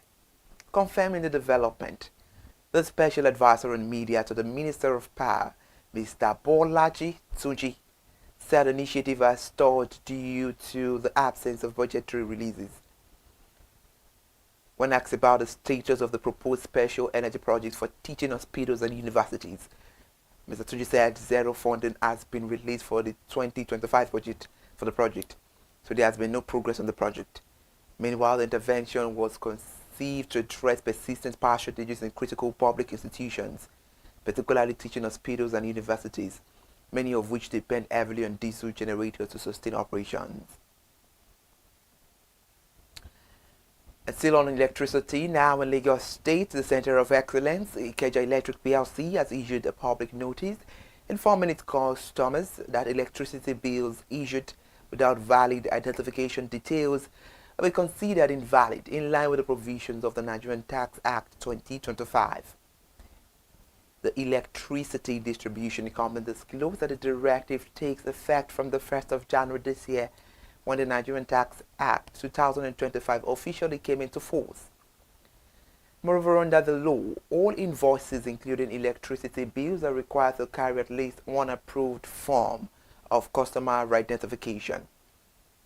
In a public notice made available to newsmen, Ikeja Electric said that the acceptable identification details required on electricity bills include a tax identification number, Corporate Affairs Commission registration number, or the national identification number. Furthermore, the company said the requirement is so necessary to enable compliance with the statutory provisions of the Act and to ensure that customer information is accurately reflected on electricity bills beginning from January 2026 and subsequent billing cycles.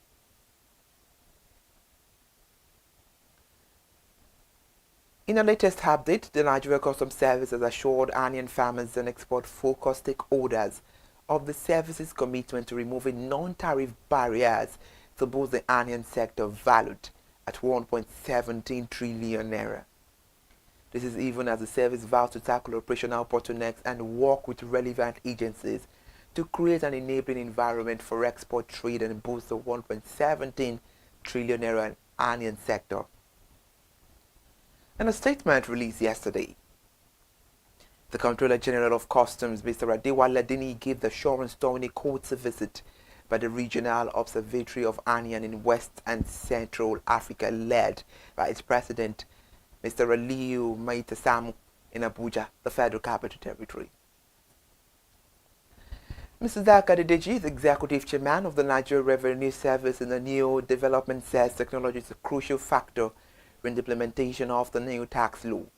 He made a statement yesterday during the inaugural convocation lecture for the Federal Polytechnic Ayede in Ogolua local government area in Oyo State, titled The Role of Technology in Implementing Nigeria's New Tax Law, Challenges, Prospects, and Implications for National Development. In a statement by his technical assistant and print media, Mr. Sikiru Akinola, the NRS chairman listed some of the most fundamental challenges confronting taxation to include infrastructure skills, trust, and resistance. He said each of these challenges will be addressed with the imminent upgrading of the country's tax system for a digital environment. If you're just joining us, this is the Media News on ConsumerHallaTV. Let's give you the latest report from the world of finance. The United Bank for Africa PLC has introduced a new aggregator sales structure for its RedPay, POS, and agency banking network, aiming to strengthen its relationships with the partners and promote greater financial inclusion throughout Nigeria. The newly launched multi-benefit structure was unveiled at the inaugural UBA aggregator engagement session that was held at the bank's head office in Lagos on Tuesday this week. The session with a theme, Positive Impacts Connecting Agents, Merchants, and Customers, served as a collaborative platform to align strategies for scaling the UBA money agency banking ecosystem and bringing together key industry aggregators, point-of-sale partners, and network managers. About this development, the UBA Executive Director Designated Digital Banking, Mr. Emmanuel Lamte, who spoke at the event, said the session marks a pivotal step in the collective journey to democratize financial access in Nigeria. It's a wrap on the news this afternoon. Thank you for joining us. It's a pleasure having you there. I am Ire Ayomikunle Eke. Let's meet again by 2 for ConsumerHalla TV News at 2. Bye for now.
Consumers, commercial bank plays a major role in our daily life, from saving money to transfer, payments and loans. But with so many commercial banks operating in Nigeria, consumers are left with choices based on their personal experiences. And yes, today I am live here in Lagos, Nigeria. I am Elizabeth Abefe, and you're welcome to Consumer Voice on ConsumerHalla TV.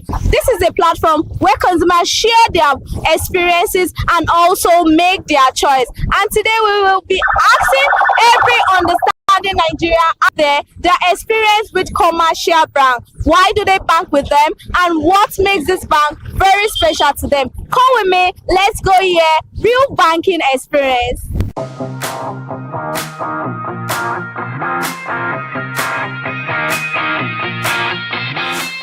Good morning, ma. Good morning. How are you? Very well, thank you. You look good. Thank you. Okay, so what is your name? My name is Olabisi Ogundipe. Okay, so do you make use of commercial bank? Yes, I do. Which of them?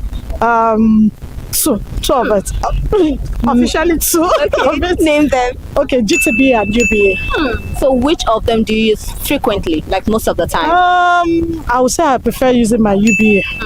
Is there a reason why you stick to UBA? Yeah, based on the charges, and if I have to get debit and reversal, it's quite fast. That's it. Okay, now apart from these 2 banks that you make mention of, have you ever used other banks? Yeah. Which of them? Do you want me to? Okay, I have the ones that are not commercial bank. Money points. Okay, now sticking to commercial bank, what's your experience, your customer service like with UBA? I would say, I said 2 banks, right? From those 2 I could figure out, I think UBA is still the best when it comes to customer service. This same discussion we are having right now, we had the same thing at home. So at some point, I myself like, no, it's not like that, they pay me. And I thought it's not that they paid me, right? But the thing is my experience with them. I initially was using, it was not UBA initially, it was those days when I was still in school. So the merger days, so the merger become UBA. But my experience with them has been awesome. Customer service wise, they are. I've never walked into the bank maybe when I have issue. I always do everything online, especially on X with UBA. Once I give them on X, immediately they'll call me. I know how to escalate my matter myself. So UBA will give you a call if they are saying that you're not even responding to that your tweets. But please don't go to GTB. Why? Yes, I am boldly saying it. Yes, why? I could show you on my phone a tweet, a DM I've given them 2000 now. We're in 2026. I think that should be like 2021. Wow. and no response. But if you want to really get to their customer care, you call them around 8 o'clock. Yeah, I'm telling you, that's why you call them. Yeah, you have to load your phone at least maybe a 500 naira time. You call them, that you get response for GT. But saying you want to deal with them online, sending mail, you're just wasting your time. Okay. I'm serious. So is there a time whereby you've been debited or you were shocked with the amount of money that was removed in your account and you were shocked? And maybe recently, and that was still with GT. Wow. That was still with GT. I never experienced such with UBA. That was still with GT. And I got maybe like 100 and something for SMS charge. Wow. 1,000 something. Not 200. 1,000 something. I think they said from December to January, and I'm like, at some point I've gone to the bank that I don't want to receive SMS. I filled several forms and still did not stop. So my experience with them, but I still use them because most of my international customer, I'm a fashion designer, so that have left the shore of Nigeria still have their account, so they prefer to do transfer to that bank for me because the charges will reduce bank to bank. You understand? Okay, so now can you trust your money with UBA?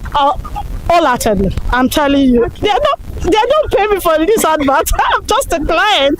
Okay. But I can tell you, UBAs. Okay, now let me ask you this. Can you trust your money with GT Bank? No. I can't. No, I can't. Mainly because of your experience with Yes, and the thing is, the way they deduct is so ridiculous and it's annoying. And you when you get into the banking hall, I'm not shading anybody. This is not a paid advert. Yes. But the way the staff reacts is as if you are nothing. And they don't know that if with our money you are being paid salary. So my experience with them is nothing to write home about, seriously. Okay, so what's the frustrating thing about UBA? What's that frustrating thing about them? That I've experienced. Funny enough, okay, maybe when I wanted to open a current account and my branch, I opened it from my branch and the account officer, I needed it to do a bidding. So I opened it from my area and they're telling me it's going to take 24 to 48 hours. I did. Trying to use it wasn't working. Not until when I went to the market as a market woman myself. So I went to the market to Lagos Island and I just okay, let me go to their headquarters. And I escalated the matter myself. And they had to call me like, they didn't do that. I like, no, you are not attending to me, so I need to just do what I had to do. Okay, so what about your GT? Because I know you've made mention of a lot. What about GT Bank? What's the frustrating thing about that? When I tried to open that current account, they really frustrated me. So, and I didn't, they're like, oh, go and bring these affidavits. I brought my NIN and they're like, the name, the Oluwa Fumi is not the Oluwa Fumi. Go and do the, no, it was really frustrating. The whole day was spent and nothing, no results. I just had to drop the form and that was why I head back to UBA to do that current account. Okay, so are you the type that make use of the app most of the time, online transaction, than going to their office? Yes, I do. I prefer using the app. Okay. And I must be honest, the app is okay for me. Okay, so on a scale of 1 to 10, I want you to rate UBA over 10 and also rate GT Bank over 10. That. So rate UBA. Don't do that. Okay, 10. I'll rate UBA. Okay, for the sake of the current account I had in okay, I'll give them 9.5. Wow, that's a pass mark. Yeah. Okay, so what about GT Bank? I'll give them 5. 5 over 10? Yeah. No, in fact, -5. So they're owing you? They're owing me.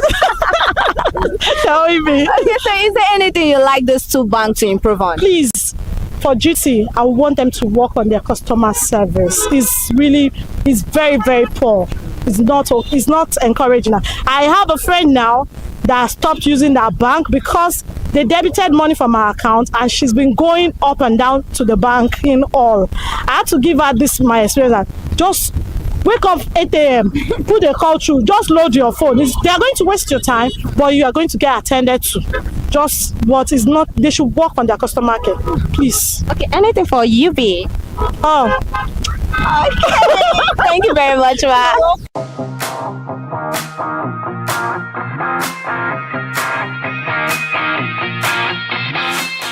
Morning, Ma. Good morning. How are you? I'm good. Okay, so what is your name?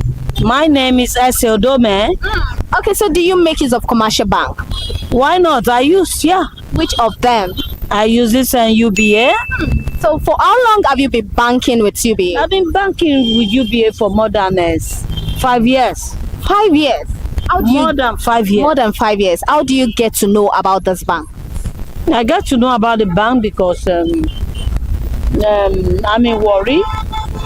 The bank, they told me they are good and they can perform.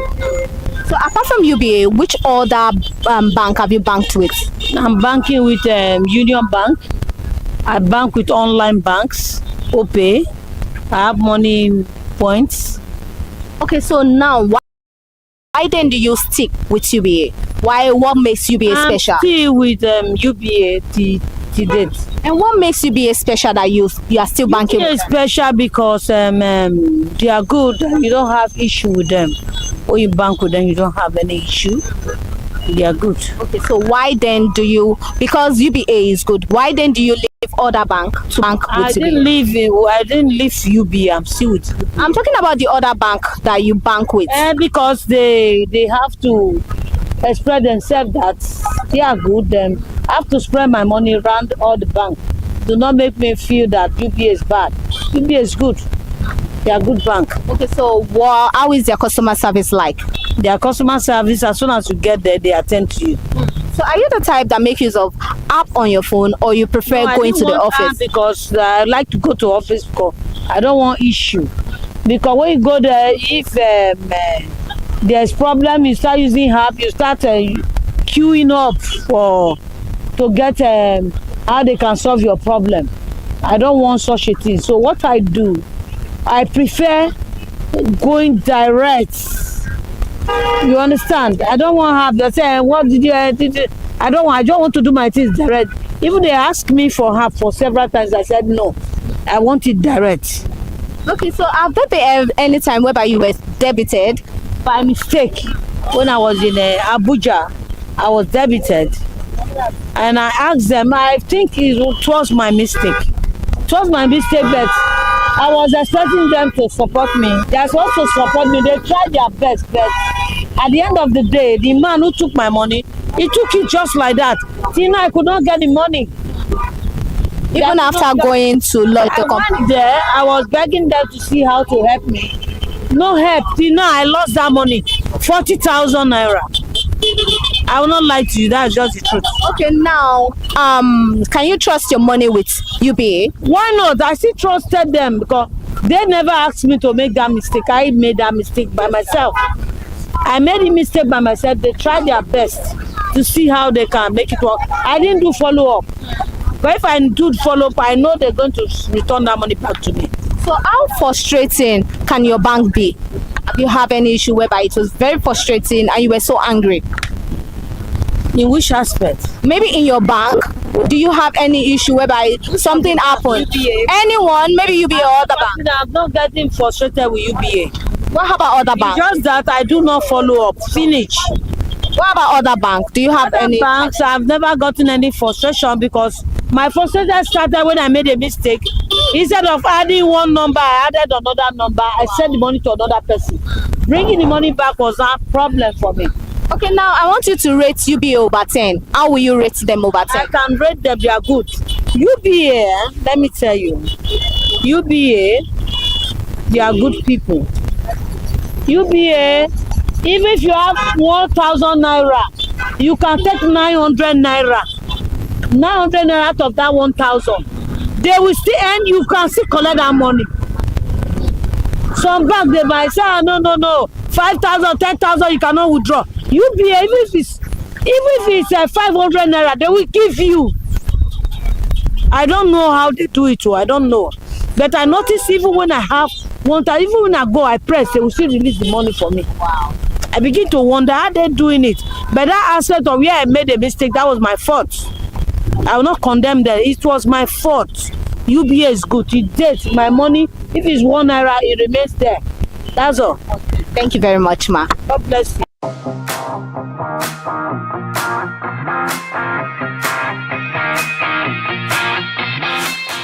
Good morning, sir. Good morning, my presenter. How are you? I'm fine. Okay, so what is your name? My name is David. Okay, so do you use commercial bank? Yes, I do. Which of them? Zenith Bank. Apart from Zenith Bank, which other bank do you know of? We have Access Bank, UBA, Fidelity Bank, First Bank, Union Bank, Polaris. So apart from Zenith, apart from all those ones you make mention of, which of them have you used apart from Zenith? Yes, I've used Access. Then back then, Diamond, that is no more. GT Bank.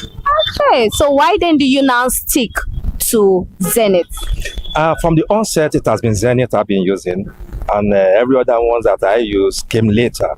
So I'm used to Zenith and I like their service. Okay, so now you make mention, you make use of which other bank? GT Bank, Diamond that is no longer in existence, and Access. Okay, now why do you now open bank with other ones? It has to do with the place I was working there. It was the place I was working, they were using a Diamond Bank, and at the time Diamond was no more in existence. Now Access took over. That's the reason for that. And as regard that of GT, also the same thing where I worked then back then. But that of UBA, I think a marketer came and just spoke to me about that, and that was how I had to open UBA account. Okay, so for how long have you been banking with Zenith Bank? That should be back then, 2007. Wow. Yeah, 2007. Okay, now speaking about the customer service, how is the customer service of Zenith Bank? Oh, the customer service of Zenith Bank has been awesome, very good, friendly. Yeah. So is there a time where you have issues, maybe with transaction? How were you able to deal with it? Of course, that happens in all the banks anyway.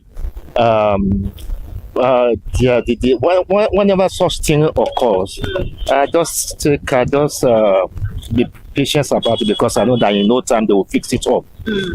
It's not a bank that you will like, your mind will just be like at the top. No, it's a bank that with time, just give it a short time, you will discover that your service will be back and good to go. Okay, now talking about your experience with other bank and Zenith, which one will you rate so well? Just as I've said, I've been using Zenith for quite a long time, and I'm used to Zenith. Okay. I'm used to Zenith, so I stick to Zenith. Okay, let me now ask you this. Now tell me your experience with, let me just pick Access. Tell me your experience with Access or UBA. Access. I do not much use UBA, but that of Access, yes. Access also has a good networking stuff. Then back then when I used to work where I used to work, we do use Access. So Access also is good. They're just that I'm used to Zenith. Okay, now can you trust your money with Zenith Bank? Sure. Okay. Sure. So is there anything you like Zenith Bank to improve on, or you're just cool with them? Is there anything I would like them to improve? They'll be improved. It's a bank that improves on its own anyway. They are friendly to customers, and whatever they've been doing good, I just want to tell them that they can do better. So that's just it. Okay, so are you the type that make use of the app or online transaction most of the time, or you just prefer going to their office? I use their online transaction most of the time, yeah. And how has it been so far? The online transaction has been very good, very good. Very good. Just as I've said before, anytime there is issues in their network, with time it is fixed. Okay. So on a scale of 1 to 10, I want you to rate Zenith Bank over 10. Oh, 8. 8 over 10? Yes. That is really good. Yes, yes. Okay. Thank you very much, sir. Thank you very much.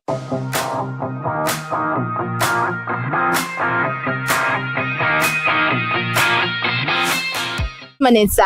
Good morning, ma. How are you? I'm fine, ma. Okay, so what is your name? My name is Michael. Okay, so do you use commercial bank? Yes, I do use commercial bank. Which of them? UBA and Jubilee Mortgage Bank. Are you serious? Yes. Which one do you use the most? UBA. UBA. Why do you prefer UBA? Because I like their service. How do you get to know about UBA? How do you get to be banking with them? One of my cousins actually introduced them to me. And ever since then, you've been using it? Yeah, so ever since I've been using it. Okay, so how is their customer service?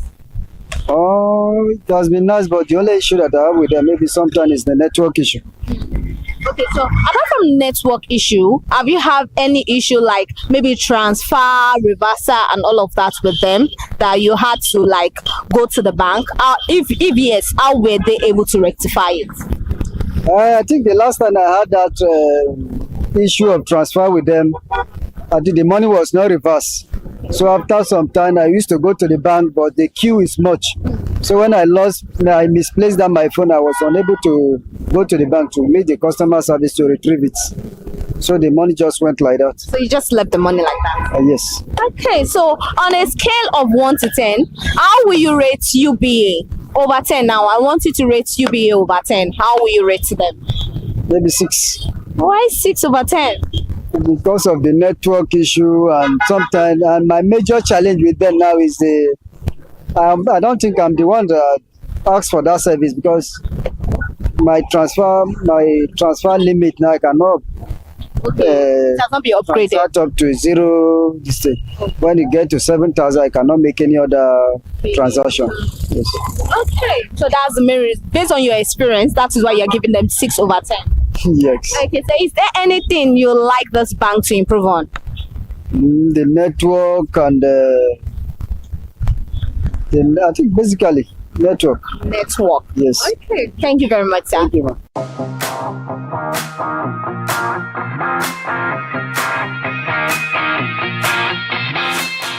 Good morning, sir. Good morning. How are you? I'm fine. Okay, so what is your name? My name is Nogden Kodri. Okay, so do you make use of commercial bank? Yes, of course. Okay, so which of them do you use? I use Access Bank and UBA. Access and UBA. So which one do you use mostly? Most of the time. Mostly, which of them do you use? Access is my first. Okay. So why do you stick to Access? Why do you prefer Access? Why do you use Access most of the time? Well, both of them are the same, but Access is still more better than UBA in the sense of their service, because UBA, sometimes their charges is too. Sometimes they will debit unnecessary debit. They will charge electrical charges, different of charges, but the same to Access too. But Access is still fare better than UBA. Okay, so now apart from Access and UBA, which other commercial bank do you know of? I've used Union Bank before. My first bank is Union Bank. That was where when I was still in secondary school, So, but now I use Access and UBA. My Union Bank account are dormant. You understand? So I don't use them again. So, but I'm using Access and UBA. So is there the main reason why you just decided to let go of Union and stick to Access and UBA? It's not like that. It's because the account are dormant. Okay. So that's why I left it. But if I still have a chance, because I still have a little money there. In there? Yes, I still have a little money. But if I have an opportunity to meet them, whether they can reopen it for me, so I can still use it. Okay, now talking about Access, how do you get to bank with them or open an account with them? There was a lady that met me on the road, you understand, like this. So I opened it and I asked her which branch is it. He said it's Okota branch. But then I'm living at Ikotu. Okay. So, and my office is very close to Okota. So I'm along Okota Road, you understand. That's where the girl met me and I bank with them. Okay, so what about UBA? How do you get to know about UBA? UBA, there was a time I'm working at Ilukwiju. because I'm an artisan. So I work at Ilukweju and then, so when I'm doing the work, they pay me money there. So I have to keep the money. So I don't want to spend it. So now there is a UBA branch at Ilukweju. So I just went in and opened an account there. Okay, now student account. Okay, then. Okay, now let's stick to the assets that you use mostly. Okay, now, how is the customer service of Access? Their customer service is poor. Sometimes they disappoint. They disappoint. So, like this weekend, this Saturday, is this Saturday that passed. So I bought a fuel in this station, and I want to do a transfer to the attendant. So I do it twice. The two failed. You understand? It's very painful. It paid me. I have to go because I've done it 2 times, and I don't want them to debit me unnecessarily. So I have to go. So after I bought in another place, another police station. So no, I don't even buy anything. I went to POS and do another transfer. So I now collect cash and buy the fuel. Okay. So very painful, and they disappoint. There's 2 of them. Even say UBA.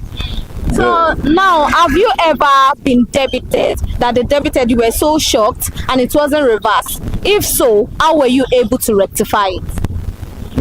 I've had the experience like that. So they debited me, but I make a complaint to them and they reverse it back to me. Okay, now between the app we have on our phone, banking app, and going to their going to the bank, which one do you use mostly? Which one do you mostly use the bank, or you prefer walking into their bank? I prefer using the Apple. Apple is better. So Apple is better, but you know sometimes app used to have feel ahead. They used to up sometimes. So see, the last time I went to bank, I can't remember. So I normally use my app. Okay, so is there a main reason why you don't like going to the bank? It's because of sometimes if you go to a bank, so you met a lot of people, queues, you know. So how do you deal with the unnecessary charges? Maybe SMS charges, electronic charges, and you just wake up, they've deducted a lot of money. How do you feel? And how do you? It's painful now. You can't just come and be deducting my money. You understand? They normally, both of them, UBA Access, both of them, they normally deduct our money. So I can't count it because I decided to quit with the this thing, ATM. Okay. Because I quit with the ATM. You know all these 419 stuffs. So I quit it, but I normally use transfer, and my transfer, the transfer I'm using, they normally charge. Sometimes they charge 26 naira. That charges alone, it's painful. We just tell our government to help us to just meet them, to reduce, most especially the CBN. They should just help us meet those banks. They should reduce the charges. The charges is annoying. It's too much. Okay, now on a scale of 1 to 10, I want you to rate your bank over 10. Access now over 10. How well will you rate it? Let me just give them. I will give them 6. Why 6? Because you still make use of it all the time? Why? I make use of it, but they used to fuck up. Access used to fuck up. Sometimes if they fuck up like this, you just be stranded. You know, I normally use transfer. So sometimes if I need cash and I went to POS, I want to collect cash. So once I do it, I will just be failing. You know, they should improve their service. They should improve. I want them to improve. Even if the UBA, before I use UBA more than Access. But when UBA up, UBA up. So I now reduce their. So I started using Access. You understand? So And now you are still stuck. I'm using both of them, but you know it depends how I keep money. But I use Access for my job, my contract money. You understand? But sometimes I use UBA for my own service, my own personal service. So that's how I use it. Sometimes if I make a gain from work, because that gain I make, I put it in UBA. So, and if I want to if I want to give them money at home, so I use UBA to give them. You understand? But for work, I want to buy materials, I want to buy this, I normally use Access. Okay. Because Access is very, it's still better than UBA. Okay, thank you very much, sir.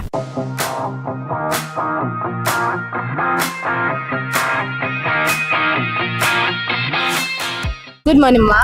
Good morning, my sister. How are you? I'm really fine. Okay, so what is your name? My name is Sadiqa Hassan. Okay, so do you make use of commercial bank? Yes, my sister. Which one? Union Bank. Okay, so apart from Union Bank, which one have you used before? I'm not using anyone. The first bank I use for Nigeria is Union Bank. Okay, so how do you get to know Union Bank? Through my husband. Okay, so for how long have you been banking with them? Since 2018, April. So any challenges with them so far? No. How is the customer service? Very nice. And our customer service, they don't have any problem, and they're nice. Especially my sister Comfort for Okwebi. It's a nice 7-go. Okay, yes. So have there been any time you were debited and it wasn't rectified? No. Okay, so on a scale of 1 to 10, I want you to rate Union Bank over 10. Over 10, rate them over 10. Over 10, like, give them a number over 10. Okay. You know, you said they are good, they are nice. So I want you to give them over 10. Rate them over 10. Is it 6 over 10, 7 over 10? No, I give them 100%. 100 over 10? 100 over 10, yes. That's a lot. Yes, because they're very, very nice bank and nice customer care. They don't have issue, they don't have problem with, I don't have problem with them. Anytime, full service, transfer, normally, network normal. So do you do online service or you just go to their office to make complaint? No, I'm doing online service, and I still do go bank. Yes, really, especially now, I want to reach Union Bank baby, because I delivered my baby last 2 weeks and my baby go back. So I want to go and tell my sister Comfort to know. Yes. Thank you. Thank you.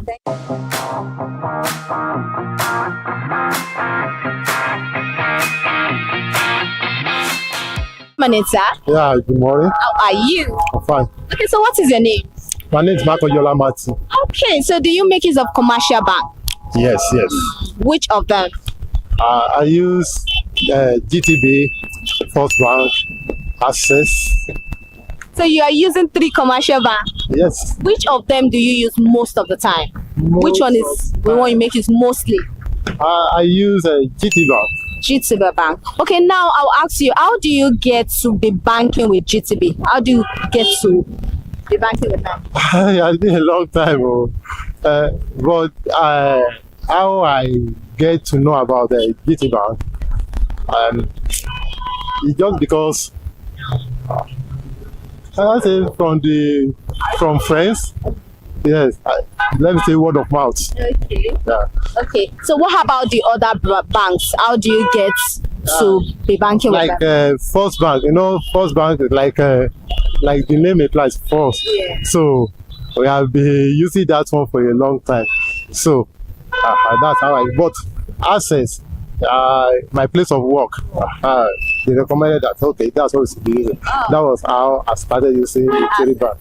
Okay, now I want you to talk about the customer care service of GT Bank and also Access, because you make use of Access mainly because of work, and GTB you make use of it most of the time. Yeah, when it's called customer service, the customer service is that to me, when I have any issue with any transaction or with bank, it's easier for me to communicate with customer service of GTB, because I can talk to them on WhatsApp or by email and they will respond.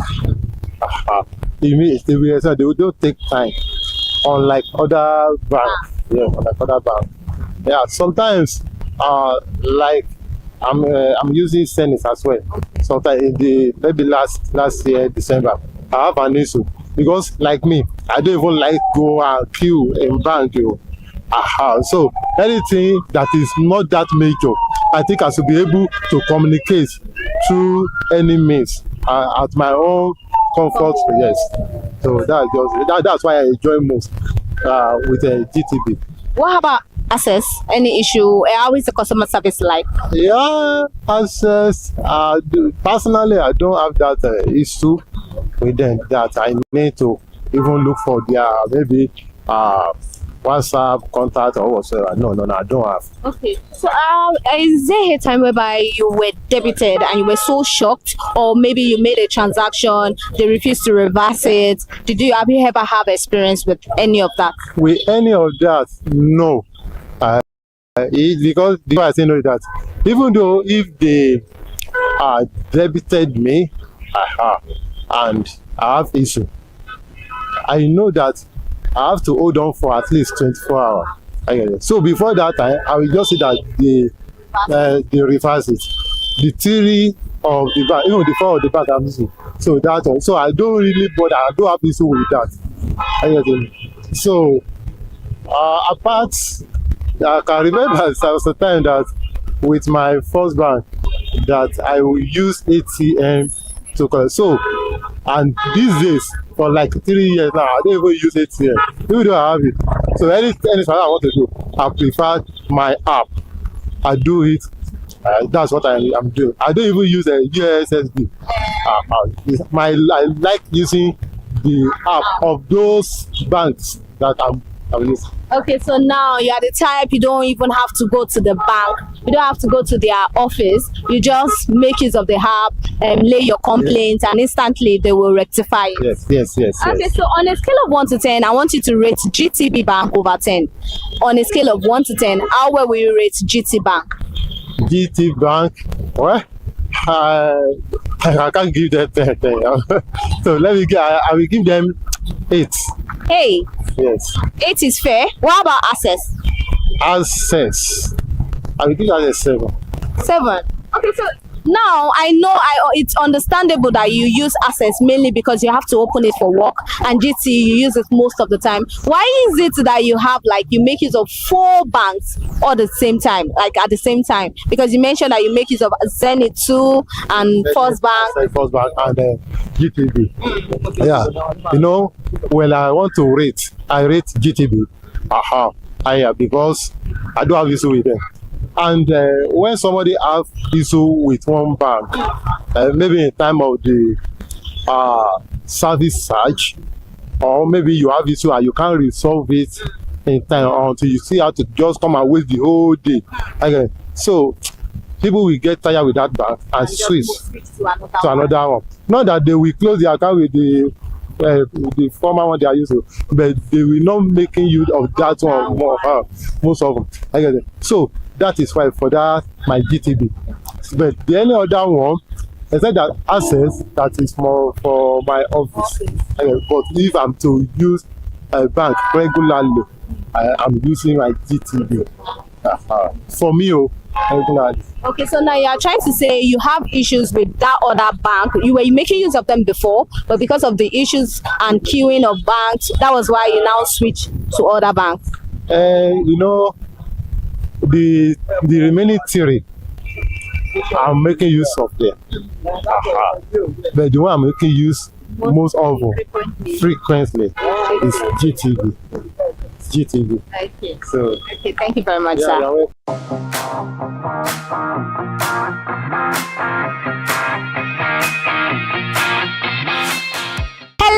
consumers. From today's review, it shows that consumers value different things when it comes to their favorite banking commercial bank. And I must say, from customer service to trust, consumers have said it all. They've made us realize the main reason why a particular bank worth it than the others. And I am not saying other banks are not doing their best, but based on consumers review, today's edition, UBA has done it. They are the ones that consumer really vote in for, mainly because of their service and mainly because of how responsive they are in terms of dealing with issues. And that will be all on today's edition of Commercial Bank on Consumer Voice on ConsumerHalla TV. I am Elizabeth Abefe. Do not forget to like, subscribe, comment under the comment section. What's your real life experience with your favorite bank, and what is that thing you would like them to improve on?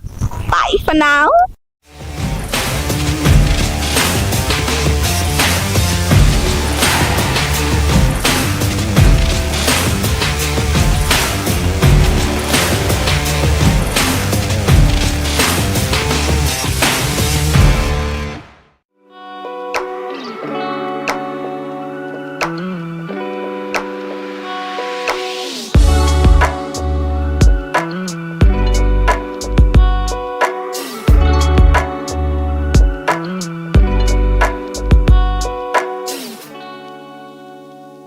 Hello and welcome to another edition of Mind the Gap. This is a weekly broadcast program on ConsumerHalla TV that helps draw attention to everyday avoidable gaps in customer service delivery with the overall aim of strengthening existing relationships between brands and their consumers. I am Iremofe Kufoworola and I am your bankable host. Our topic on the show is leveraging digitalization for brand promotion. In today's age, digitalization helps to bridge the gap between brands and their consumers. Digitalization makes a brand visible and creates room for engagement between brands and their customers. It helps understand consumer needs, drive sales, and prevent disconnection, hence building relationship between brands and their consumers. My guest, Peter Nwoko, is a man of many parts, but one that he wears outstandingly is being the creative director of Pinnacle Media and Tech. And welcome to the show. Yeah, thank you so much for joining us on the show today. Thank you for having me. Yeah, so good. To begin with, in a general sense, what does digitalization really mean? Okay. Basically, digitalization is about taking what you have already, that is in its let's say normal form, and making it digital. There's the word digitalization. So what we are doing is we are taking it from what it was, from the traditional way, into a computer. Let's use that word, a computer system.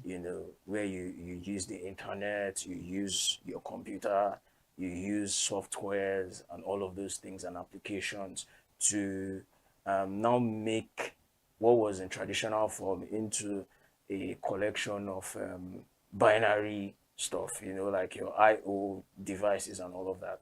So yeah, that is basically what digitalization is. I love what you've said, and you talking about the traditional media, talking about the traditional format.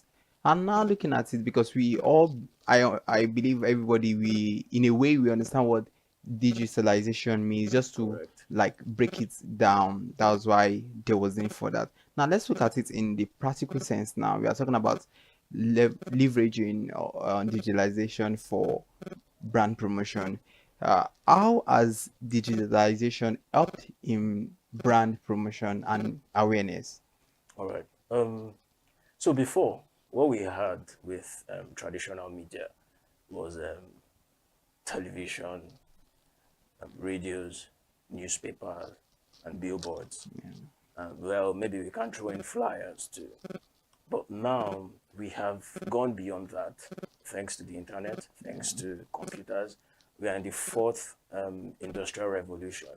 And that means a lot of things are now as we've said, digital now. And so what it has helped brands, or how it has helped brands, is that they're now able to reach more people.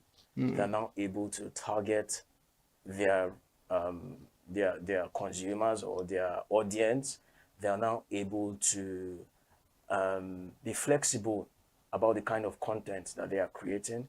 They are now able to create awareness. They're now able to have a relationship with their audience. You know, before, when you watch some adverts, you may want to change the station until the advert is done because you're not interested in the advert, or you may want to wait it out. But now they target their audience. And so if you're not interested in buying a phone, or if you're not interested in phones, someone who is interested in phones will see the adverts on their different social media handles, while you who may be interested in cars will see cars. So there's that targeted adverts, for their audience. For their audience.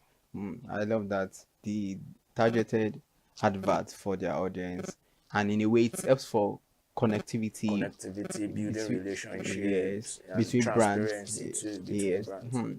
Between brands and their consumers. Now let's look at these. Or agreed, it is an age of digitalization. So let us, because you mentioned traditional media earlier, and now we are talking about digital media at the same time. So how can brands then, in a way, blend or marry together traditional media into digital media for their promotion? Okay. You know, there's something many of us we act like there's no traditional media is going down. Absolutely. Some people believe that. Yeah, but if you really look at it, if traditional media is going down, we won't have so many TV stations. We won't have so many. I mean, when I was growing up, the only radio stations I knew were Star FM, Ray Power, Radium. Like those were the major stations there. But now, if you tune your radio, you're seeing like 20 radio stations. More than 20. And you're wondering what's happening. But traditional media is supposed to be going down. So it's not going down. Rather, what can happen between fusing both of them is that traditional media can direct, brands can use the traditional media to direct their audience to their digital media. Now, it's like they run an ad, and then for more, follow us on our Instagram handle, follow us on X. For more, this, do that. To contact customer care, do this and that. And so they are also able to, now digital media is able to take that content that they have created for traditional media and repurpose it. You get, so like if they created a 2-minute advert, it is possible to repurpose that 2-minute advert into something shorter for social media, because our attention span when we hold our phones is short. Like first 13 seconds, if you do not hook the audience are swiped. You get, so they can repurpose what they've created for digital media to also function in what they've proposed for traditional media to function in digital media. So it is a thing of both of them working together. It's not like one is above the other. Both of them should work together. That's the best way that brands can utilize the strong points of both of them. So all you are saying is that traditional media is still relevant. It is still very relevant. Because some are of the opinion that now we are in the digital age, so it has taken over traditional media. Because let me give an example now. When you see Rolex adverts, I hardly see Rolex adverts when I'm checking my account, right? Because I'm not there. I've not got into that. I've not got into I that. can relate. But when you watch TV, you're watching CNN now. I don't watch CNN like that. Like some people. Yeah. When those people watch CNN, they see Rolex and say, "Oh wow, that's a nice watch. I would love to have it." or they see Polo, or they see another big brand like that. Mm. Now, those big brands know who their target audiences are. Exactly. And so, if they are not able to, they also have their digital part too. But if they are not able to reach their audiences on through the traditional media, no, through digital media, yes, of course yeah, they'll that's reach true. them through traditional media. Exactly. That is the point. If they are not able, so both work hand in hand. So if you can't reach your audience through the traditional media, then you use the digital media. Then if you can't, you use the other media. So now we quite understand that both are useful. But now let's bring it down to, or let's narrow it down to digital media now, because we are more, our focus is more on digital media. What are the reasons some brands still fail to maximally integrate digital media for their advantage? One of the reasons is that they do not understand the workings of digital media. You know, some brands believe that, oh, JB is just to post. It's just to create content and post. But there are different questions that you want to ask as a brand. What am I creating? Who am I creating it for? Why am I creating it? How does it get to the audience? You know, so what those kind of brands do, those brands that are not able to maximize the potentials of digital media, is that they fail to understand the workings of digital media. They are not able to, maybe because they do not have the right people to guide them, maybe because they do not have the resources to do what is, because I mean, we know what it costs to shoot a video.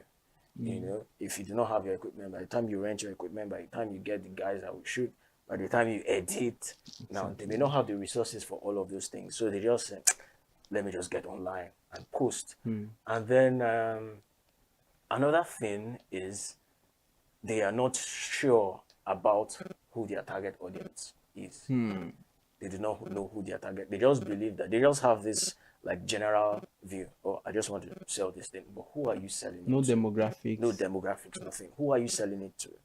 What is their age bracket? Are they young? Are you targeting young people? Are you targeting old people? Are you targeting people only in Lagos? Or are you going outside Lagos? Is it just concentrated in Africa? Or are you taking it outside Africa? No, these are different parameters that should be considered when going the digital way.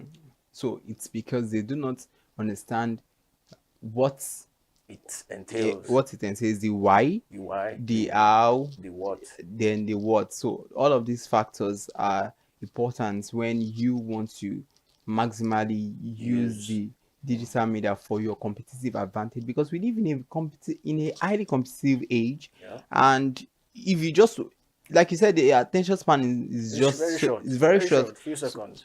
So if you do not, I mean, you're not able to hook them within the first 6 to 13 seconds, you've lost them because you're swiping away. We're in the swiping age. Everything is swipe. So. Now you're talking about the swipe and swipe. You know, everybody swipes. How then can brands build that loyalty and trust in the minds of their consumers, that they always believe that, okay, everything they see through the lenses of the digital platform can be so trusted? So how can they build the trust? That is where storytelling comes in. You see, storytelling is a very, very, very strong tool to use. That brands, we've seen different brands use storytelling, the power of storytelling to reach their audience. Now, what does storytelling do? Storytelling gives you that relatable feel. You know, you see something, a brand, an advert, or a video, or a post, you're able to connect. There's a connection where, let me give an example. Aproko Doctor is a brand. You get. Aproko Doctor uses storytelling to pass his message across. You get. When he comes in and he says, Emeka, You understand? Yeah. And then at the end of the 1 minute, 2 minutes video, you've picked something. Or maybe personally, I confess. maybe, oh, I need to drink more water. Oh, this headache is a sign of something. Maybe a sign that I should rest. Things that could have been boring. Yeah, he makes it interesting so that even if you're not interested, you want to see the end of the video. You want to know what he wants to say. And so that way, trust is built already. And if you notice at the beginning, he does something. He uses a hook that has you glued to your. So he knows his people. He knows who he's targeting. He knows how to craft a story of his brand that would resonate with the viewers. So storytelling is a very, very important tool when trying to connect with your audience, when trying to reach them, because you want to reach them at their pain points. It is where they have that pain points that you are offering your solution. So your audience needs to be able to connect, and in connecting, it would lead to lead generation, and then you now have loyal and staying customers, all because they have built a relationship based on the stories of this brand. Storytelling is very powerful, Very, very powerful. Yeah, it just has to be relatable, and real. naturally, convincing that you see yourself in that story, and that is very powerful. I love the analogy you used. Let's look at it this way. Now, data is very important, and each brand, everybody wants to be visible, and they just want to build that strong brand visibility that when you think of this brand identity, it comes to your mind. So there's no way we talk about digitalization that we cannot infuse it with data. Now, how can brands maximize the use of data to connect in such a way that they build very strong brand identity? Okay, first off, everything about us is data. Absolutely. Everything. And so for brands, like we said, we need to know the what, we need to know the why, we need to know the how. And so data helps brands to best know how they can reach their audience, how they can serve their audience, whether their campaign is effective or not. Data helps to know how many people they are able to reach, how many of them have gone from just seeing their content to becoming loyal customers, how many of them have issues with their brand or their content, how many of them, that is basically what data does. It helps brands fine-tune. It helps brands identify where there may be issues that need dealing with. Because if a brand has a product that has been getting negative reviews, now that negative review is data. It shows that, oh, this brand, this product is not performing the way that it should. Now you're able to know that it's not performing the way that it should because you already have something, like you have like a yardstick that you're using to measure. And when you say that the product is not performing as it should, what you do is, with the data you have, you go back to your drawing board to now say, oh, this is not working, this is what worked, this is what we can try. So data helps us, or helps brands, make informed decisions about their next step, about how to plan, about how to strategize. In a nutshell, data helps brands to plan and make informed decisions. Yeah. Wow, that is so beautiful. So as a brand, all that matters is maximizing the use of data to make that informed decision. Yeah. So this is getting very interesting, but it is about time to go on a quick break. We will be right back.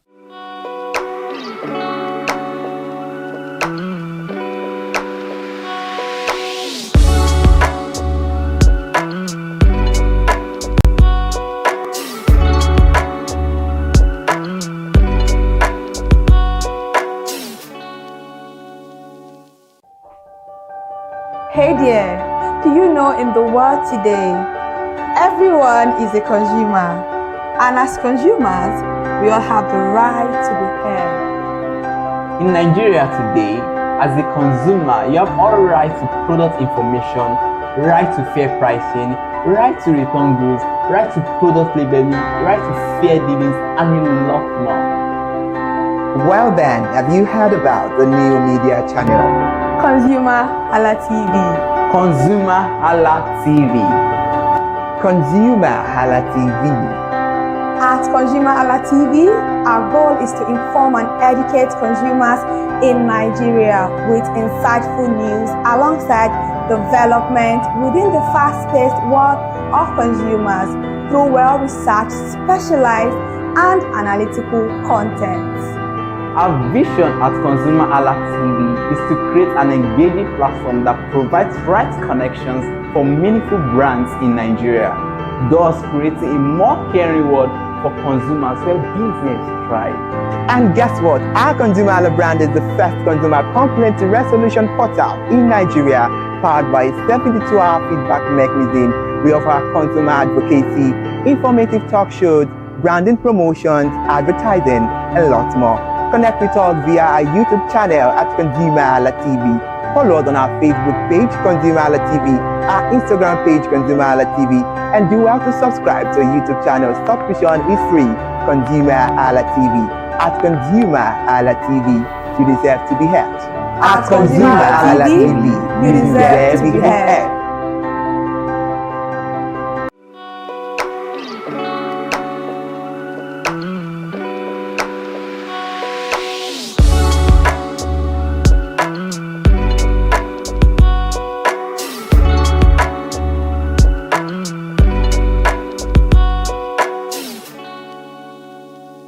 Welcome back. You are watching Mind the Gap, and my guest is Peter Iwoko, Creative Director of Pinnacle Media and Tech. Before the break, we were discussing leveraging digitalization for brand promotion. Thank you for staying tuned. All right, before the break, we said so much, and we are still continuing on this race. Let me put it that way. Now, let's look at the key digital strategies that brand can use for their promotion. Okay, one of them, or the first one, is brands should have brand guidelines. And in these brand guidelines, you have, that's where you have the color, the brand color, you have the font, you have the logo, you have your trademark, you have the message, you have the tone. You know, is your brand is it giving a warm tone? Is it giving a friendly tone? Is it giving a corporate tone? Now, you also have the personality of the brand. So these are very important for brands when they are going, whether they are going digital or traditional. These are very, very important things, because you do not want to put your brand out there and it's difficult for people to say, oh, this is your brand the next time they see it. I mean, when you see the swoosh, you know, it's Nike. That's the Nike logo. Their Nike logo has been consistent. Their font is consistent. The way they run their adverts is consistent. The same thing with Red Bull. You know, when you see Red Bull, you know it's Red Bull. When you see their adverts, why? There's that consistency in the kind of content that they create, because why? They have their brand guidelines and they operate by those guidelines. Interesting. I love the way you always use analogy. I know you said it's quite similar to this question I want to ask, because I was thinking about it, and I'm like, sometimes when you see some brands, they don't really have that unified voice. There is no unified perception when you see them. Like you said, today they are this, tomorrow that across. Now you know that many digital platforms, as well as social media platforms as well. So when you go to their website, what you see is different from what you see on their from what you see on their X page or TikTok. Or it's not uniform. So how can they ensure that they have that unified voice and perception, creating that image in the minds of their consumers? Again, that's where storytelling comes in. But apart from storytelling, another thing that we should consider is those who are responsible for putting the messages together, putting the adverts together, and those who are posting online for them. It is important that everyone is on the same page about the vision of the brand. If everyone understands the vision, then it is easy for us to create content that aligns with that vision.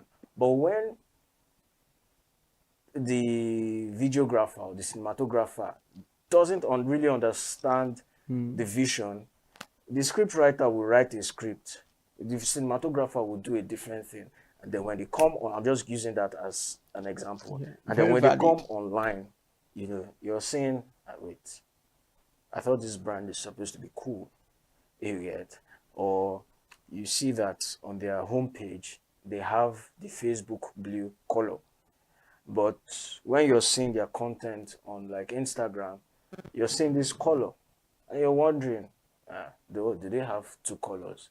And then you watch again, you see them use green. What is this brand about? And it can create confusion. And when there is confusion, it is difficult for their target audience to connect with them and with the brand. So, yes, storytelling is important, but also ensuring that everyone responsible for doing anything for that brand understands the vision of the brand. In a nutshell, it is just understanding the vision. Understanding the vision. Yes. Everybody needs to be on the same page about the vision and pushing that vision. Wow. I believe people are learning so much at this point, because sometimes brands just feel like the main thing is just want to make sales, want to drive sales, so they just want to post anything, and at the end of the day, they didn't realize that yes, we are doing everything humanly possible, but no leads are generated. Exactly. So that means there are still some gaps at the end of the day. So what are these gaps that need to be bridged between brands and their consumers? First off, they need to understand their consumers. They need to know who their consumers are, what their consumers want, what their consumers consume. So there's something that I will use X as an example. There's something that X is doing. X has morphed, into something different from what it was when I joined like 13 years ago. Wow. Now, I see something that Elon is trying to do. He's trying to take like all of the major strengths of other social media platforms and combining it into X. Into just one. Into one. So now, instead of going to LinkedIn to look for jobs, you can look for jobs on X. Instead of typing long form on LinkedIn, you can type long form on X.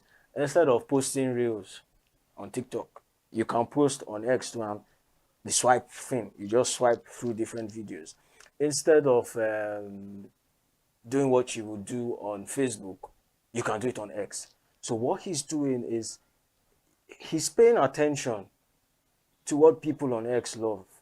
And that is what he's using, or he's capitalizing on to improve X, so to say. Yes. Someone posted something, I think it was yesterday or 2 days ago, where he says that Elon use some words, to describe Elon, and I'm like, it goes beyond that. It goes beyond that. Elon understands that X users thrive on violence. True. Banters. They if it's controversial, X is not even for the faint-hearted at all. If it is not controversial, it won't go far. But let it be, Israel wants to bomb Nigeria. X will push it. You know, so him and his team, they are doing a very good work of understanding what the people on X want. So that is X. If you now look at other platforms, that is how, you know, they are able to capture the minds of people. TikTok will give you what they call For You page. And what does For You do?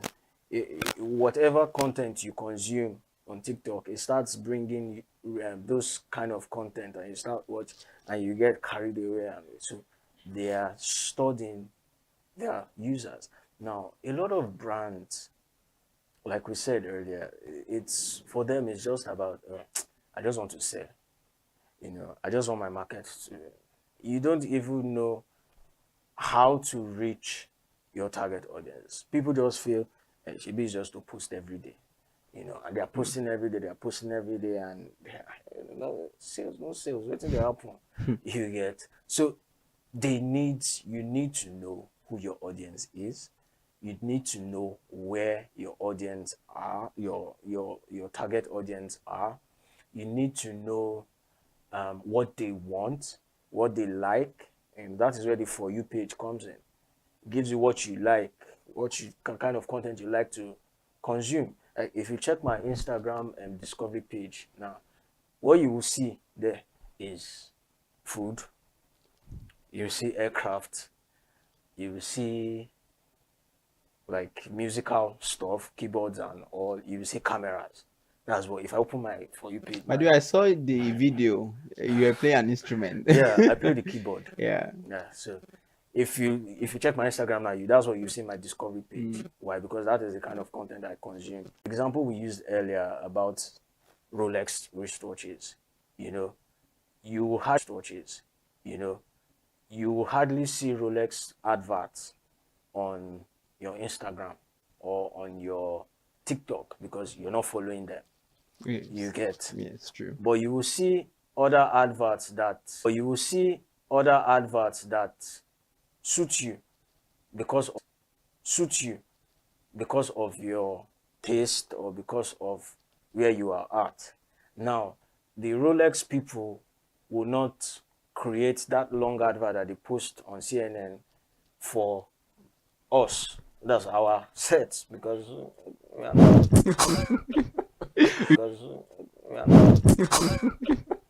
We get there. We'll get there. We get there. We'll get there. You get. But they will tailor the advert such that when you get. But they will tailor the advert such that when the CEO is doing something, writing something down, and is watching news and is doing something, writing something down, and is watching news and multitasking. He sees that advert and he's like, I need to get this. I need to get this. You get, because he's planning for a meeting where he will meet some big shots, and he wants to impress them. You understand? So, see, Rolex knows who they are trying to reach and knows where they can reach them. You won't see Rolex advert on NTA. No shade. Yeah, absolutely. I understand. Advert on NTA. No shade. Yeah, absolutely. I understand. Yeah, so that's it. It's about knowing your consumers, knowing where they are, knowing how to reach them, and knowing how to create your story that resonates with them. Interesting one. You've said a lot, and this is, I mean, every episode of this program is always a masterclass on its own, and you've really given us another masterclass today. All of these things you've said, they are very powerful, and trust me, you said it earlier on that it's quite expensive because you getting content creators, videographers, all of these people, and all because you want to be visible, and you also want to build that loyalty among your audience, your consumers. Now let's look at it. You've spent so much on creating awareness, being visible. How do you as a brand track that return of investment on campaigns, on the campaign performance, as well as you optimizing spending through digitalization in a way that you don't have to spend so much? And even if you have spent, how do you then know that, okay, we've made profit, Or loss. okay, or yes, these are the people that we've gained. They've built that trust has been built and all of that. Okay, so one good thing that a lot of these online platforms have is analytics. You get on X, we see it. If you don't have 5 million impressions, you cannot monetize your X. So if you're interested in monetizing your X, you start wanting to create content that resonate with people of X. You get, and I know you've seen so many things, and you're like, on top this. Everyone wants to make money. So there are analytics, and different platforms have their analytics. So it's easy for you to track. Oh, this content had 1 million views, and this one had 5 million impressions, or it had less. So what was in that content that is not in this content? Now it now goes back to what we talked about, how data helps us make informed decisions. Now you're seeing the analytics, you're seeing all of this. That one is red, this one is green. Okay, we grew from 1,000 followers to 1,100 with this post, but with this post our followers dropped. You get, and you're now able to go back to the drawing board and say, oh, this didn't work. And now what's it called, running paid ads also has its own analytics too. You know how many people viewed your adverts, you know how many people made purchases based on your adverts. And if nobody made purchases, or if it wasn't really something tangible, you can say, oh, this advert did not work. But it does not mean that all you spent to create the advert has gone to waste. There's what we call repurposing content. We repurpose content. Okay, so maybe we can cut the videos and rearrange them, in the post-production, and then post again. Maybe we can do it with a different kind of caption, because even your caption is important. Absolutely. Your caption also tells a story, also tells your brand story. And so brands should capitalize on every avenue that they have to tell their story, and do it well, tell a good story. So if you've invested so much into creating content, of course you will expect returns. But then again, sometimes the returns may not come as quickly as you expect. Sometimes it takes time. It takes time. It takes people getting used to that content before they can trust your brand. I mean, when Aproko Doctor started, he didn't start the way he is now. Absolutely. He started with his phone, and of course there would be people who would have, what was this one? Yes. But look at him now. From Aproko Doctor, he now has our doc. Yeah. You understand? So, like I said, one way to track, or one of the major ways to track, is through analytics. Is also through what people are saying. Feedbacks, reviews. What are they saying? What is the message that you're trying to pass across? How are they reacting to that message that you're passing across? Are they understanding it, or are they or it's not relatable to them at all? Are they dropping? Are you just seeing negative feedbacks? So you should always work on the feedbacks. Feedbacks are very important. Yeah. Wow, thank you very much. I wish we could go on, but everything that has a beginning surely has an end. It has been an interactive and educative session, a powerful masterclass, like I would say. So thank you very much, because we called on you and you are here. So this is all we can expound on today's episode of Mind the Gap, it is very important that everything we've discussed here, you maximally use them for your advantage. Because if you were to pay for a masterclass, I mean, he's a very big man. Don't think. I mean, amen. Don't worry, that will very very soon. All right, so do not forget to subscribe to our channel and follow us across all our social media platforms. And remember that your brand needs visibility, and it is all left to you to play the game right. I am Iremofe Kuforola, and you can call me the bankable host till I grace your screen next edition. Bye for now.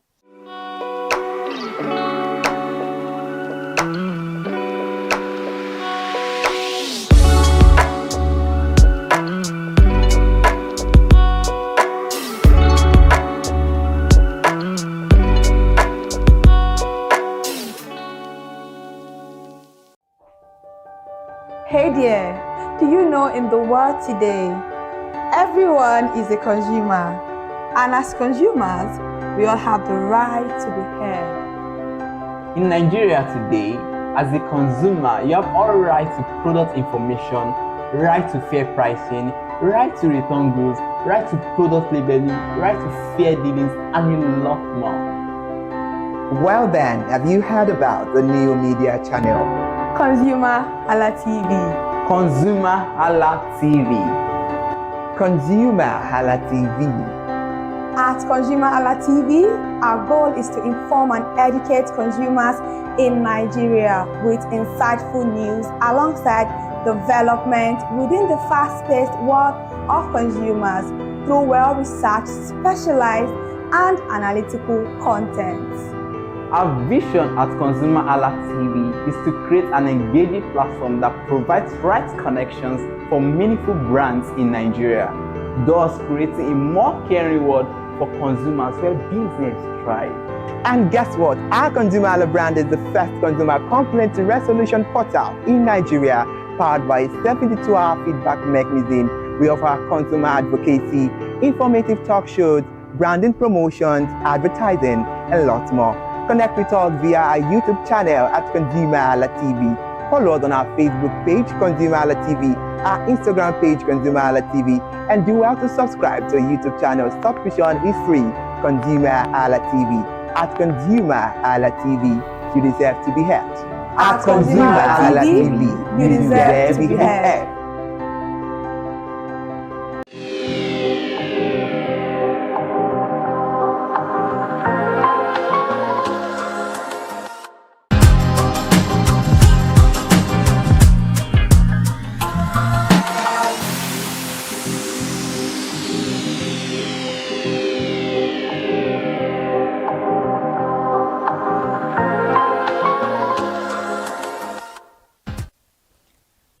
Good afternoon, Nigeria. Welcome to Scam Alert on ConsumerHalla TV. I'm Kikelomo Ajibola. In case you are just joining us for the first time, thank you so much for tuning into ConsumerHalla TV. And if you've been watching Scam Alert, thank you so much for staying connected.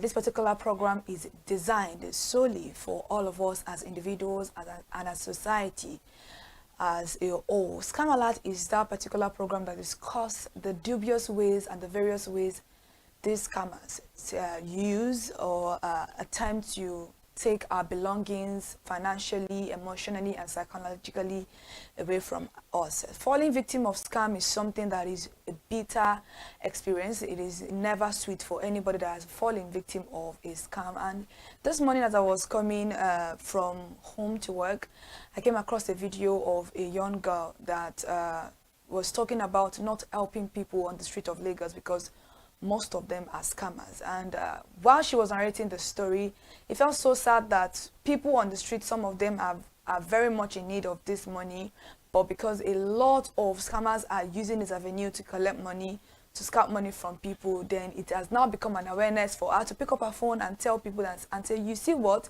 don't give people on the street money. I would never do it again, even though I love to help people.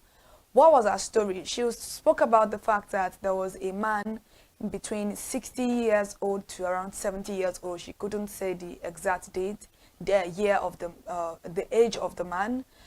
beg your pardon, but she was like, the man looked between 60s to his early 70s.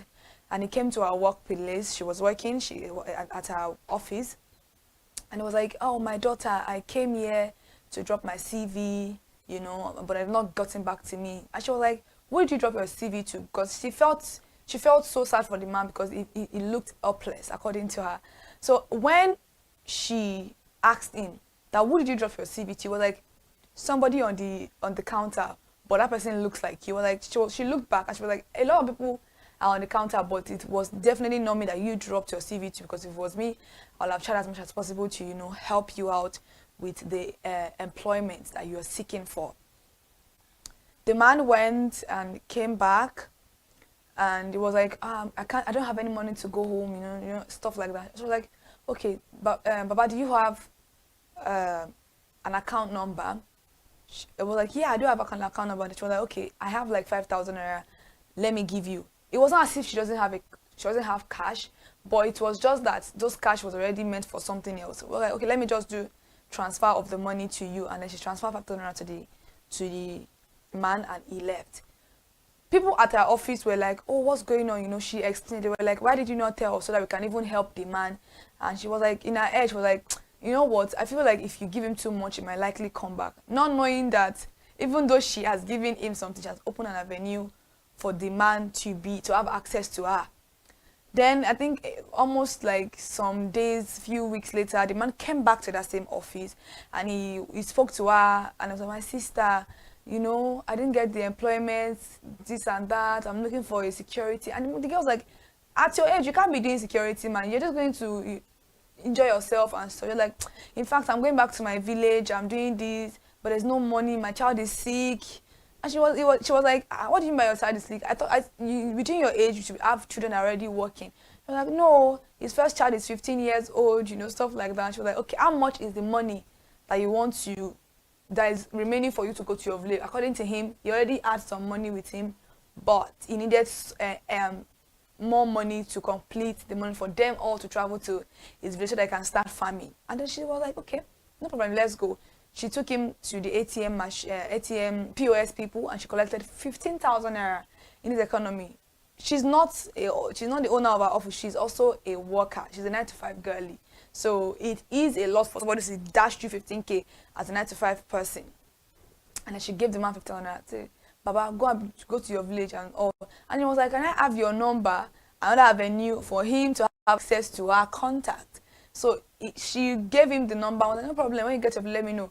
In the night time, she got the call again from the same man. She was like, the way he speaks, she was already familiar with the way he speaks. So she knew instantly that that was the man that she helped earlier, and the man that she has helped previous weeks, prior weeks to that time. And it was like, oh, where are you? She was like, because the man said he was going to Akwa Ibom. Where are you? This and that. So we're like, oh no, we've not gotten to our village. We are stuck. They sent the money for the load. And that was when it dawned on her that, wait, is this man joking with me? Like, I've tried my best. Like, don't you have other people to call? Like, call other people, don't call me. And she was like, sir, please don't ever call my number again. And she dropped the call. And then she blocked his line, that particular line. Fast forwarding to that, 1 month later, she took herself out, according to her, with a friend of hers. They were like on a cute date and all. And this particular man called her using another number because she didn't even know the number. She picked it up, called up, and it was that same man. And then the next thing she was like, sister, how are you? My sister, blah, blah, blah. The girl was like, you know when you're already fed up, those kind of sound. My mother died. And she was like, what's my business with your mother dying? If you don't want to follow your mother, please do not call my line. Like, she was so annoyed that she really, really insulted the man because she felt really played, because she loves to help people. Imagine how we just wanted to render help and you are scamming her. This is a face-to-face scamming. Somebody you met that you thought you were helping is now scamming you. And that is one of the things that is very, very sad with the situation of the country. It's not only the government now, it's also the people living in the society that can be a cause of havoc, that can be a cause of pain to people. So be mindful of who you help, be mindful of what you do for people. If you want to help somebody, give them what you can and don't let them have access to your life or to where you live. If someone is looking for help from you at an office, make it clear to them that you don't want to see them after that day, because it can be that they are scammers. Most of them tend to be. But for this particular topic that we're going to be discussing today, it is one of the most important conversations that I feel like every young Nigerians need to have. It is the Japa school route scam.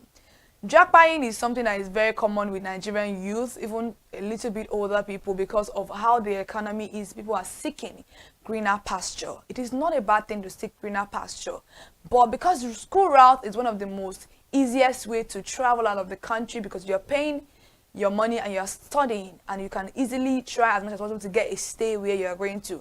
A lot of people tend to go for this particular route when it comes to traveling overseas, just in case you don't know what jackpot is. When it comes to this traveling out of the country, people are falling a lot of victims in the cost of trying to better their life. Imagine you trying to look for something to eat and somebody's trying to eat from you. It has been coming to my FYP page of people saying, oh, there is a school fair, there is this, there is that, free scholarship, meet your school face to face. While some of them are genuine, most of them are blantered foes. It could be an avenue to kidnap, it could be an avenue to extort, it could be an avenue to, swindle, it could be an avenue to manipulate, and every other things result to either losing of life, kidnapping and collecting ransom from your family, or also losing some of your valuables and your documents being used as an identity crisis issue. These are things that are very, very important if you are trying to go for a school fair. Try as much as possible to actually research where you are going to. Now, scammers set up a lot of fake universities or colleges offering degrees and courses that are not recognized. They may have convincing website and marketing materials. Always the accreditation of any institution through official education authorities in the target country. It is not bad for you to use an agent or want to trust an agent for a process of you traveling out of the country, because it's not easy. But it is very, very wrong of you to not do your own due diligence on the schools and on the courses available in that particular school of your choosing. These are things that are very, very paramount as a young youth that is using their brain to think. These are things that are very easy to do, that they take less minutes for you to do. So don't try to fall victim of scam whilst you start blaming yourself and say, why did I not do this and that? Scam alert is just that eye-opener for you in case you don't know. School route of jackpying is a scamming opportunity. A lot of people try to use it as a scamming opportunity. There are a lot of fake agents out there. Imagine there are a lot of accredited agents, even from these schools, that doesn't collect shishi kobo from you because you want to travel. The only amount that we collect from you is your visa fees and your traveling expenses, and they would even tell you to pay for it yourself. Try as much as possible to do research. Research doesn't kill. And now I came across a video saying that if everybody that comes into the school fair walks in, as you are walking like this, they are giving you free scholarship. Everybody that is coming is free scholarship. You don't need to do interview, you don't need to submit anything, you don't need to submit any admission fee. How does that sound? So offers of scholarship that require an upfront fee, number one, or processing or application, or a guaranteed fact that you're going to get a scholarship after payment, the scholarship often turns out to be non-existent. Legitimate scholarship do not require payment. Research scholarship through recognized organizations. All of these things are available on a platter of gold online. Just click those buttons, put in the correct prompt, and you will get the research that you are looking for. Away from that now is the application fee scams. Some institutions request high application fees for processing admissions. These fees may not be refundable. Know that, may not be refundable most of the times, and the institution may be illegitimate. Check the application fee policies directly on the institution's official website. Do not leave everything for your agent to do for you. As your agent is doing it, you also research on your own, and make sure that your agent is doing whatever they are doing with your email account. So what they are getting, you are also getting it yourself. Because a lot of agents these days will use an email account. I don't know why they do that, because it is my school. I'm the one going to that school. So why are you not using my email account? So try as much as possible to be involved to the fullest, even though you are paying an agent. Do not leave all the work for the agent. Now, fraudulent agencies promise guaranteed student visas for a fee, but do not provide genuine assistance to follow through with the application. Even though if you do your due diligence, you arrange your papers very well, it is the highest likelihood of it is very, very likely for you to get an application approved on your visa. It may depend. The reason why they would actually maybe like not give you a visa, maybe your proof of fund is not sufficient, or maybe the way your documents are being put together is not correct. Nobody has the monopoly to tell you that yes, you're going to get a visa. A visa is something that's supposed to be submitted to the embassy of where you're going to. It is now left to them to give you the visa or not. It is not your agent that's giving you the visa. So that agent that is telling you that I would get you a visa is probably just joking with himself. You have to understand the fact that I would try at my best to put your document together and also do all the things necessary to be able to help you get this visa is the correct word. So use official government consulate resources for visa applications and avoid third-party agents if you can. Absolutely do so. But if you don't know how to arrange your papers, you could look for the help of an agent that is very, very good with visa applications, and also do follow up and be involved in the procedure just for another time. And now, after enrollment, some schools promise job assistance or placement in exchange for the additional fees, but the jobs may not exist. Why on God's name would a school that you are going to outside the country promise you a job that you're supposed to pay for? It's not looking nice. So you think about it yourself. And so the thing now is that you should research the institution's job placement statistics and contact previous students for their experiences. Things are online. You could just try as much as possible to go on YouTube, check vlogs. There are people that have posted vlogs about one particular school or the other. There are YouTubers there. You can just try as much as possible to slide into their DM and ask for proper information before jumping into stuff. Let's move away from that to another important point of offers for online programs from foreign institutions that require payment but provide little to no educational value. Verify the legitimacy of online programs through reviews and university rankings. Trust me, if you don't know this now. You can email there's an email of every department, every course you are taking, of those people on the official website of the school. Try as much as possible to look for the department or the course you're going to be taking. By this way, you can email the school directly, contact them through their contact numbers, and try as much as possible to verify all of these things. Guaranteed admissions is a scam. Some entities claim they can guarantee admission to popular universities for a fee, often providing no real services. Admission process should be taken seriously and are usually based on application merit. Avoid anyone making characters. Enupo, sweet mouth. That one wants to collect your money. He's not the one that's going to approve your application. If you have your qualification, my dear, you can actually get your admission. Admission is even the least of your worries when it comes to using JAPA, trying to JAPA using school route. You can actually do your admission yourself. If you feel like it's a little bit tasky for you, you could get an agent involved. Try as much as possible to use verified agents. And that moves us to our next point, which is the fake agent or representative. Now, agents promise to handle all aspects of the overseas education process for a significant fee, but provide inadequate or false information. That is why I'm saying that make sure they are using a Gmail account that you are aware of and you can see whatever they are doing there.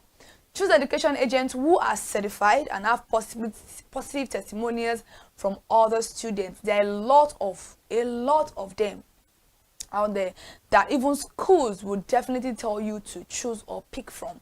Try as much as possible this 2026 to research, and this particular process is supposed to be a seamless one from you. Let's not talk about the preventive strategies. Do your research, investigate institutions and recruiters thoroughly, seek official resources, use government education portals, and recognize agencies for information. Connect with alumni. Telegram is there for you for connectivity. Instagram, TikTok, YouTube, Twitter, everything is available for you as a human being. It now depends on you to reach out to students who have attended the institutions for their honest feedback. And always, like I always said, trust your instinct. If an offer sounds too good to be true, it is wise to be cautious. It is wise to approach it with the highest level of skepticism. Nobody is going to blame you for being too forward when it comes to you trying to secure your future. Nobody should try to manipulate you for you being inquisitive to understand what you are getting yourself into. Remember, it is your money, it is your time, it is your strength, it is your sweat, and it is your parents' hard work that they want to see you succeed in life. So be vigilant and stay informed. Students, by checking out all of these criteria, students can actually avoid falling victim to these various types of scams. If you are trying to travel out of the country this year and you are using the school route, try as much as possible to be vigilant, to be informed, to educate yourself, to do a lot of research. Do not leave all your projects in the hands of an agent. They are not the one funding your travel process. Protect yourself. Protect yourself very, very well, because you and I know that traveling out of the country, whether it is easy or not, it is a lot of money. People borrow money, take loans to travel out of the country in the essence that they would live there and come back and send back home to repay the debt. So these are things that we should actually look out for. And if you are traveling out of the country, research where you are going to. Don't go there and be stranded. And that is all I'll be taking for Scam Alert this afternoon on ConsumerHallaTV. Thank you so much for staying connected. Thank you so much for tuning in to Scam Alert. And I hope this has helped you in one way or the other. I am Kike Lomo Ajibola, and you've just finished watching Scam Alert on ConsumerHallaTV. And just in case you haven't followed us across all our social media platforms, please do so. Instagram, Facebook, X, TikTok, and on YouTube, all at ConsumerHallaTV. Subscription is absolutely free. Thank you so much for staying connected.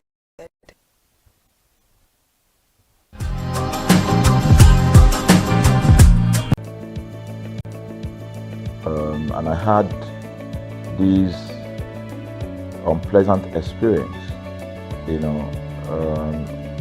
was a trip to an African country from Nigeria, and I actually went with a local flight from Nigeria. I wouldn't want to mention the name of the and then paraphrase it. When I was coming back, I had some money, some dollars, and that someone had given to me to hand over to another person in Nigeria. So I wanted to help out.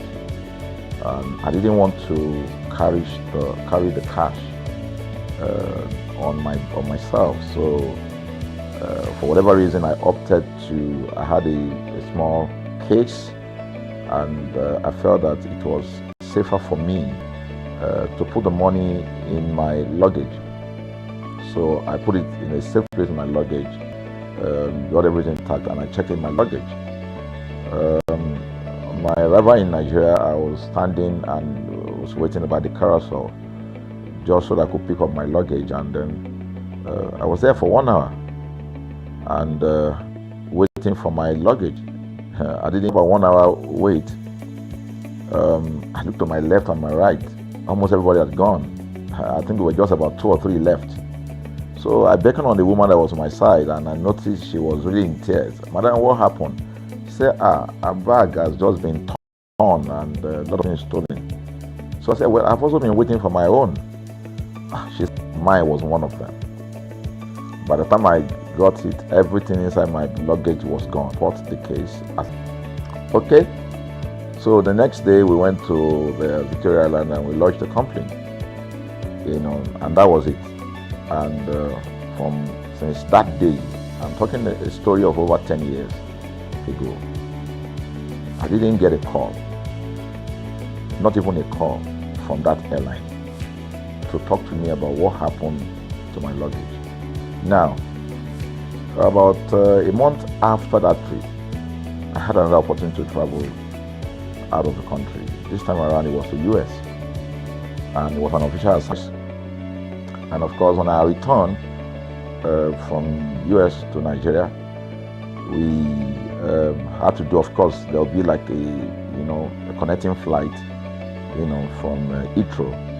So we got into London Heathrow, and then because it was through Heathrow that we went, and then so they changed since it was BA, they changed the aircraft this time around to a bigger one. I mean, clearly because there were more Nigerians, or more people that were planning to come to Nigeria, and then we boarded. Not quite 10 minutes into the flight, in the air, the aircraft started malfunctioning. The air conditioning compartment were not functioning very well. I was on what you call business economy.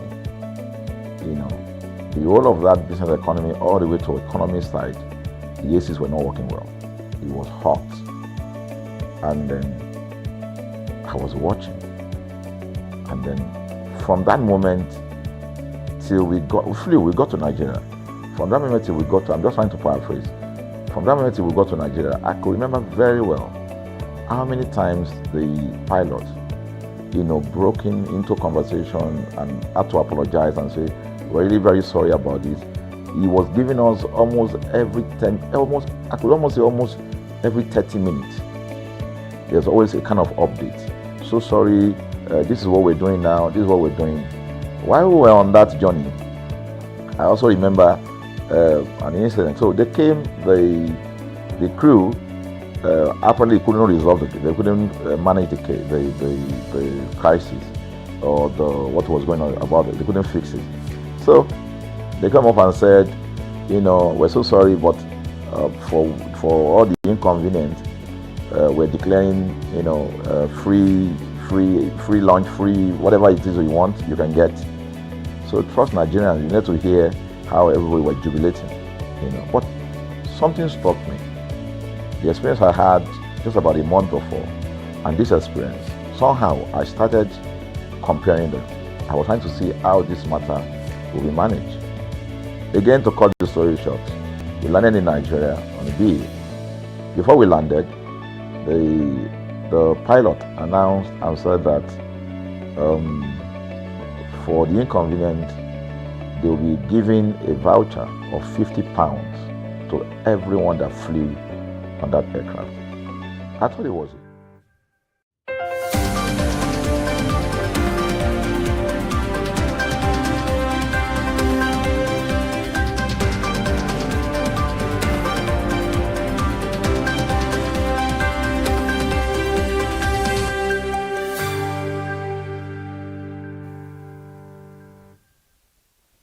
Good afternoon and welcome to News at 2 on ConsumerHallaTV. I am Kikelomo Ajibola. The federal government has moved to deepen its partnership with Singapore on technical and vocational education and training, with plans to introduce a 2-year diploma in artificial intelligence applications across Nigerian institutions. This is according to a statement shared on X by the Minister of Education, Dr. Maruf Tunji Alausa. The development follows the minister's visit to Singapore last year and marks the next phase of bilateral collaboration aimed at strengthening Nigeria's formal TVET system. According to Dr. Alausa, he recently received Singapore's High Commissioner to Nigeria, Mr. Lim Sim Seng, in Abuja to advance discussions on implementing the agreed areas of cooperation. He disclosed that under the partnership, Singapore's Institute of Technical Education Services will support both countries on the development and rollout of a 2-year technical diploma in AI applications across Nigerian institutions. And now the Nigeria Deposit Insurance Corporations has said that about 99% of the depositors in Nigerian banks are fully covered under its enhanced deposit insurance scheme, assuring the public of the safety of their funds. The Managing Director / Chief Executive of NDIC, Mr. Thompson, Sunday, disclosed this on Wednesday at the NDIC Special Day at the 47th Kaduna International Trade Fair. The trade fair, organized by the Kaduna Chamber of Commerce, Industry, Mines and Agriculture, has its theme from reforms to results, economic transformation through sustained local content development. Represented by Assistant Director Communication and Public Affairs Department, Regina Dinlong, Sunday said the theme aligned with ongoing reforms in the financial sector aimed at delivering tangible benefits to Nigerians. Nigeria's crude oil production rose to 1.459 million barrels per day in January 2026, reinforcing its position as Africa's largest oil producer despite falling short of its Organization of Petroleum Exporting Countries OPEC quota. The figures were disclosed in OPEC's latest monthly oil market report released on Wednesday. The latest data highlight modest month-on-month growth in output, but underscores Nigeria's continued struggle to meet its assigned production ceiling. The increase signals gradual recovery in output levels, even as structural and operational challenges persist in the oil sector. While Nigeria retained its top ranking on the continent, it has now recorded 6 consecutive months below its OPEC quota. Moving away from that now, the National Agency for Food and Drug Administration and Control has dismissed media reports claiming that the federal government directed it to suspend enforcement of the ban on sachet alcohol and alcoholic beverages packaged in PET bottles below 200 ml. In a statement issued by its Director General / CEO, Prof. Mojisola Adeyeye, the agency described the report as false, misleading, and not reflective of any official communications from the federal government. Prof. Adeyeye said that the agency operates strictly within its statutory mandatory and in line with formally communicated federal government policies. The National Identity Management Commission has announced that it will commence nationwide world-level enrollment for the National Identification Number on February 16, 2026. The Commission disclosed this in a statement signed by its Head of Communications, Kayode Adegoke, which was released on Wednesday, according to NIMC. The move follows a presidential directive mandating it to take NIN registration to the grassroots.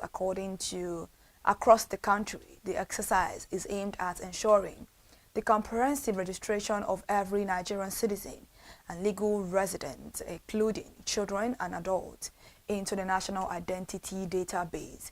NIMC said the world-level enrollment will be conducted free of charge, adding that the initiative aligns with the federal government's drive to deepen identity inclusion, promote inclusive governance, and expand access to public services. The federal government's ambitious plans to provide stable electricity to federal universities and tertiary hospitals has suffered a major setback following the non-release of funds allocated in the 2025 budget. Newsman report shows that although over 300 billion naira was earmarked in the 2025 Appropriation Act for the special energy intervention, as no funds have been released, resulting in zero implementation progress on the project announced last year. Confirming the development, the special advisor on media to the Minister of Power, Bolaji Tuji, said the initiative had stalled due to the absence of budgetary releases.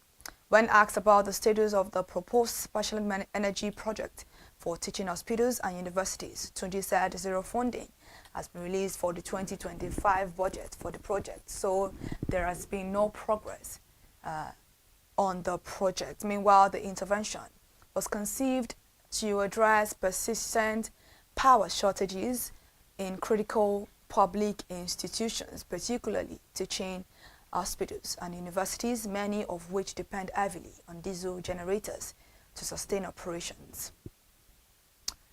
Moving away from that now, Ikeja Electric PLC has issued a public notice informing its customers that electricity bills issued without valid identification details will be considered invalid in line with the provisions of the Nigerian Tax Act. The Electricity Distribution Company disclosed that the directive takes effect from January 1, 2026, when the Nigerian Tax Act officially came into force. Under the law, all invoices, including electricity bills, are required to carry at least one approved form of customer identification. In a public notice made available to correspondents of newsmen, Ikeja Electricity stated that the acceptable identification details required on electricity bill include a tax identification number, corporate affairs, commission registration number, or the national identification number. The company said the requirement is necessary to enable compliance with the statutory provisions of the Act and to ensure that customer information is accurately reflected on electricity bills beginning from January 2026 and subsequent billing cycles. Moving on now, the Nigeria Customs Service has assured onion farmers and export-focused stakeholders of the service's commitment to removing non-tariff barriers to boost the onion sector valued at 1.17 trillion naira. This is even as the service vowed to tackle operational bottlenecks and work with relevant agencies to create an enabling environment for export trade and boost the 1.17 trillion naira onion sector. In a statement on Wednesday, the Controller General of Customs, Adewale Adeniyi, gave the assurance during a courtesy visit by the Regional Observatory of Onion in West and Central Africa, led by its President Aliyu Samu in Abuja. The Executive Chairman of the Nigerian Revenue Service, Zak Adedeji, says technology is a crucial factor in the implementation of the new tax laws. Adedeji made the statement on Wednesday during the inaugural convocation lecture at the Federal Polytechnic Ayede in Ogoluwa local government area, Oyo State, titled "The Role of Technology in Implementing Nigeria's New Tax Laws, Challenges, Prospects, and Implications of National Development." In a statement by his technical assistant on print media, Sikiri Akinola, the NRS chairman, listed some of the most fundamental challenges confronting taxation to include infrastructure, skills, trust, and resistance. He said each of these challenges would be addressed with the imminent upgrading of the country's tax system for a digital environment.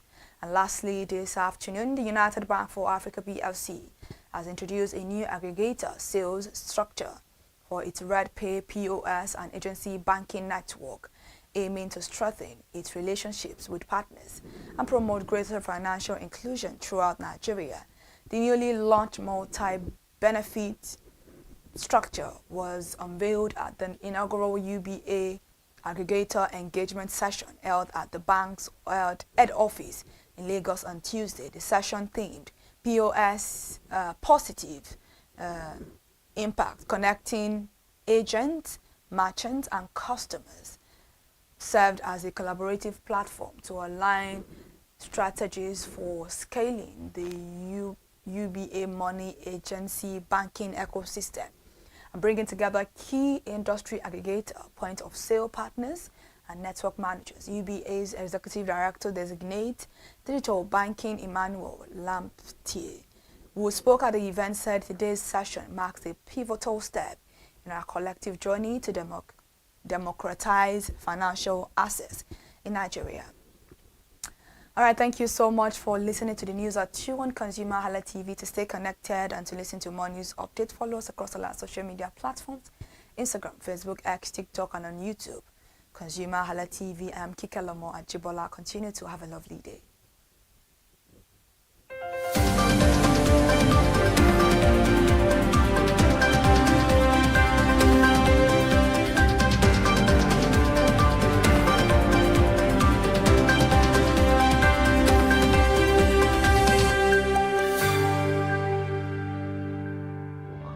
I mean, it was my first time with BA, but for what I knew or know of the British man would never even play with his 1 penny, talking of £1. So I felt that must be a joke of the year.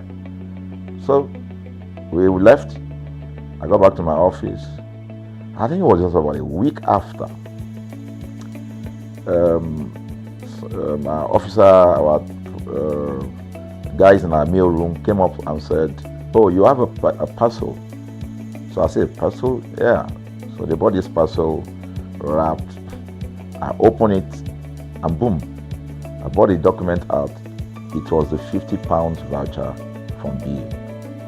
So what's the tenor of this story? An experience with one airline was terrible. No apology. An experience with another one, even though it was a bad experience, but it was very well managed. So managed that even if we have suffered anything in that aircraft, you probably, for the sake of how they manage it, will have forgiven them. So that was how this journey started. So I started thinking, my mind, this is what we go through in this country. But are we different from other nations? So God put in my heart the idea of ConsumerHalla. That's why the Halla came with consumer. And we started that journey about 10 years ago. We started by creating a platform called ConsumerHalla, where consumers, so I discovered that Nigerian consumers don't have a voice. So things happen and that's it. We live with everything. So we've started the journey from creating the platform. We have an app, we even have a magazine, and we thought we could move it from that to the next stage, which is the television. So the TV today, has come.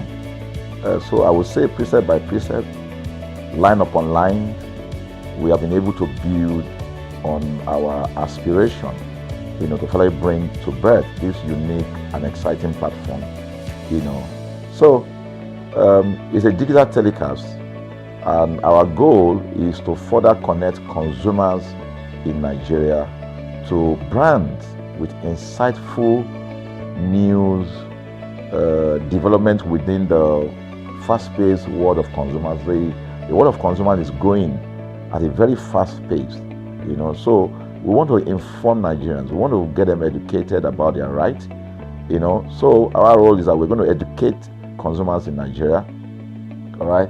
So by bringing them specialized and what you call analytical, research-based content generation that will inform, educate, sensitize the audience, So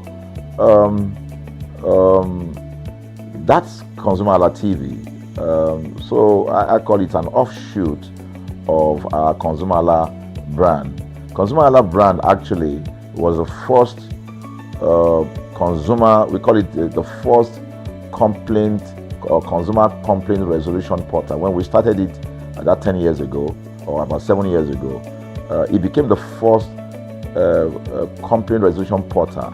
We created it so that Nigerians can actually lodge complaint on that portal. We spent a lot of resources to build a very robust platform where today, if you have any complaint, about any brand, any leading brands in Nigeria, and you go on that platform, you can actually click, just a click, you can find the brand, you can actually lodge your complaint, and once you submit it, that complaint will be routed to that organization, and within 72 hours, we will obtain feedback for you.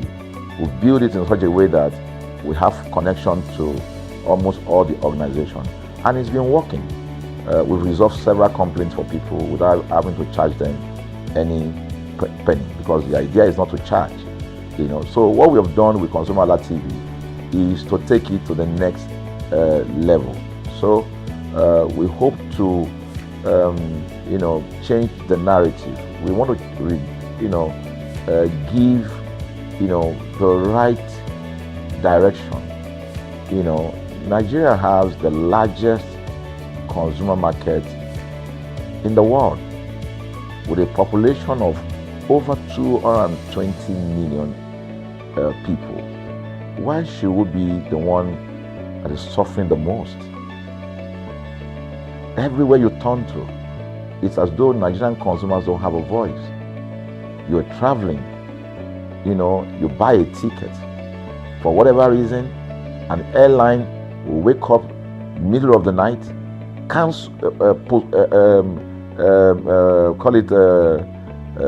delay the flight for whatever reason, and then you'll be waiting at the airport for hours. You'll be there for 2 hours, 3 hours, no any explanation. Then while you're there, they can even wake up and say, oh, flight has been cancelled. So everybody carry their luggage and go home. Nothing happened. Of course, things are changing. We must commend government because government is beginning to wake up, but there's still a lot to be done. And we believe that we can help to make, those bring about those right changes. So we offer deliberately, part of what we do is that we also offer advocacy. All right. We're not just an advocacy organization, but we offer advocacy. We have a legal team. We have lawyers that are registered on our platform, all right, that can also take up cases.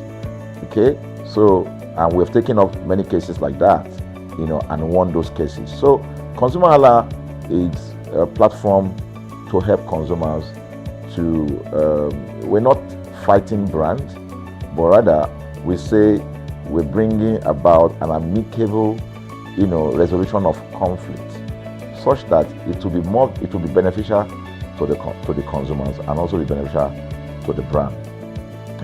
I remember the word of Jeff Bezos. Bezos is the founder of Amazon. He said that the most important single thing, all right, for an organization is to focus obsessively, use the word obsessively, on the customer. We often say that customers is a king. They should sit at the top of the ladder. In our environment, customers are the ladder. A brand wakes up today, decide what product to produce. They wake up today, decide how much the consumer should pay. They wake up to decide everything for consumers. So consumers are just at the receiving end, and yet they are milking the consumers. There's no price regulation in this country, none. People just wake up and fix prices. Look at power. Government wakes up, we change policy, we wake up and we get people to pay more. We think it's time for consumers to begin to speak out. In speaking out, in engaging, we can get the brand to begin to do what is right. And of course, I know that the consumers themselves need to be educated. So our role, our vision also is to ensure that we educate consumers, we bring awareness. A lot of Nigerian consumers don't even know about their rights. You buy a product from a supermarket. I've had this experience. You buy a product from a supermarket, all right? For whatever reason, you take that product back to your house, and maybe something went wrong somewhere. By the time you take that product back to the shop where you bought it from, and you say, okay, this thing, you know what's going to tell you? Okay, now me make them. Let me make them now. That's why I buy them. Meaning that there's nothing I can do to the product. So you lose the product, then you lose your money, because the money is not refunded. The product you can't use. Only in Nigeria. Only in Nigeria. Let me give you another experience I had. In the course of this, because I did a lot of, I went around, in doing this. I was in US, I was in UK, I was in South Africa, I was in Germany, just because of this, to just study the environment. I was in a friend's house in UK, in London, and then what happened? We were going to go out, and he was going to dress up. So he said, oh, to me, I was seated in the sitting room. So he said, oh, wait a minute, I picked up an iron, that's the pressing iron, 2 days ago or so from a store. Oh, let me try this, let me just stand, use that to iron my shirt and we can go out. So I was seated, the TV was on, I was watching. While I watched him, he brought out the pressing board, spread it out, brought the iron out in my presence, plugged in the iron, and then as soon as he switched on the power button, we just had a spark. Boom! The guy was raged. Then he goes, what just happened? So he said, no, these guys are in trouble, they're in soup. I was thinking, what are you going to do? I was trying to compare that experience to what would have happened in Nigeria. In my presence there, he opened the pack, there was a card inside it. Inside that card was a call, number to call. And he called the shop or wherever he got the thing from. I was hearing the conversation that was going on. And all he said to them on the phone was, look, by the time he even called, clearly because they already, through the call, they could trace where he was calling from and who was calling. He said, yeah, I picked up this number, I picked up this iron yesterday, and guess what? I just plugged it to power, and then the thing just, stopped, didn't work. At the other hand, I could hear the voice, oh, we're so sorry. We're sorry about that. And they said, this is your address, yeah. Don't worry, we'll get you a replacement. All right. So my friend ended the call and dropped the. So I said, so what's going to happen? He said, don't worry yourself now. Shebi, we're here. They will bring a replacement. I said, they will bring a replacement. He said, yes. I said, they won't even try to check whether it was your fault, because it could have been your fault. Maybe you didn't do something well about the first. No, it can't be his fault. Shebi is a brand new item that he bought. While we were still talking, in fact, I'm not even sure it was up to 30 minutes or so, we had a knock on the door. He himself said he must be the dispatch person. By the time he opened the door, it was a dispatch man that was on the other side. And then the dispatch man was at the door. Just watched it. Was at the door. I was seated in the sitting room. The guy was at the door to meet with the dispatch guy. The dispatch man that brought the replacement iron, I heard him say, we're so sorry. So I was so shocked. I mean, a dispatch man, this guy is a dispatch, so also apologize. I was so touched by it that even a dispatch man was so trained, to tell the guy, we are so sorry. And guess what? He brought the replacement iron. By the time my guy opened the iron, it was a bigger size iron. So they replaced with a bigger size iron. The guy never asked for the one that went bad. He didn't say, "Oga, where is the other one that we gave to you," so that he could take it back. No, he just bought a new one and gave it back. So I asked my friend, I said, can you interpret this to me? He said, here in London, if they didn't do this, they know the next thing I would do. So I'm just going to grab a lawyer. And I'm going to tell them they've destroyed something in my house. By the time I'm done, they will pay through their nose. Because the consumers are conscious of their rights. In Nigerian consumers, even those who are aware, won't even take the battle up. Everybody just go, what can we do now? Today they wake up and ban this. What can we do now? So we're going to change the narrative. We have to stand up. So the vision of ConsumerHallaTV is really to create an engagement platform that constantly mirrors the minds of consumers and provide right connections for meaningful brands in Nigeria. Thus, we believe, will be forming part of that our overall vision, of creating a more caring world of consumers where businesses thrive. So, I think that we'll make our impact. We ask you to join us on this journey. ConsumerHallaTV will drive engagement. It will also be there to help to promote brands that are doing what is right. So we're not out to criticize any brand, rather we're out to complement what the brands are doing, because there is no organization that or a business that was set up to fail. Nobody set up a business to fail. So there are just gaps that needs to be fixed. So together we can fix things, and together we believe that we will create the right story for consumers in Nigeria. Thank you very much.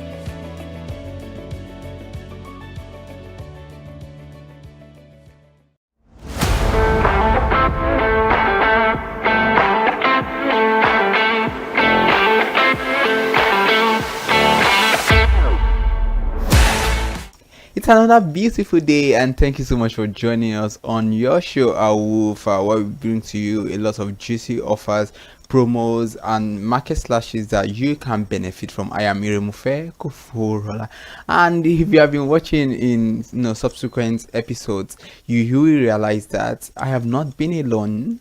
I have had an amazing co-host who has been doing fantastically well with me on this journey so far. She's not a person that yeah, I love when people mention their names themselves so that I won't have to take their glory myself. So for person who say now first time we say they watch this program, they fit no say na blend of English and pidgin. This show be, because as we talking for English, we talking for pidgin too, so that say pidgin are just like language we say for Nigeria, we they speak well, and me I like the way some people they talk if you go to some region for this country, that pidgin is you go sweet your belly, like say they take honey. So yeah, I like pidgin well. So for people where they just join, now I will be this show and we bring you ogbonge promo we say you go enjoy. And the first one we say we go start with today. Hey, this brand they don't do for this country, even globally, for several years. And me, I grew up drinking this particular product. And say for this program, we know they endorse anybody.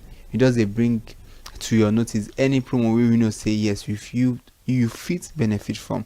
And today they interesting and they good same way they say Coca-Cola Nigeria, they don't introduce one exciting nationwide promotion. Maybe say they design to add extra sparkle to everyday dining moments. Now every day we the shop, and I think say Coca-Cola and that brand where we say people they drink every day. Yeah, together with their meals also. Yeah, sometimes when you want, say they sweet with jollof rice. After you say you don't show jollof finish, you just sit and step down. Yeah, you go they chill, you just they drink and that moment it could be like say you did paradise. So yeah, now why they can't tell you say they want me you add more sparkle to that moment, especially when you dey shop. Now in they call this particular promotion cook with meals. Cook with meals, irrespective of the meals where you say you want chop, maybe na snacks, so like you talk jollof rice or burger or anything where you say you want shop, they want to say if you enjoy with coke. So now why they say cook with meals. So particularly I would want to know, is there any particular food that you love taking with coke? I don't take coke as before again. Okay. But before I do together with jollof rice. So you prefer it with jollof rice? Coke. Chilled or just chilled? What? Chilled coke. Oh, interesting. Anyway, so it's just an opportunity for you to jump on this campaign, on this promotion, and you enjoy it. So the target, like I said earlier, on coke with meals, and this campaign will reward consumers with a share of 600 million naira in cash and prizes over the next several months. It is so interesting. Like I'm happy for this because 600 million naira, it's a whole lot of money in cash, and there have been several promotions that they give people cash prizes, but 600 million naira, it's a whole lot, and it's not just going to be like for 1 week, for 2 weeks, but for several months.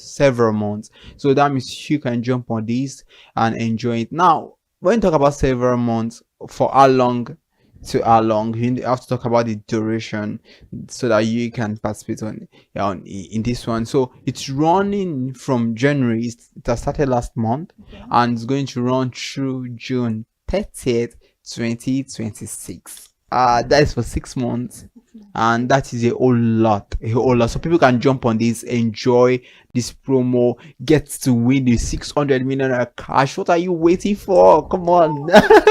You, your friends, your loved ones, your frenemies, as they call them. Everyone, just tell them to enjoy it, up on it. It's a journey, it's a ride for 6 good months, and that is a whole lot that you should enjoy. June is a beautiful month, and I wouldn't say too much. I'm excited about a month, particularly here. So the promo running for it's a month. So so from January to June, the first letter starts with JJ, January, June. So they decided to run for 6 months, and you can enjoy it. So this promotion celebrates the simple joy of pairing meals with an ice cold Coca-Cola. We talked about that earlier on. It's something, some things are just, they look so small, they look so little, but they are very fascinating at the end of the day, because when you realize that little things create memories, like you are saying now, that you eating and you having to step down, like the quote in quotes now, when you eat and you step down with Coke, it's joyful sometimes, and you just, that savor, that taste that you get at the end of the day, it's really something that is thrilling. So, and what is the purpose of this promo? Let's talk about it. It's just very simple. It aims to turn routine moments into rewarding experiences for individuals, families, and communities across the country. This is so interesting because it's going to reward you, all those experiences. You imagine you eating and you're getting paid for eating, because at the end of the day, when you're eating, you are getting something, reward for eating. That is for individuals, for families, for communities at large across the country. It is nationwide, so something you should participate. So as part of the campaign, more than 300 Nigerians, that's several millions of people anyway, they are expected to become millionaires, with 2 new millionaires emerging every day during the promo period. That means every single day we have to imagine millionaires, and at least with 300 Nigerians, they can become millionaires because of this promo. And in addition, participants will compete for weekly rewards valued at 52 million naira. I mean, this Coca-Cola is they're just throwing money in the wind. Sometimes when you go to some communities, probably as a celebrity or someone, a politician, let's use politician for example, when you go there and you throw money in the wind and people start picking. So it's something similar to this, because Coca-Cola is just throwing all of these things, giving it out, and it's time to cash out. Like they say, just cash out, enjoy it. As winners emerge every week, 2 millionaires, and also they say you can also compete for weekly rewards apart from that, and this is what 52 million naira. So you create continuous opportunities to win throughout the next 6 months, and that is beautiful. So to be a part of this, it's just something that you can enjoy. So consumers simply need to purchase a participating Coca-Cola product. That means there's some Coca-Cola product that you can get, and you stand a chance to be a participant of these. And this include Coca-Cola, Fanta, Sprite, and also you can get Schweppes, and in either PET or glasses, or the bottles, you can get them in bottles form, either Schweppes, Fanta, Coca-Cola, Sprite, all of these from retailers nationwide. That means it doesn't necessarily have to get in wholesale. You can get it as long as there's some of those bottles they call the PET, the PET. They just like, you can get those ones, or the bottles from the plastic one I mean, any of those one you can get to buy them. So after you've purchased it, do not just throw it away. Participants can scan the QR code located on the pet bottle label or beneath the crown of the glass bottle. So you can do that when you buy it. So you scan the QR code. Yeah, it makes it easier. So what do you think about this so far, Ify? Perfect, brilliant, like perfect. So what you are saying is that I can get a Coca-Cola bottle or Sprite, anyone. Yeah. Then if I see a code there, I will just scan the code. And it's okay. And that person automatically don't do the path to become millionaire. Be that. So Just now one just step. just one step at a time. Just you get it, and you don't become millionaire. I mean, say if I want to become millionaire, I go buy Coke. I go jump on this one. They very important. So you can just get to enjoy this. Then you will be prompted to enter the unique 10 character code found under the cap or crown to instantly find out that you have won. Something very simple. It's not something so hard. So just enter the 10 character code, then you see that it's something very simple for you, and you can automatically win this. So with this initiative, Coca-Cola Nigeria is reinforcing its commitment to celebrating everyday victories and creating memorable experiences you could be shared, individually, families, communities at large, friends. You could decide that in your community you want to tell them about this. Imagine you and every other person in your community are winning millions of naira, and everybody's fine, everybody's smiling to the bank. That is a whole lot. So one thing you should just know, that with 1 meal, 1 bottle, and there will be a winner at a time. That's very simple. So let's go to the next promo for today. We talked about this in the last episode because it's still running, but this one is about to end. It's about to end. It is the safety for every girl child.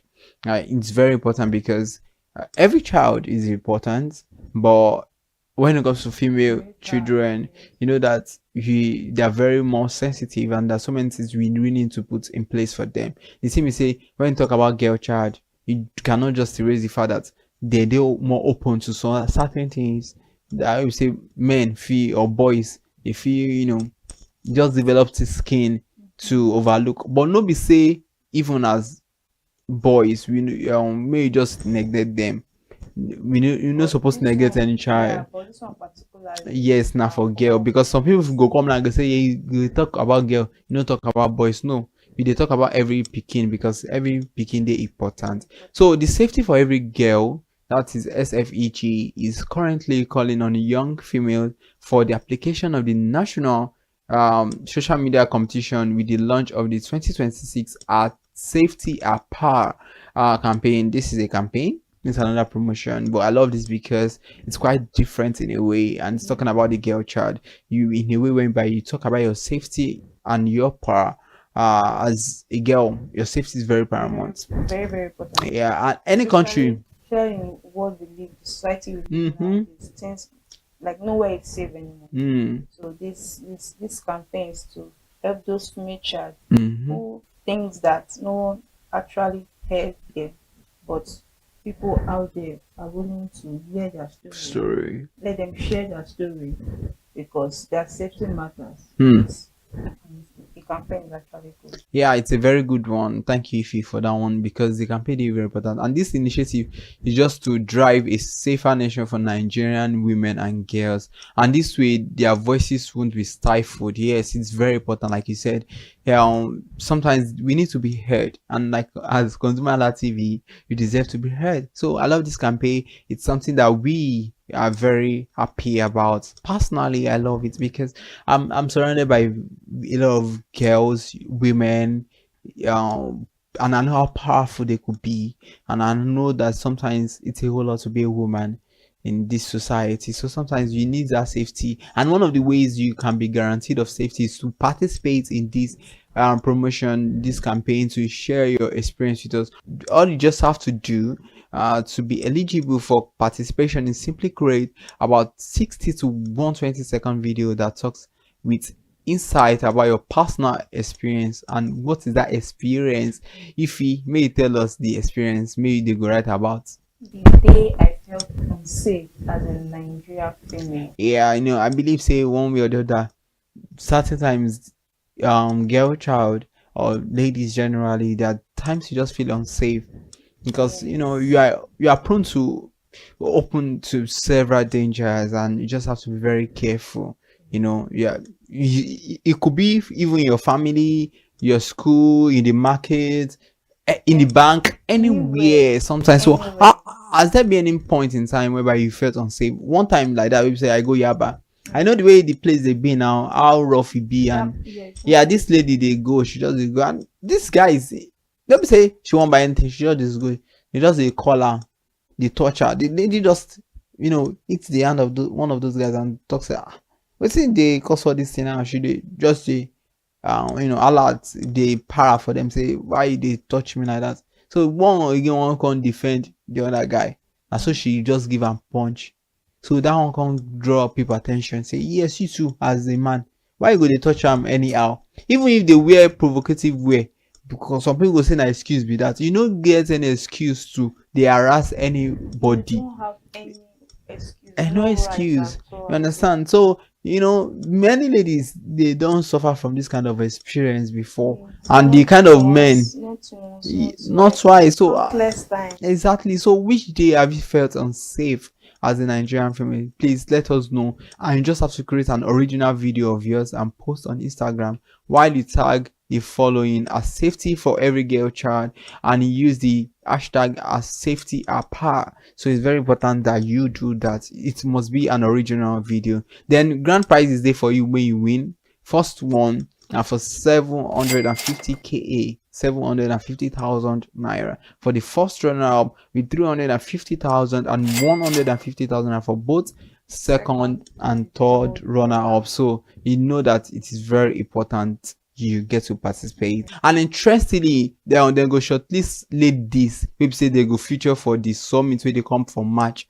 That means say this promo after people don't submit and deadline don't come, so they go shortlist people who say they meet the requirements for so for March they go come participate for that summit. But the only thing is say you have to ensure say your video it follow the right guideline, and it's something that you say they important, say you are up to that age, the appropriate age where they talk and say from 13 years and above. If that means if you be 12, if you be 11, if you participate for this kind of promotion. But one thing I think say for this kind of thing, we say if anybody who don't go through that experience, and probably they know if you talk them and say and you witness them, and you say if you don't feel that way, if you even take some of that story, talk about it, you understand? So that people, if it's a very significant story, that every story is significant anyway, if it's one story that you just feel like it's very important to tell, now that kind of story is supposed to. So don't forget, say the summit they come for March after people done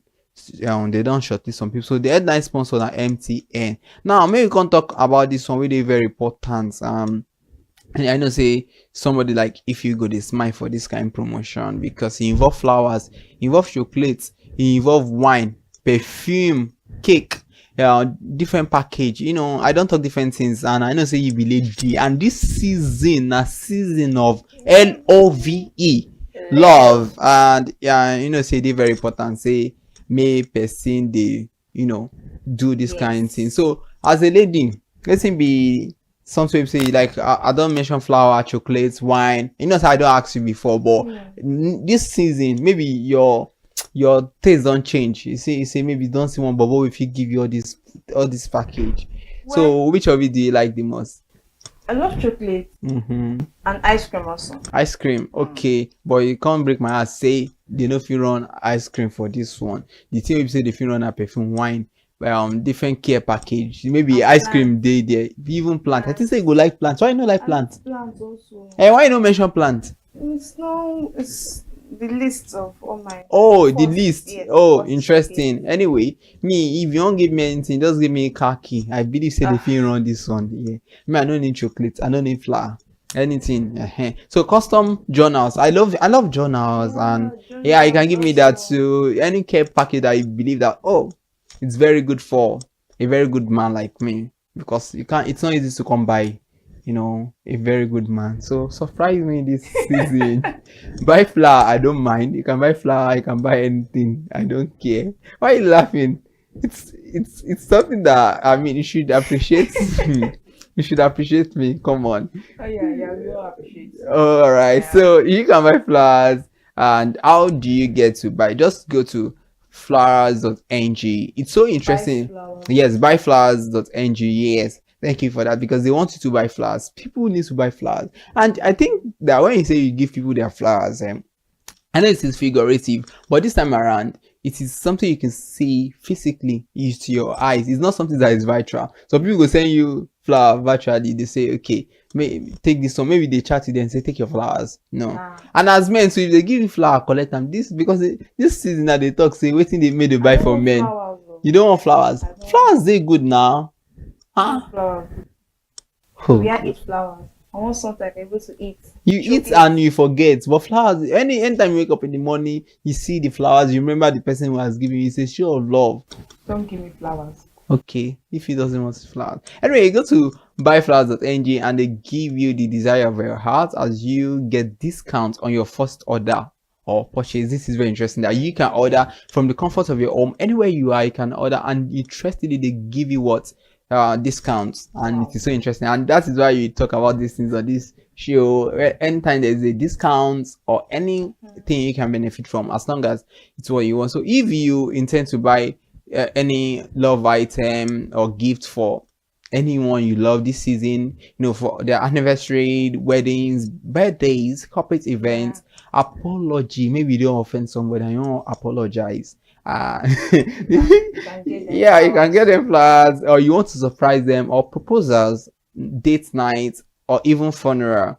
You can get and pick flowers and timeless gifts. Usually were created for depending on the best option that you want for yourself. Then interestingly, you can personalize messages to your loved ones while they get the flower arrangement for free.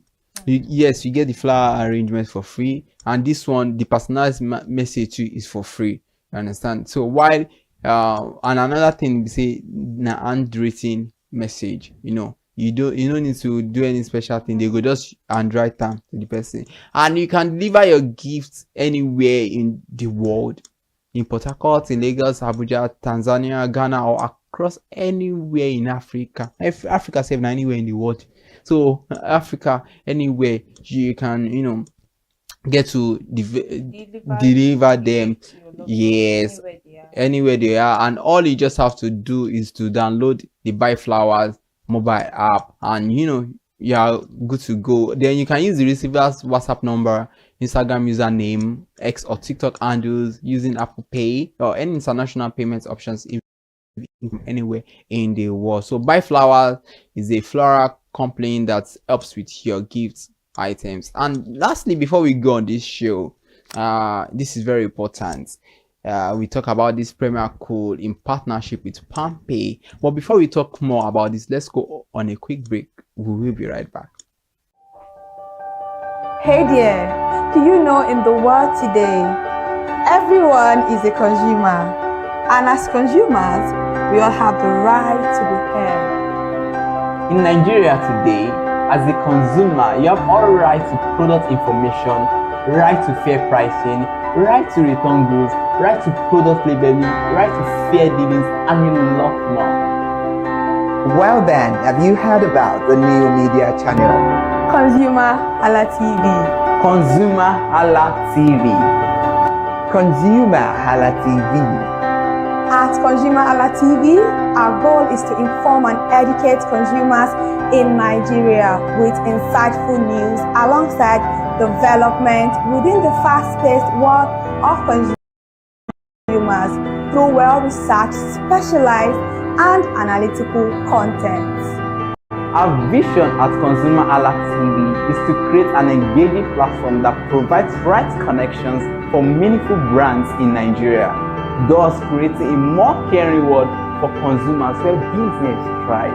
And guess what? Our ConsumerHalla brand is the first consumer complaint resolution portal in Nigeria, powered by a 72-hour feedback mechanism We offer consumer advocacy, informative talk shows, branding promotions, advertising, and a lot more. With us via Pemaco, they call you, they ring bell, say, you know what, may you come make it. You know, all these companies work for 10,000 Nigerians, work for 10,000 Nigerians, 10K, may you come collect 10K, now fair, now free. You know, say this one, you know, work for them, now, but now simple to is just supposed to, we go qualify you to win for this one. So Nigerians with 10,000 each, and this amount to 100 million in cash rewards, and that is so interesting. That means you can get 100 million at the end of, just like, you know, different promotions, they have all of these things. So this will be paid directly and immediately to your PalmPay wallet. That means if you never use PalmPay, I know endorse, I just say it's an opportunity for you to use PalmPay because if you benefit from this one. And this promo done they run since January and it go end April 11, 2026, and winners go they emerge every day as we breathe. Winners, they go they announce winners from January. It don't start January and you go end till April, about 4 months, so you can maximize this opportunity. So the MD for PZ Kuzon Nigeria Africa rather, you don't talk say, and the person of Ogale Iluemi, you don't emphasize say this promo and because they want me financial burden may it dey lifted, yeah, may it lesson for Nigerian, and now why they say may you participate. So simple step for you to participate, you say may you just buy a promo coded pack of Premier Cool. The first thing, it could be 100 gram, 110 gram, maybe ultimate or black, anyone way you want buy. Then may you unwrap ham, then you go discover the unique code way the inside. This word on the inside, after you discover them, scan them, and the next thing be say what you takes you to your campaign microsite on PalmPay. Then after that one, you enter the unique code. Then what it be next? It is a chance to just win 10K. And note one thing, say new PalmPay users will enjoy welcome bonus of 5,500 naira. So simple, chicken now. Sometimes say you know, you need stress, you don't need wahala. Just enjoy all of these amazing promos we've brought to you. So which of these promos do you find so fascinating? Yeah, which one do you think, oh, you want to participate? Is it for girl child as long as you're 13 years and above? Is it the one of Coca-Cola there you enjoy it meal or anything? Or is it this Premier Cool or buy flower? Just ensure that you participate in all of these things we've brought to you today. 4 amazing promotions, and you can enjoy from there. Or in case you have any promotions going on as a brand and you want people to know about it, oh, we are here for you. Definitely trust me, we dey here. Any part of Nigeria, any part of Africa, on top ConsumerHallaTV, you go ring them to the bell. I mean, we go ring the bell and people go know say this promo they go on. My name is Remofeko Foworola, and I know they go anywhere. In this program they end, but I still there with you in spirit.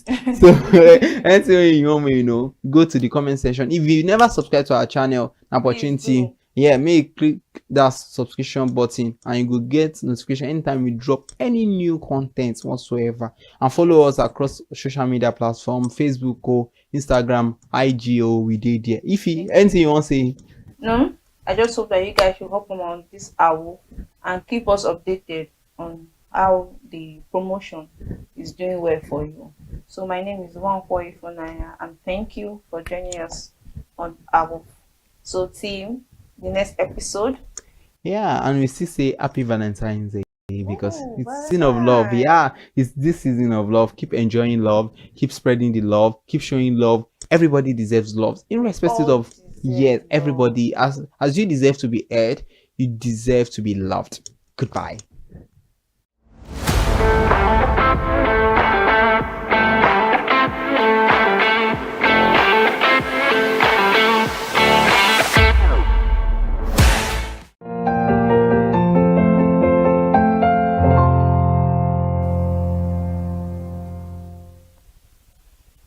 It's a beautiful time on your screen to enjoy tips and tricks. Good afternoon.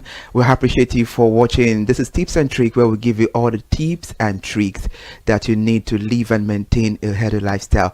And we've bring something beautiful, something relatable, something we will discuss proper on the program this afternoon. I am Iri Ayomikunle AK. Good afternoon, and thank you so much for joining us once again. Good afternoon, and thank you so much for joining us again this afternoon for Tips and Tricks on ConsumerHalla TV. It is Friday, and everybody's getting ready for the weekend to just come. But we all know Monday is knocking at the door. But today, Tips and Tricks is going to be beautiful, entertaining, sweet, and very short. It's an essential topic to talk about for every person, every individual, be it old, young, married, single, anything. This particular topic cut across all variants of age group and everything that you want to think about. So this particular topic is very important, and it is how to effectively secure your home in Lagos. We all know Lagos is a crazy market when it comes to apartments, looking out for apartments. In fact, agents are a whole lot of different deals entirely. If you have not even been part of the old palaver or old shenanigans of agents, you don't know what God has done for you. I'm Kike Lomo Ajibola. Thank you so much for staying connected to ConsumerHalla TV. And in case you haven't followed us across all our social media platforms, Instagram, Facebook, X, TikTok, and on YouTube, subscription is absolutely free, all at ConsumerHalla TV. Please run along to go do that so that you can be able to see and enjoy beautiful conversations like this here at ConsumerHalla TV. All right, interesting. And in summary, we'll be giving you the tips and tricks on how to effectively secure your homes in Lagos State. But Kike, before we move into the conversation, let's talk about looking for a house. We all know it's not an easy task. It's just like you embarking on a project, and it's very, very difficult. Most of the time, you will call the agent will call you, and you have to pay money for transportation to go there. When you get there, you'll be like, is this the house they called me for? And I was doing something more productive. Some of the time, you just feel like, what is actually happening? We know it happens everywhere, but Lagos is my it's like an 100% of over stress. It's really a stress. Now let's get to talk about it. What's the craziest story you've ever heard about someone say to you when looking for an apartment? Or have you fallen victim of such scenario or circumstances before? Well, I think I've only started staying in Lagos by myself, but I've always stayed alone in Ilorin. I stayed alone in Ibadan, and the experience is very, very different. When looking for my apartment in Lagos, I think I was fortunate enough. I met good agents, that very nice, but it's just the ridiculous amount of money. You signing documents, you paying different agents for them to be giving you houses. And funny enough is that in Lagos, it's very hard for you to just walk into an apartment and say, oh, you put to let outside, let me enter. They will see, the landlord would still refer you to an agent, which is a very, very stressful thing, all in all. But when my younger sister was looking for an apartment, oh my God, we went through it because I followed her to look for the apartment, and the amount of the house compared to the old standard of the house, I'm like, how exactly is this correlating? So I had to just tell her that, you know what, if you want to live alone, want to stay in Lagos, you have to calm down. Like, you have to really, really calm down, because I know a lot of my friends will look for apartment for like 4 months and they won't be able to get to Lagos. And Abuja have been said to be one of those notorious places when it comes to you searching for apartments, meeting ridiculous people, very, very anyhow agents there. So a lot of crazy stories out there. You can even if you go to TikTok right now and people searching for apartments, you'll be like a house that's already slopey, or a room that is as tiny as just a passageway. They'll give to you and say, oh, 400,000 or 1 million naira. So it's just very, very crazy like that. Kike, I'm so happy for you that when you wanted to get to your apartment, you met a good agent, same as me. It was a very soft one for me. But we have some, bad eggs out there that they are always putting the consumer on a tight corner. What is really happening? Then welcome to Lagos, where everything and anything goes. It's a global city, like we all put it.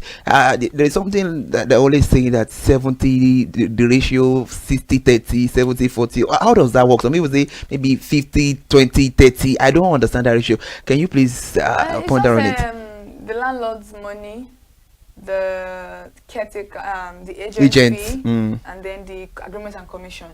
So that's why those money are like that. Some places is even 4 places, 50, 30, 20, 10, which is landlord. So the landlord will have the 50. Yeah, okay. Like 50% of the money. Okay. Agreements, commission, then damages. Just in case you damage anything. That's that thing percent of the money is a refundable amount. Do you think people refund the damages? They do. If you know your rights, they do refund the damages.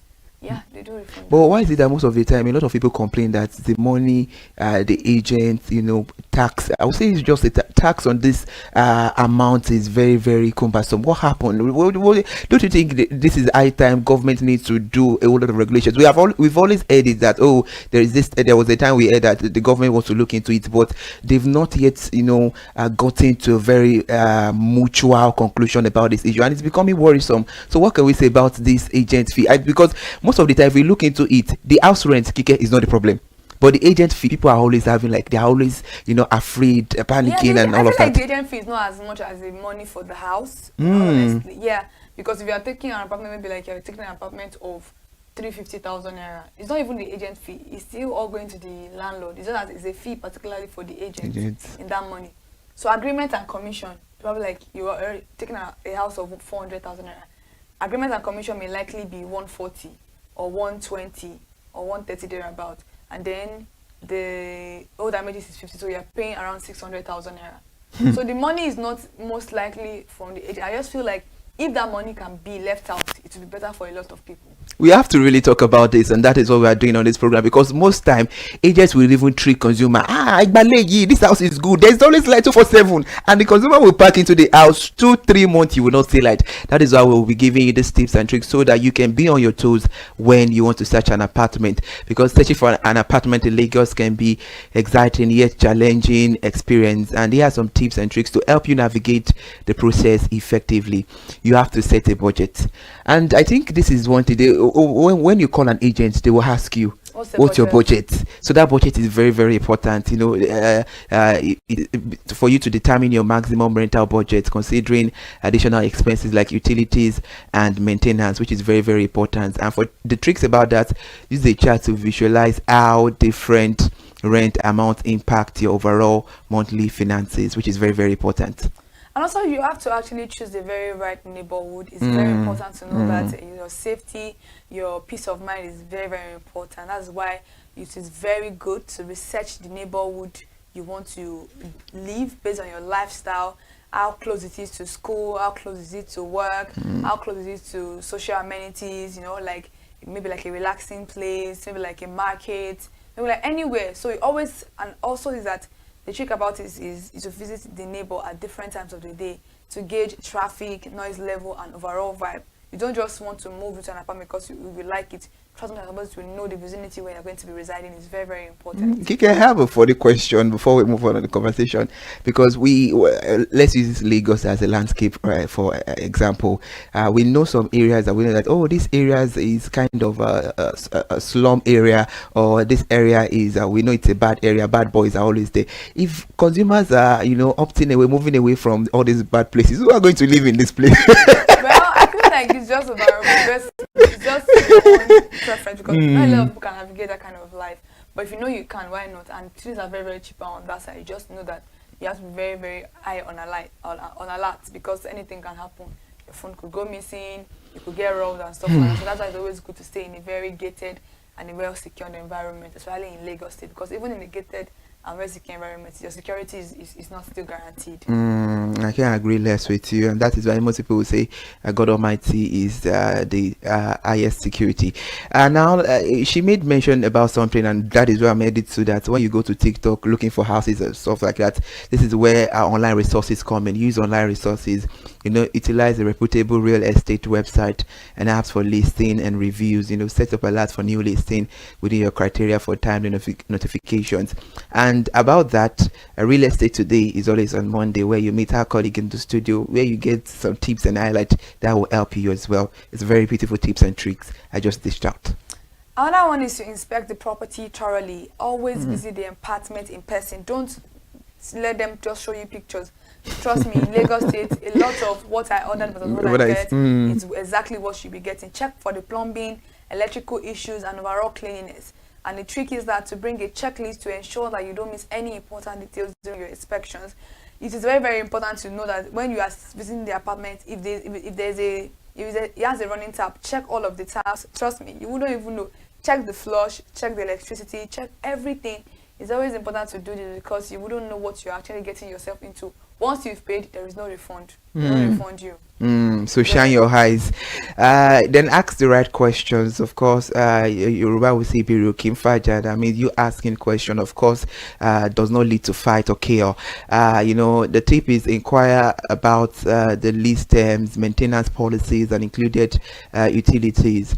And then the trick is to prepare a list of questions ahead of time to stay organized and ensure you get all the necessary information. It's very important to ask questions. And also check safety and security feature. Looking for security measures like gated access, security personnel, and functional smoke detectors. Not all Lagos State houses are like that, because you may not be where you may not be in Uko, you may not be in Lekki, but try as much as possible to understand that ventilation is very, very important when you are cooking in your apartment. So even if there's no smoke detectors, always make sure you have a cross ventilation in your apartment.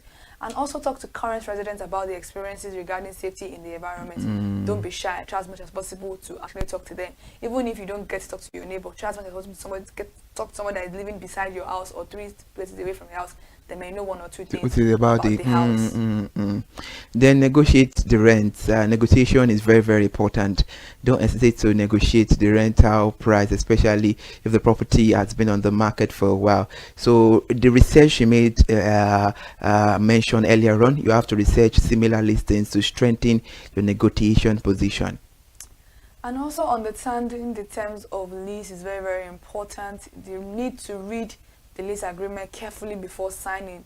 Look for clauses related to lease duration, penalties, and renewal terms. These are very, very tricky things. You don't just collect these papers and start signing them. It's very, very important to actually read them. And one thing that you don't understand there, please take it to somebody that is more knowledgeable. If you have a lawyer in your corner or somebody else that can help you look into it, 2 heads is better than 1. Trust me, if that is just how life is. And I highlight key sections for easy references and verification before moving in. If you find something that you're not comfortable with, try as much as possible to bring it up with your caretaker or your landlord so that you can know where to meet at the middle ground. If it's not working for you, please leave that house for them and look for your own home to settle in. All right, Kike, most of the times when we are looking for apartments, I used we because, of course, we are at that age for now. I know that in few years to this time, by God's grace, we'll have the house of our own that we build ourselves. But it's very, very important because a lot of people will start complaining when they get to work. You came late today. Why? The transportation. No, where I'm living is far, So when you're looking for an apartment, transportation is very, very important. It was on Tips and Tricks, you and I were having a conversation, and I think we made mention of salary during the cost of implication of transportation, save and everything. You are earning 100, 150. Just look for somewhere closer to your place of work that you'll be able to save. I think it was on that program you were saying they should be able to save like 40 or 50,000 per month if they stay close to work. So it's very, very important. So considering the transportation options is something you need to evaluate very well. You have to evaluate the availability of public transport and road connectivity from the apartment to your workplace or school, for easy and convenient. So check traffic patterns during rush hour to understand your daily commute. And lastly, get references if possible. Reach out to previous tenants, people that move out of the house. If you can be able to do your research, patience is very, very important. It is key. Reach out to them for insights about the landlord and property conditions. I personally don't blame people that will say, I don't want to live with my landlord, because it can be very, very absolutely. It can be draining. Use social media or local community groups to connect with others who may have lived in the area before.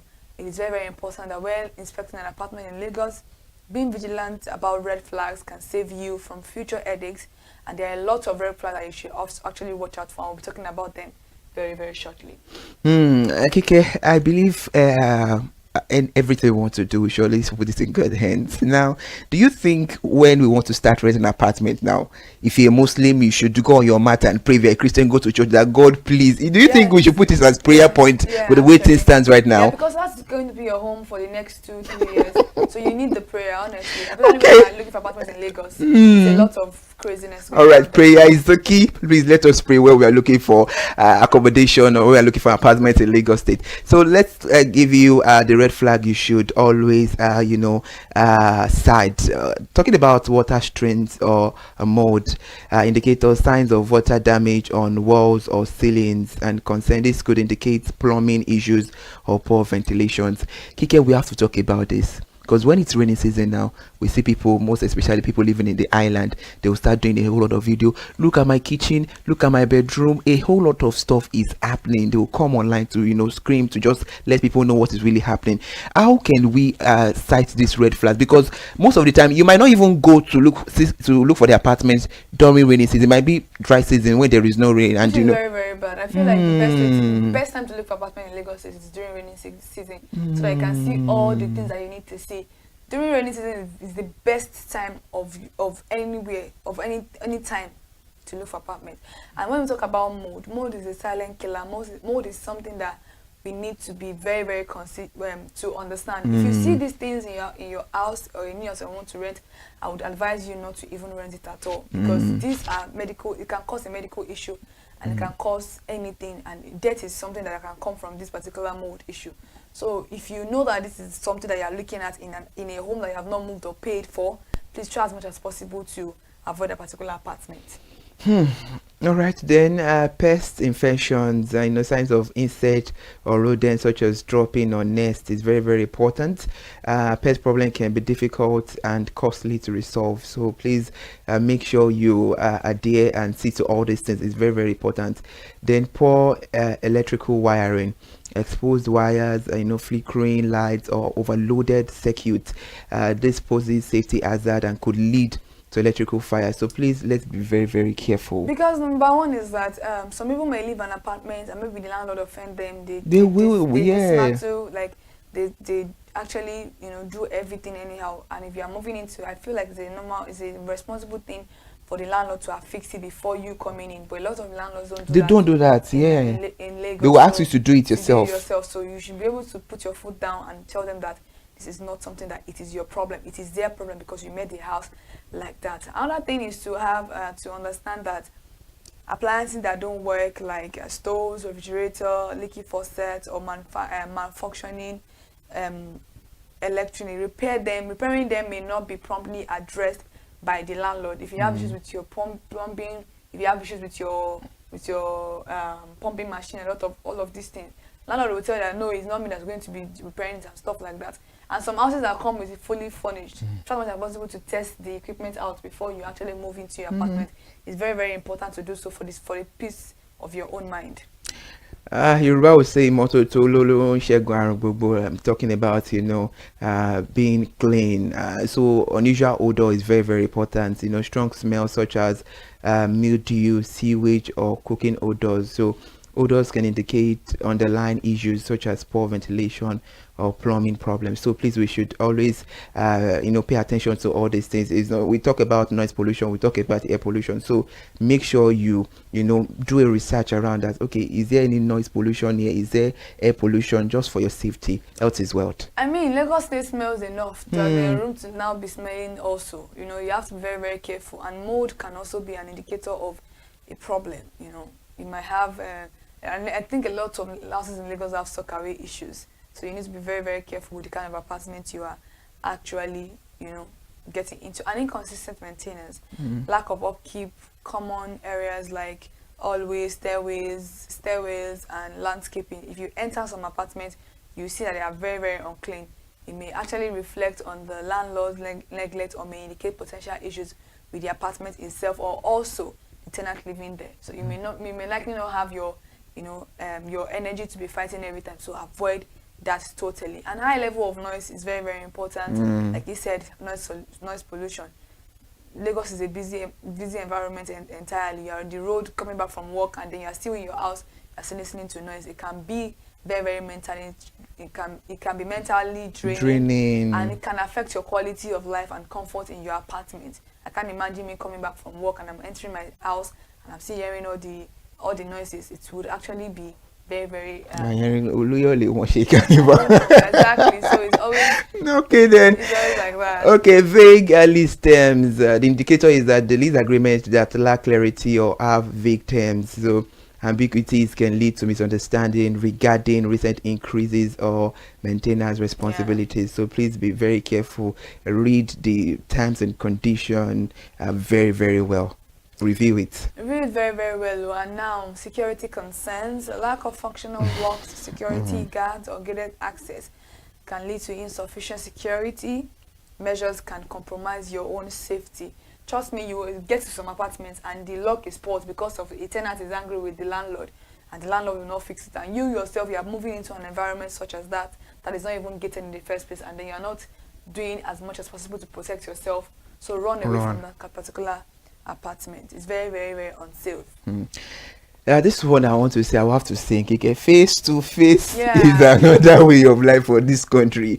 Please face me, I face you for the jagba unhappy tenant. Of course, we all see the drama. Then face my face you as face to face the home drama. So please let us make sure that our tenants are very happy, because unhappy tenants can lead to chaos, it can lead to disaster, frustration, a whole lot of things will set in, expressing dissatisfaction with management. This might signal a larger issue with the property or the landlord management style. So please, unhappy tenants, you should do, the first day you set your leg into the apartment you want to secure, your neighbor, you're meant to ask, who are my neighbors? Of course, an English adage says, first impression last longer. So in the first day you see them, the impression they give you and everything really matters a whole lot. It's very, very important to understand that your peace of mind is very, very important, and the home you are living in should be your peace.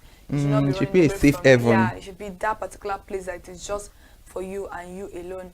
And I pray that whoever is looking for an apartment in Lagos State, more grace to your elbow. Amen. God will be your strength. Amen. Try as much as possible to use these tips and tricks to understand the fact that life can be much more easier if you actually do research and you are open your eye, shine your eye very, very well, because Lagos State is not for those that snooze. You must be smart, you must be at alert, and you must be up on your feet.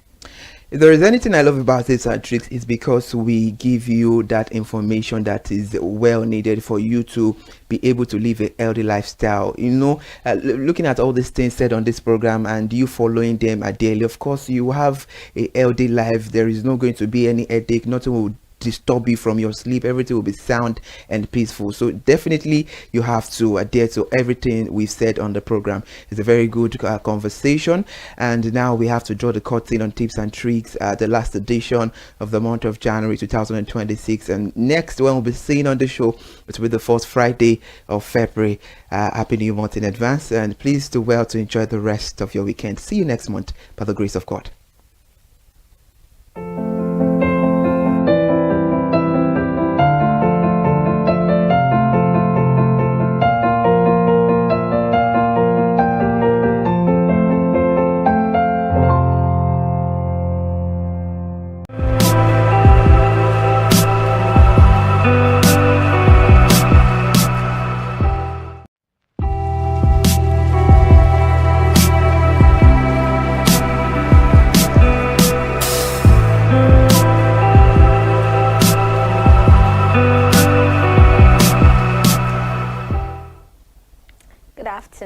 Welcome to Real Estate Today on ConsumerHallaTV. I am Elizabeth Habefe. You know what we do here? We bring you the latest development shaping Nigeria real estate and housing sector, from urban displacement and court action to rental market shifts and affordability concern.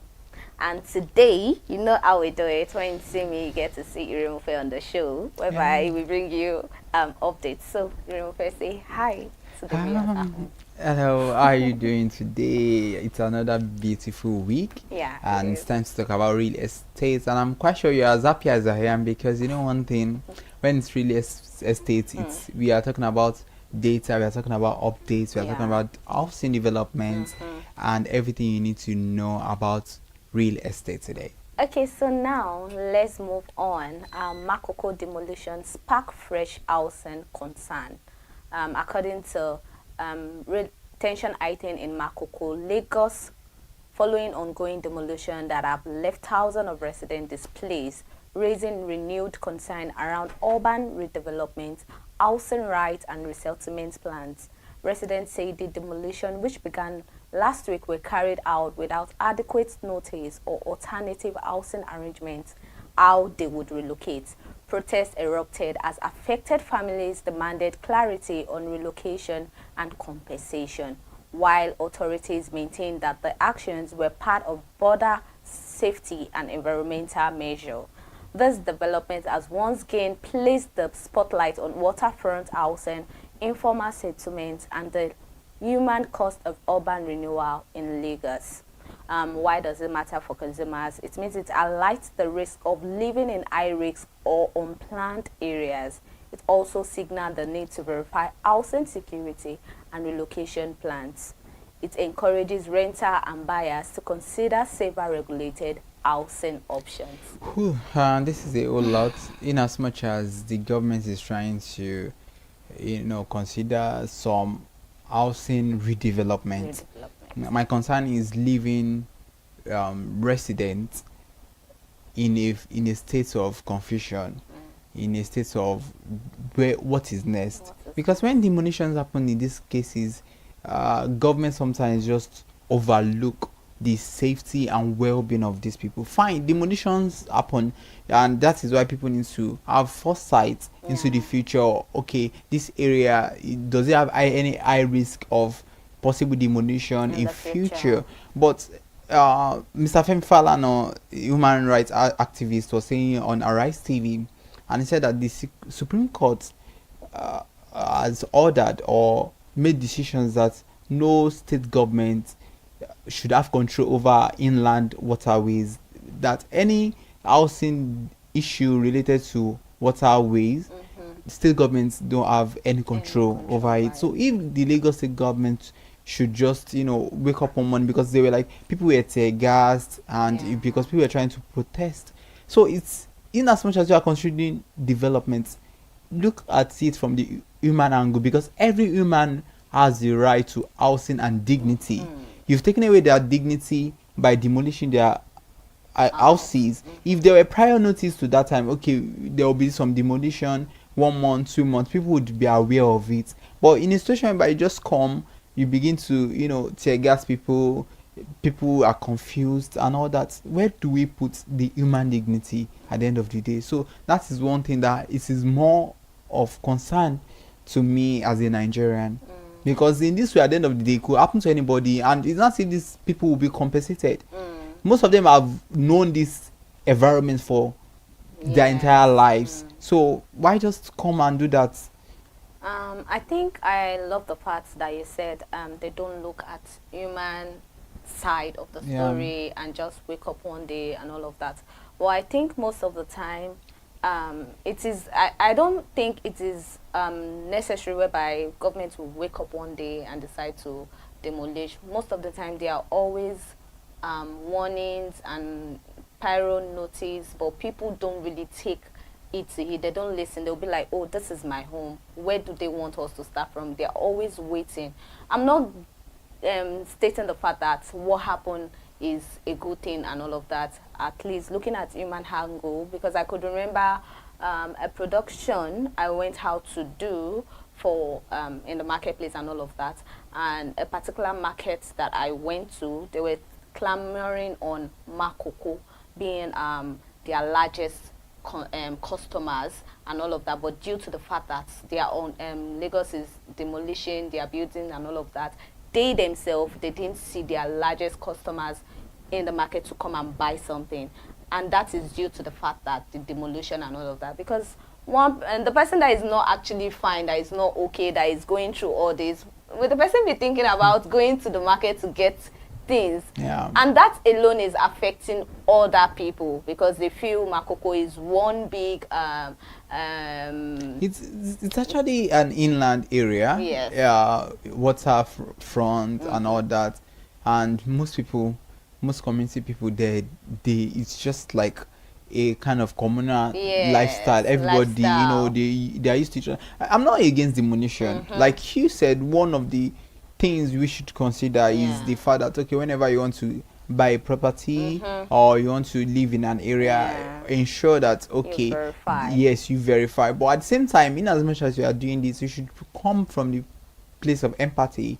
You should try to consider people, because once you demolish their buildings, where are they to go? Are there compensations? What is the welfare you have provided for these people? And again, like they said, I'm quoting Mr. Femi Falana. He said state governments have no control over inland waterways. So if state government has no control, then why is the Lagos state government, why do they have to demolish? And it was ruled by the Supreme Court. It's a decision by the Supreme Court. So that is just what it is. What it is anyway. So just like Irimofe said, this angle to these things that are very important. Yeah, very, very important. Okay, so let's proceed. Federal government seek foreign partnership to boost housing delivery. According to The Guardian, the federal government, through the Minister of Housing and Urban Development, Architect Ahmed Musa Dangewa, has intensified efforts to attract foreign investment and technical partnership into Nigeria's housing sector. Speaking recently at an international housing engagement involving global developers and investors, the minister highlighted Nigeria's renewed housing program, stressing the need for collaboration in housing construction, building materials production, and mortgage financing. The discussion focused on accelerating housing delivery and reducing construction costs across the country. This move comes as the government looks to close Nigeria's housing deficit by working more closely with both local and international private sector players. Why does this matter for consumers? It means it could increase the availability of affordable homes nationwide, signal potential reduction in construction costs, which may translate to lower purchase prices of rents, open opportunities for access to mortgage financing and structured housing solution. Interesting one. I'm always big on collaboration, not just in the real estate sector, across different sectors. And when you look at construction cost, it's a whole lot, and governments really need to see reasons for collaboration. And you know, at the end of the day, when it involves international, you know, the other day we were talking about private and state, collaboration. Now it's international, and it's a big one because the federal government is involved in this. So it's going to open more doors. It's going to open more channels for other, you know, countries to see that okay, housing development is possible in Nigeria too. But the only thing is, we, in as much as we are working on housing, we should also work on security, because there's no way you work on housing and you neglect security. If you want foreign investors to come into the country to, you know, work on construction costs, to work on building materials, you know, all of these things, because they are intertwined. At the end of the day, if there are collaborations, the prices of housing it reduces, because especially construction costs, it's a whole lot. That's why you can see landlords telling you that do you know how much I spent even by building materials alone? They are very expensive. So all of these things is very good, but at the same time we need to work on our security in as much as we work on housing development. We need to work on security. Okay, now let's proceed. Lagos renter turn to peripheral areas. According to Nairametric, a recent report shows that renters in Lagos are increasingly turning to peripheral areas such as Ikorodu, Badagry, Ekpe, and Ojo, driven by rising rental costs in prime locations. The report highlights that demand is shifting as households seek more affordable housing options, with two-bedroom apartments in these areas remaining within reach of average earners compared to central Lagos. Why does it matter for consumers? It means it helps renters identify budget-friendly location. It also encourages informed relocation decision. It also reflects changing housing demand pattern. And I think we've discussed about it, whereby we took a snapshot of what happened last week, whereby we brought out and break down prices of houses in Badagry, Ekpe, Ikorodu, to compare them to Atlantic, Lekki, areas like that. So I think we discussed this last week, whereby, and according to the report, it actually give you the chance for you to check your pocket to know where you stand. Oh, this is what I can afford. This is what is going to work for me. So I think it's fair. Yeah, it's fair, and it's going to bring about development in all these areas as well. So there are some places people just want to stay in Lagos, but it's different ballgame for different people, because if you work in a place that not everybody will move to Ekpe, not everybody. If you have a business that is booming, in whatever area you're staying, you not see, because houses are cheaper in Ekpe or Badagry, then you leave your business. Except if the way to commute to that place, you're not going to spend it so much on transportation, fine. But commuting from one place to the other, it also matters at the end of the day. So it's good. It makes people have this informed decision of, okay, I'm just starting out life, or I have a family. Which possible areas can I really afford rent? So they can look at all those. That's why we bring all these updates, so that they can know that according to their budget, they can get conducive and very. I'm quite sure these areas are serene, they are calm compared to some places you get to in Lagos. I'm like, oh, what part of Lagos is this? Okay, surge and demand for two-bedroom flats across Nigeria. According to Nairametric and the latest housing market update, two-bedroom flats, what many middle-class families want, are now the most sought-after residential units in cities like Lagos, Abuja, and Port Harcourt, because they balance cost, space, and future investment value. Analysts explain that the rent and purchase appeal for this type of unit is driving demand across urban hubs. According to market data, the preference is driven by affordability, functionality, and rental value, making two-bedroom units attractive to both tenants and property investors. Why does this matter for consumers? It means it shows where buying or renting demand is strongest right now. It also helps house hunters narrow down property type for better budgeting. It also guides investors towards units that are easier to rent and liquidate. Supports better housing planning decision. And I think this is actually real, especially among the guys. Whenever they want to get an apartment, they will always say, let me start with two-bedroom, because we never could tell what could happen. Maybe from there, they want to start planning their life and all of that. But most of the time, I always notice this among the guys. They will always tell you, why do you want me to start like, I want to start my life now, moving out from my parents' house. I want to start with a single bedroom, like one-room apartment. No, I prefer two-bedroom. In my head, why are they like this? I remember a friend telling me, you're a lady now. From parents' house or a room apartment, you can decide to move to your husband's house. But the guy has to plan ahead for the future, because you could never tell what could happen. So I'm not surprised with this report saying two-bedroom apartment is the sought after in Lagos right now. I'm not surprised. Well, it's a very good one. At least you have cities like Abuja, Port Harcourt. It just shows how the economy is.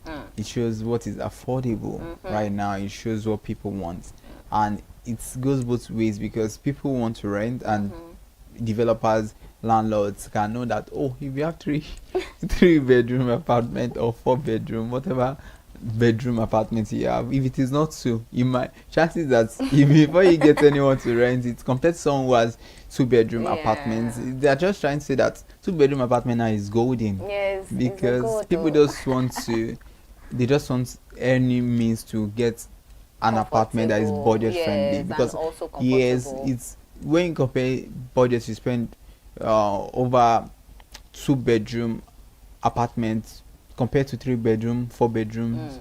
then you'll be spending more. So like you said, for people it's easier for them if they are just starting out live, or even you have a family, the couple can be using one and their children using one. So and if you are visiting, you know that there's no room for you. And if you are visiting, probably it's just a single person staying, you can always give the person a visitor room, the spare room.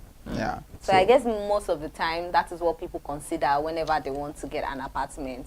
Oh, I need to be comfortable, how affordable it is, and how functional it will be. Yeah, absolutely. So true. I think it is a good one. Let's proceed. Lasrera issues fresh warning to property seekers in Lagos. According to Lasrera and Vanguard, the Lagos State Real Estate Regulatory Authority, Lasrera, has again warned residents against engaging with unregistered real estate agents and developers in the state. The agency reiterated this advisory during a recent public notice, reminding Lagosians that only licensed practitioners are legally permitted to operate. Lasrera stressed that dealing with unregistered agents exposes buyers and tenants to fraud, illegal fees, and prolonged disputes. The authority has encouraged residents to verify agents and developers through its official channel before making any payments. Why does it matter for consumers? It means it reduces risk of fraud and property disputes. It also promotes accountability and safety in property transactions. It also ensures adherence to official regulatory standard. If you are not new to this program, let me start from there. If you are not new to this program, you know day by day, every day, we are always clamoring on this particular segment, where it might either be the last segment of the day or first segment, and that is because we want to always create awareness, be it it is real or not. We just want to create this awareness so that you could always get used to it and not to fall victim of whatever fraudulent transaction between unregistered agents and property. You just need to be safe, and that is why we will keep on bringing these updates day by day for you to get comfortable and get used to it. Whenever you get used to it, you will know, oh, it is my right, it is what I'm supposed to believe in. I'm always supposed to check the portal to always verify whether this agent is verified, registered or not. That is why we will keep on bringing this particular news report to you. Everything she said, like you don't they say, because we talk about this almost every episode, if not all episodes, and I'm surprised. Last year has tried, they've created awareness campaigns and everything humanly possible to ensure that, please know that it's just for your own safety, it's for your own financial security. Because if at the end of the day you engage in any fraudulent form, even if you take it to Lasera, nobody would, because if I thought they would help you resolve it, at the end of the day, it still boils down to the fact that Lasera assumes something that is very tangible by giving you the awareness. Why in the whole, it's just like trying to frustrate their efforts because they've told you, please do not engage with any unregistered house agent. Then you should verify. If you say, okay, how would I know this person is real or not? Verify, go to their portal, check. Then ask the agent for his ID number. Then you just go there, search the ID number out. It is very simple. I remember myself and Remofe last week, we were talking about a particular segment whereby Lasera has joined and with Lagos State government and all of that. And Remofe was like, why is it that this Lasera keep clamoring and keep this and people are still falling victim? And I tried to tell Remofe that we ourselves, it starts with us, because most of the time we are always like, oh, I really need, I will not say we are under duress, we are not under duress because we know what we are doing. We always, because it's all over the news, if you pick your phone now and browse, you always see this. But then because I have the money and because according to the news we saw last week whereby the WhatsApp message we showed whereby the person was like, are you ready to pay? Because a lot of people are already in the in my DM. It's first come, first to serve. Because we don't know our rights. We are always like, oh, I really do need this apartment. I really do need this. Then we ignore the necessary laws we are supposed to follow. And that alone is always causing a lot of harms. Then we'll start crying out. We put ourselves on the internet and start crying. I was due by one agent and all of that. Whereas you are the one that decided to fall victim for this. Yeah. Which is not meant to be. Which is not meant to be. The change we all clamor for begins with every one of us. Exactly. And in as much as we might have been ignorant of some things which we didn't know, but now it is unlawful to engage with any unregistered house agents. Please, every day people need house, they need apartment, they need property for different things. Then fraud is something that nobody prays for. Yeah. So to prevent stories that hurt, stories that church, you just have to stop dealing with any unregistered agents. And you can believe a lot of numbers of agents, house agents we have now. Everybody is now an agent. That is the main reason why Lasera keep shouting, keep posting the report and all of that. Do not fall victim. Okay, now before we move, before we go down to Consumer Corner, we will be right back. Let's go on a short break.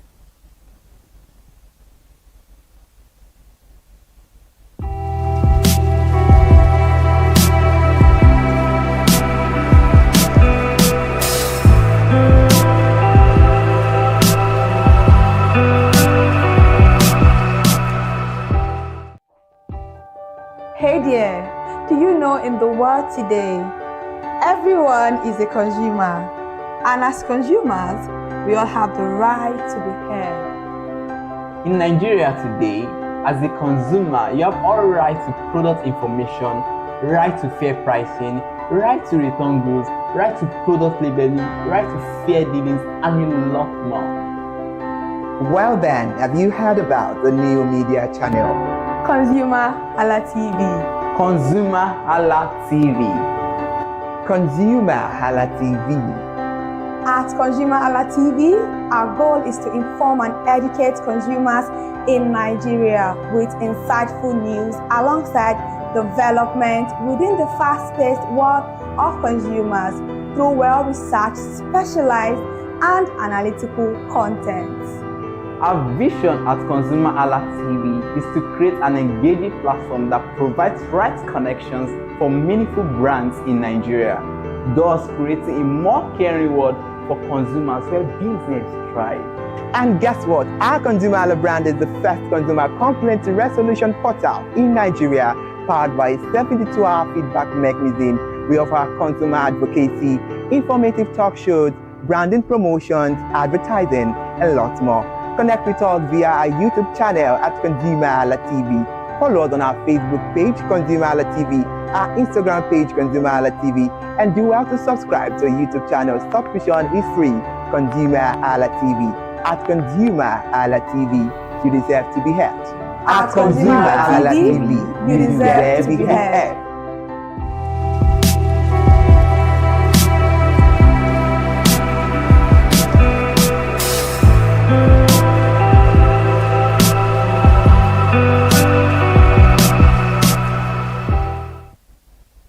Welcome back. We are still on Real Estate Today on ConsumerHallaTV. If you just joined in, welcome. You've not missed a lot, like I always say. And if you've not subscribed to our YouTube channel, please subscribe, like, share. Yeah, always share to those, especially those that need this vital information. You can always share or call them in to always join, because we are always here for you. Consumer Corner, always check Lasera agents and developer verification or ConsumerHallaTV for updates. Yeah. In case you are lazy, you don't want to go through that stress, don't worry, you can always join us. Tune in to ConsumerHallaTV. We are always seated here. You can always see our beautiful faces and handsome faces, so we can just tell you everything you need to know, and you can always comment under the comment section anything you need to know about a particular anything concerning properties. You can always comment and wait for Irimofe to always give you feedback. Oh, seriously, you just believe that you just have to get serious updates, well informed and analytical content when it comes to real estate, because it's very important. The world is evolving and things are changing every day. If you are staying with outdated information, you might not get to know what is trendy and current. So please do it to, always follow ConsumerHalla TV. We would always bring to you updated real estate information. Okay, so consider renting in peripheral areas to balance cost and accessibility. Always consider renting in all those areas whereby you need to check your pocket, whether it suits me and whether it is closer to where my business is, and all of there are a lot of things we need to put into consideration, and that is why we will always bring you snapshots of places that is very affordable. Be cautious with informal housing or areas prone to sudden redevelopment. This one too, we are always saying it, always check the document for future issues concerning property. If you are not even aware, if you don't have the idea of all these updates about buildings, that is why me and Irimofe, we are always saying, always call in a legal practitioner, barrister for property testing. They will always guide you. They know all this language. They will be the ones to now explain it in a way you'll be able to understand that, oh, do not do this, do not go for this, do not buy this, thinking of the future and all of that. So you won't put yourself into issues of sudden heart attack later in the future, which is very, very important. So monitor government housing program for new affordable housing opportunities. Always monitor. And that is it on Real Estate Today. I am Elizabeth Avefe, and before I go, let's listen to what Irimofe has to say to the viewers at home. Well, all I just have to say is keep informed, stay informed, know more about real estate, and if you know to share information with every other person, because someone somewhere needs information about. We all need information every day about housing and development. So please do well to share with someone. Stay informed, inform other people too, and also, especially in the case of rentals, please ensure that you are not scammed. It's very, very dangerous, because the aftermath is something you have to consider. Okay, in a nutshell, what Irimofe is trying to tell you guys is that do not gatekeep. We don't gatekeep here, so why are you gatekeeping? That is why I said always stay informed and stay protected. So we'll come again. Bye for now.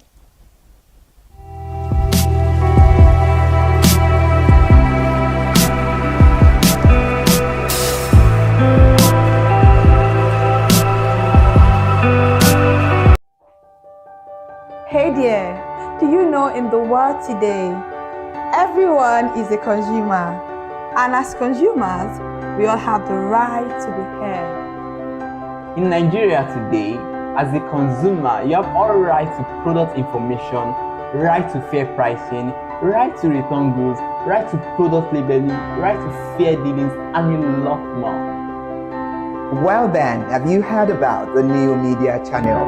ConsumerHalla TV. ConsumerHalla TV. ConsumerHalla TV. At ConsumerHalla TV, our goal is to inform and educate consumers in Nigeria with insightful news alongside development within the fast-paced world of consumers through well-researched, specialized, and analytical content. Our vision at ConsumerHalla TV is to create an engaging platform that provides right connections for meaningful brands in Nigeria, thus creating a more caring world for consumers where business thrive. And guess what? Our ConsumerHalla brand is the first consumer complaint resolution portal in Nigeria, powered by a 72-hour feedback mechanism. We offer consumer advocacy, informative talk shows, branding promotions, advertising, and lots more. Connect with us via our YouTube channel at ConsumerHallaTV. Follow us on our Facebook page, ConsumerHallaTV, our Instagram page, ConsumerHallaTV, and do well to subscribe to our YouTube channel. Subscription is free. ConsumerHallaTV. At ConsumerHallaTV, you deserve to be heard. At ConsumerHallaTV, you deserve to be heard.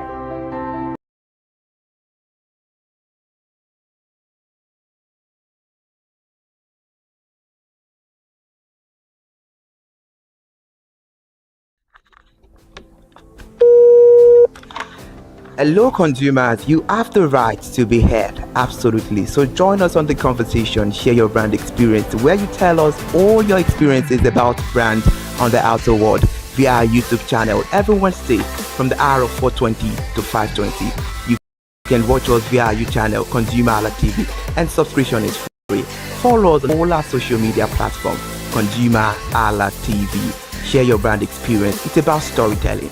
It's about experiences. Hello consumers, you're welcome to another exciting episode of Consumer Voice on ConsumerHallaTV. I am Matilda Omenai. As you already know, Consumer Voice is a show where we'll be visiting different places in Lagos to check out people's preferences, hear what the consumers have to say about different leading brands that they make use of. Hello, it's your boy here, Iremofeko Foworola, and you know what? They call me the AUF General Overseer. Every day is a blessing and it is meant to be enjoyed maximally with AUF packages that put a smile on our faces. And guess what? That is why this show AUF is for you. You can get to know about trendy market slashes, promos, offers and juicy deals that put a smile on your faces, and you can always enjoy them maximally. And you know one thing that is so interesting about this show? It is a blend of English and Pidgin. As I dey run you English, now I go dey marry am with Pidgin, make am spicy. So catch me every time on the show to enjoy more about trendy AUF packages. Public service announcement. Hello consumers, I am Kikelomo Ajibola and welcome to the Scam Alert segment on ConsumerHallaTV. Scam Alert educates viewers about various scams affecting consumers. We learn tips on how to identify fraudulent activities and provide advice on protecting our personal information. We aim to raise awareness and empower viewers to avoid falling victim to scams. We cover various topics such as phishing, identity theft, fraudulent investment schemes, and many more. You want to catch up on how these scammers invade our lives? Join us every Tuesday by 12:30 p.m. for Scam Alert on our YouTube channel at ConsumerHallaTV. Subscription is absolutely free. And in case you're not following us across all our social media platforms, follow us on Instagram, Facebook, X, TikTok at ConsumerHallaTV. Don't say I didn't do anything for you this 2025. Bye. Welcome to In the Marketplace. We are taking you on a journey behind the scene of Nigeria's most vibrant market. From the sight and sound of the market to the stories of the people who makes it thrive. We will be sharing the untold stories that brings this market to life. Join us as we explore the history, challenges, and triumphs of the market vendors. We will dive into the daily lives of the people who call markets home and uncover the secret that makes this market special. You will get to see the passion, energy, and dedication that goes into making this market success. Tune in to the In the Marketplace on ConsumerHallaTV on Thursday by 11 a.m. to experience the sight and sound. Don't forget to follow us on all our social media handle on ConsumerHallaTV. I am Elizabeth Abefe. Hello fellow consumers, are you looking for a program where we give analysis about brands and a program where we project the voice of the consumer? Join my team and I on Consumer Analytics and Resolution Box by calling on the program to get your issues resolved. And in case you are wondering where Consumer Analytics and Resolution Box will be showing, please join us on our YouTube channel at ConsumerHallaTV. Subscription is free by 2 p.m. to 4 o'clock p.m. every Mondays and Wednesdays. Consumer Analytics and Resolution Box will be airing and will be here to provide you any information on brands and also issues that you have pending for us to resolve.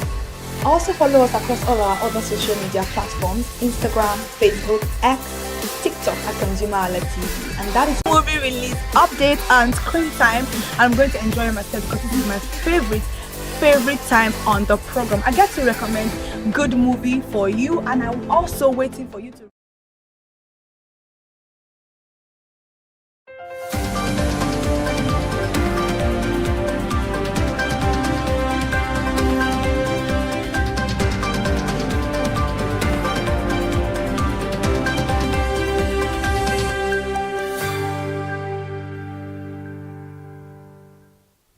Good evening and welcome to the news at 4 on ConsumerHallaTV. I am Kike Lomo at Jibola.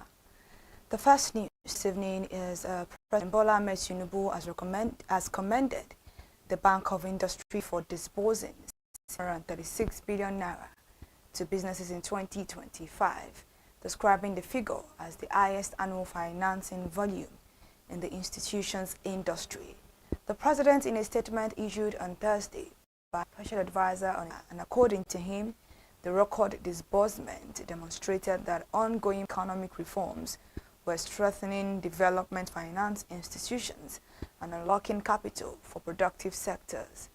Tinubu also said the 636 billion naira disbursed by the Bank of Industry in 2025 translate directly into Prod Tinubu Ales, a BOI, over the 636 billion naira disbursement to businesses.